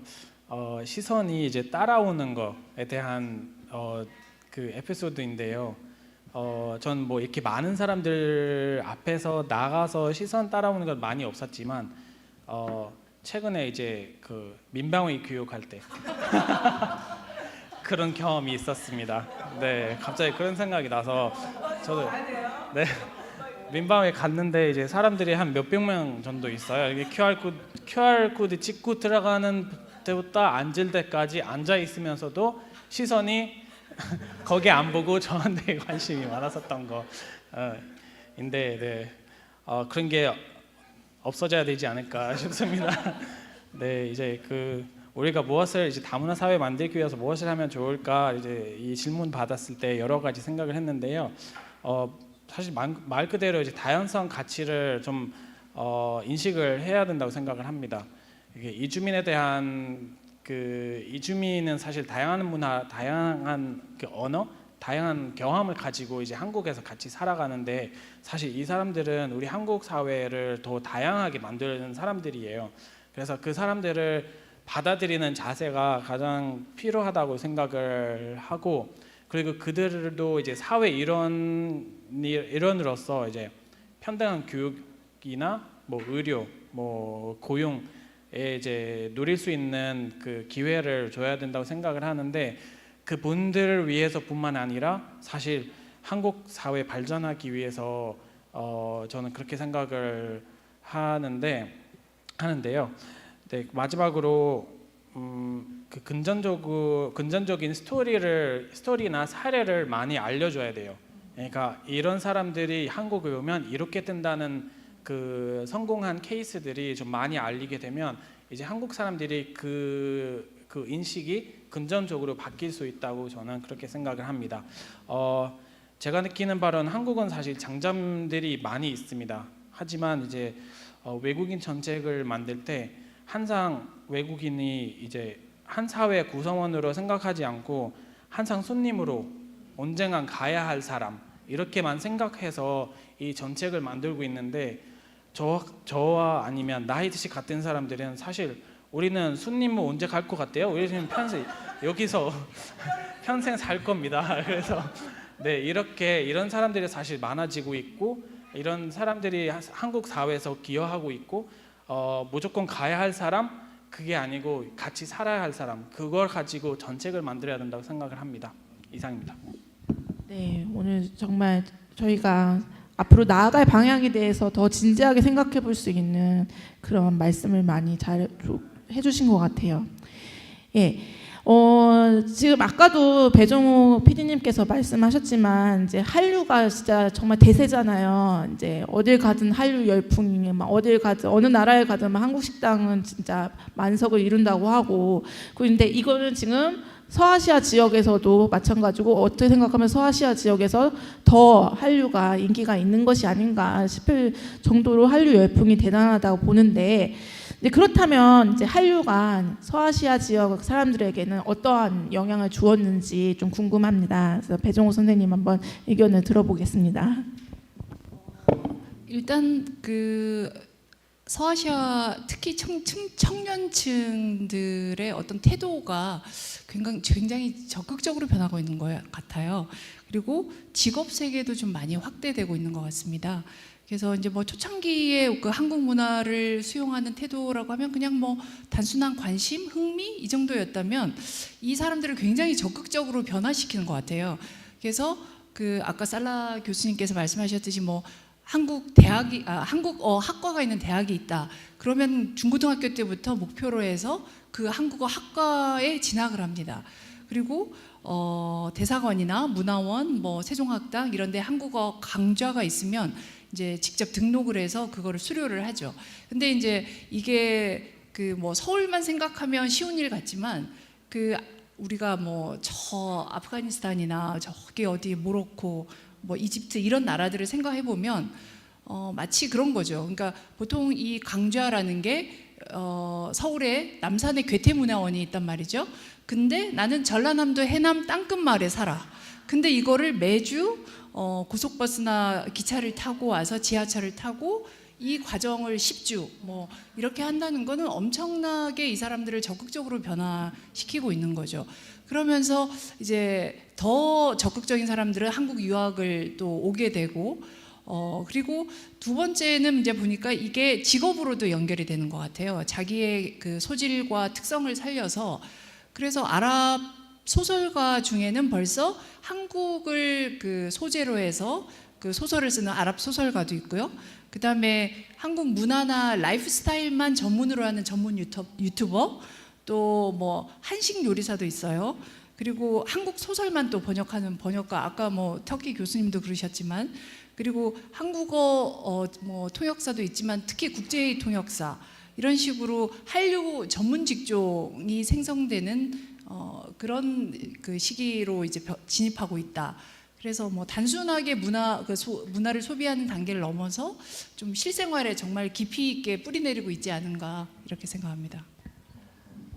네, 저희 오늘 너무 흥미로운 토크쇼가 진행되고 있는데 더 이야기를 나누고 싶지만 시간적인 제약이 있어서 저희 토크쇼는 여기에서 슬슬 마무리하고, 대신 혹시 지금 여기 계신 분들 중에서 좀 추가로 질문하고 싶으시면 네, 질문 몇 개 받겠습니다.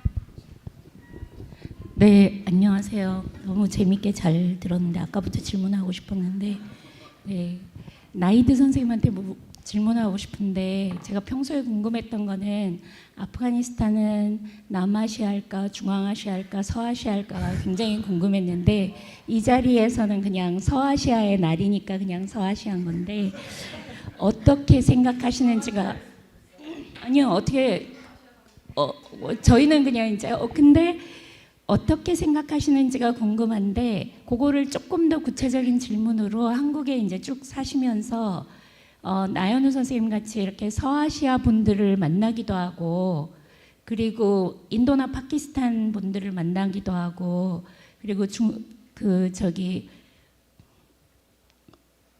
이란 이쪽을 만나시기도 할 텐데 어떤 분들이 제일 친숙하고 가까운 느낌이 드는지 네, 본인은 어떻게 생각하고 그쪽 친구들을 만났을 때 누가 제일 편안한지 요게 궁금하고 하나는 아버님이 2008년에 오셨다고 했는데 아프간 분들이 제일 많이 있는 데가 이란 파키스탄이고 우즈베키 타지키스탄인데 왜 한국으로 오셨을까요?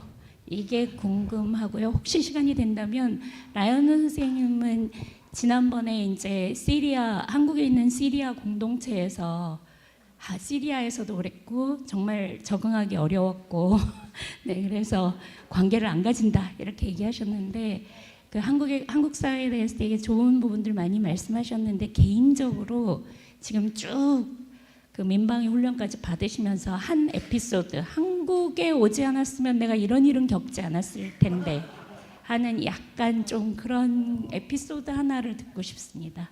네. 질문을 잃어버리기 전에 제가 먼저 네, 저도 서아시아라고 하길래 이게 명확한 뭐지 하다가 이제 저도 검색을 했죠. 검색을 하다가 대부분 아랍어를 쓰는 나라들이 들어가 있고 아프가니스탄은 확실히 네, 아랍어를 쓰지 않아요. 페르시아어랑 그리고 아프가니스탄이 다민족 국가예요. 그래서 민족이 약 10개나 되고 그 민족 각각이 쓰는 언어가 완전 틀려요. 그래서 같은 아프가니스탄 사람임에도 불구하고 민족이 다르면 의사소통이 안 돼요. 그래서 아프가니스탄은 공용어로 2가지의 언어를 쓰고 있고 하나가 파슈투어, 제가 파슈툰족이거든요. 또 하나는 페르시아어. 그 페르시아어가 이제 이란이라든가 뭐 타지키스탄에서 어느 정도 쓰이는 언어이고 그리고 외적으로 봤을 때도 한국 분들과 똑같은 외모를 가진 분들이 있어요. 그분들은 어떻게 지금 아프가니스탄이 중국과도 국경을 맞대고 있거든요. 그래서 그러한 역사적인 배경이 있기 때문에 정말 다양한 사람들이 사는 나라다라고 말씀을 드리고 그래서 저는 네, 검색을 했을 때 서아시아에 때때로 들어가는 나라 중 하나가 아프가니스탄이더라고요. 그래서 살짝 눈치가 보이더라고요. 이거 그냥 아는 척 그냥 모르는 척 하고 지금 여길 와야 되나? 네, 그래도 네.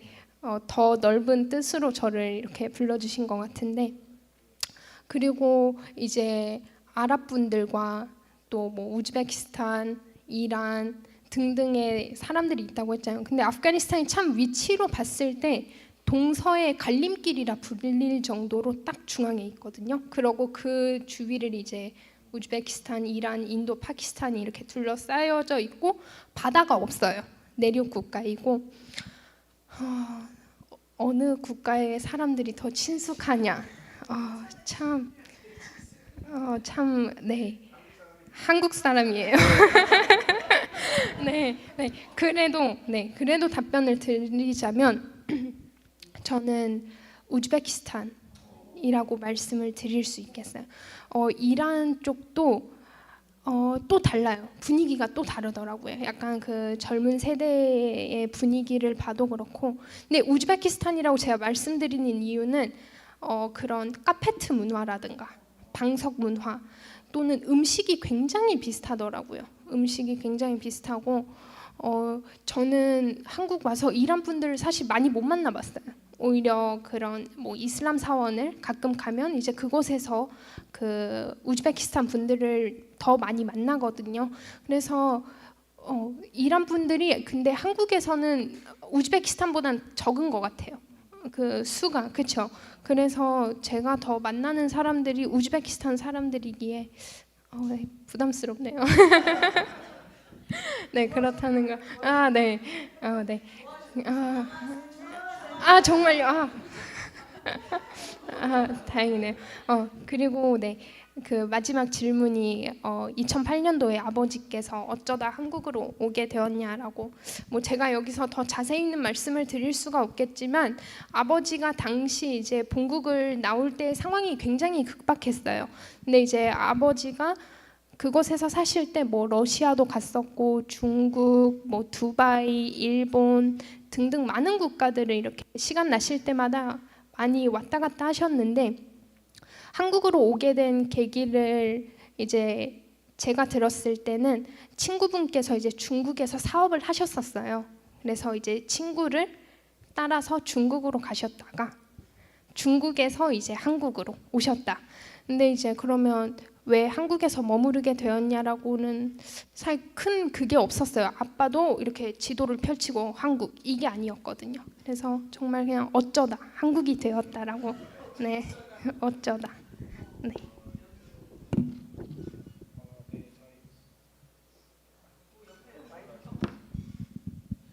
네, 그 사실 민방위 경험도 있었지만 여러 경험들이 있었어요. 뭐 예를 들면 한국에서 출국했다가 입국 다시 할 때 거기서 이제 그 심사 입국 심사할 때 한국 여권 가지고 들어가잖아요. 그래서 거기서는 항상 안내를 해요. 외국인 저쪽으로 가야 된다 막 이런 안내를. 네. 아니면 제주도에서 제주도 무사증 제도가 있으니까 출도 제한도 걸리는 사람들이 많아요. 그래서 무조건 외국인이 제주도에서 떠나려면 심사를 통해서 떠나야 되는데 거기서 한국인, 외국인의 창고가 따로따로 있어요. 그래서 안내하는 사람도 항상 있어요. 그래서 저 오늘도 이제 갈 때마다 달려오더라고요. 이쪽은 아니, 이쪽은 너 저쪽으로 가라고 막 이랬는데, 그러니까 이런 경험들을 보면서 한국에 오지 않았다면 이런 제가 지금 어디에 가 있을까라는 생각을 많이 해보진 않았지만 아마 유럽 나라들에 가서 거기서 그냥 평범하게 살 수 있지 않을까라는 생각을 합니다. 네, 한국에 왔으니까 이렇게 뭐 평범하게 살고 있지만 평범하지 않잖아요 지금. 네, 유럽에서 만약에 살았다면 조금 더 일반 사람들처럼 이렇게 똑같이 살아가지 않았을까 싶습니다.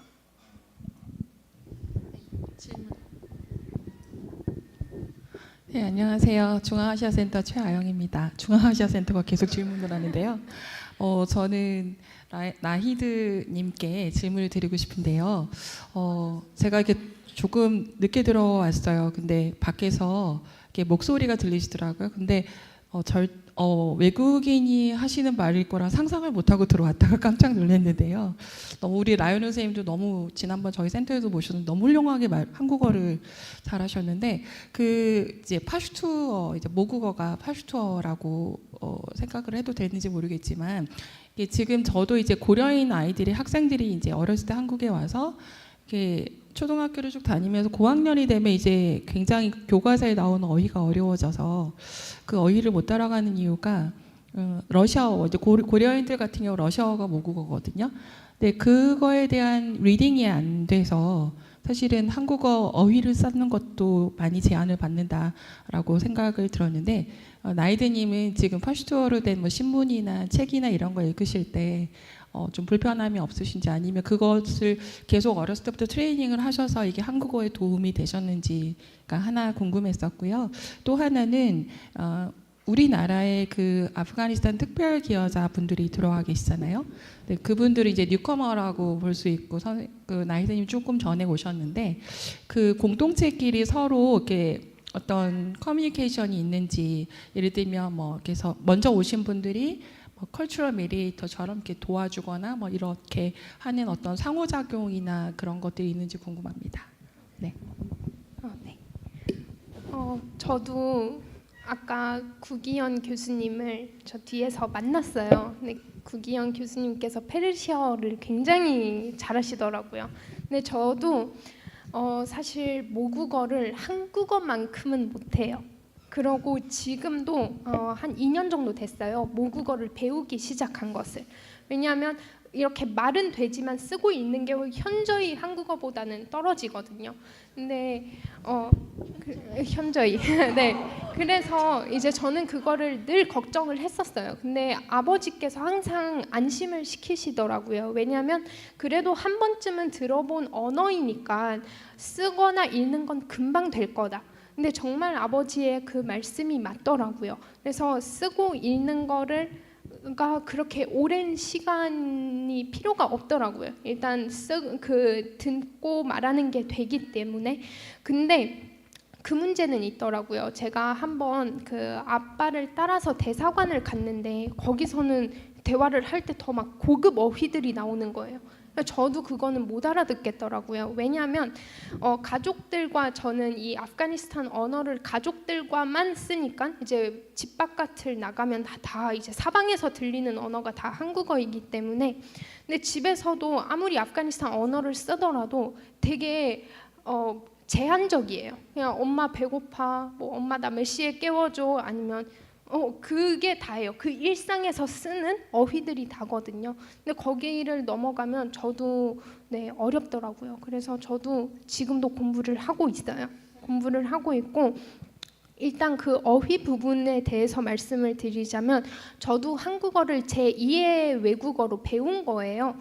근데 저도 맨 처음에 좀 길어질 것 같은데 맨 처음에 그 초등학교를 졸업을 하고선 중학교를 올라갔는데 저희 담임 선생님이 국어를 담당하시던 분이었어요. 그래서 중간고사를 보고 났는데 제가 아마 23점인가 맞았을 거예요.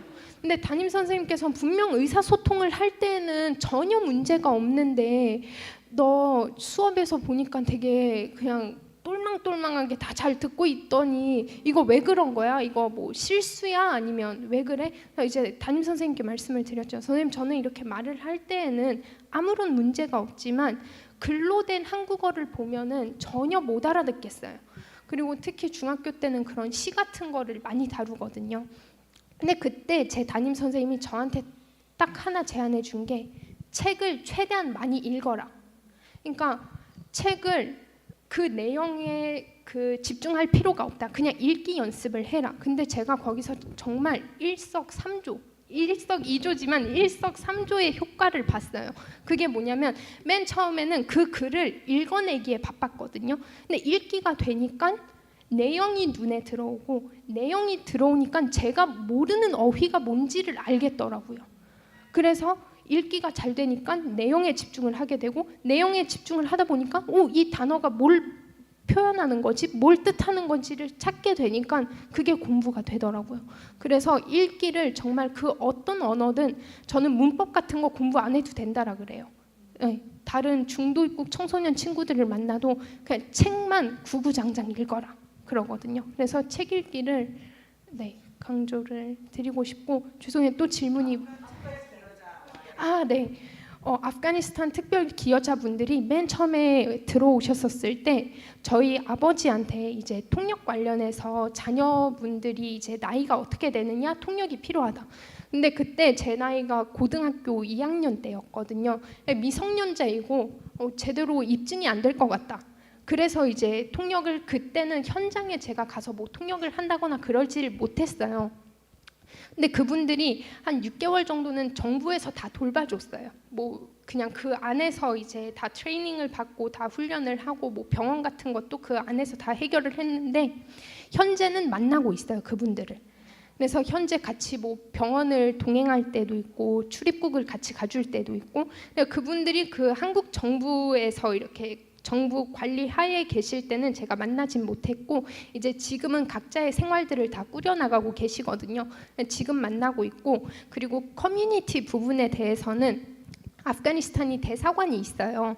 근데 이제 이전에 일하시던 그 대사분들이 다 외국으로 이제 일을 그만두시고 가셨어요. 이제 아프가니스탄 본국에서 이 대사관의 운영비가 들어오지 않았어요. 그래서 한동안은 외교부 측으로부터 지원을 받았던 걸로 알고 있고, 정말 일시적으로. 그러고 현재는 이제 운영비가 없으니까 이전에 그런 뭐 운전기사로 일하시던 분들이 임시적인 업무를 보는 걸로 알고 있어요. 근데 그분들도 이제 어느 정도의 페이가 있어야 되잖아요. 그래서 그거를 지금 커뮤니티를 만들어서 아버지들이 커뮤니티를 만들어서 뭐 월 회비를 내면서 그 대사관을 유지를 하고 있고, 그 대사관 유지에 집착하는 이유는 대사관이 없으면 사회 출생 신고라든가 이런 것들이 굉장히 힘들거든요. 그래서 어떻게든 이거를 지켜내고자 네, 그런 커뮤니티가 있다라는 걸 말씀을 드려요. 네. 네, 오늘 정말 열띤 토론과 이제 대화의 시간이었던 것 같습니다. 다시 한번 오늘 이렇게 귀한 이제 자리를 참석해 주셔서 귀한 의견과 토론을 나눠주신 저희 세 분 선생님들께 박수를 부탁드립니다. 네, 그래서 오늘 저희 두 번째 세션은 이것으로 마치도록 하겠습니다. 모두 귀한 시간 함께 해주셔서 감사드립니다.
네.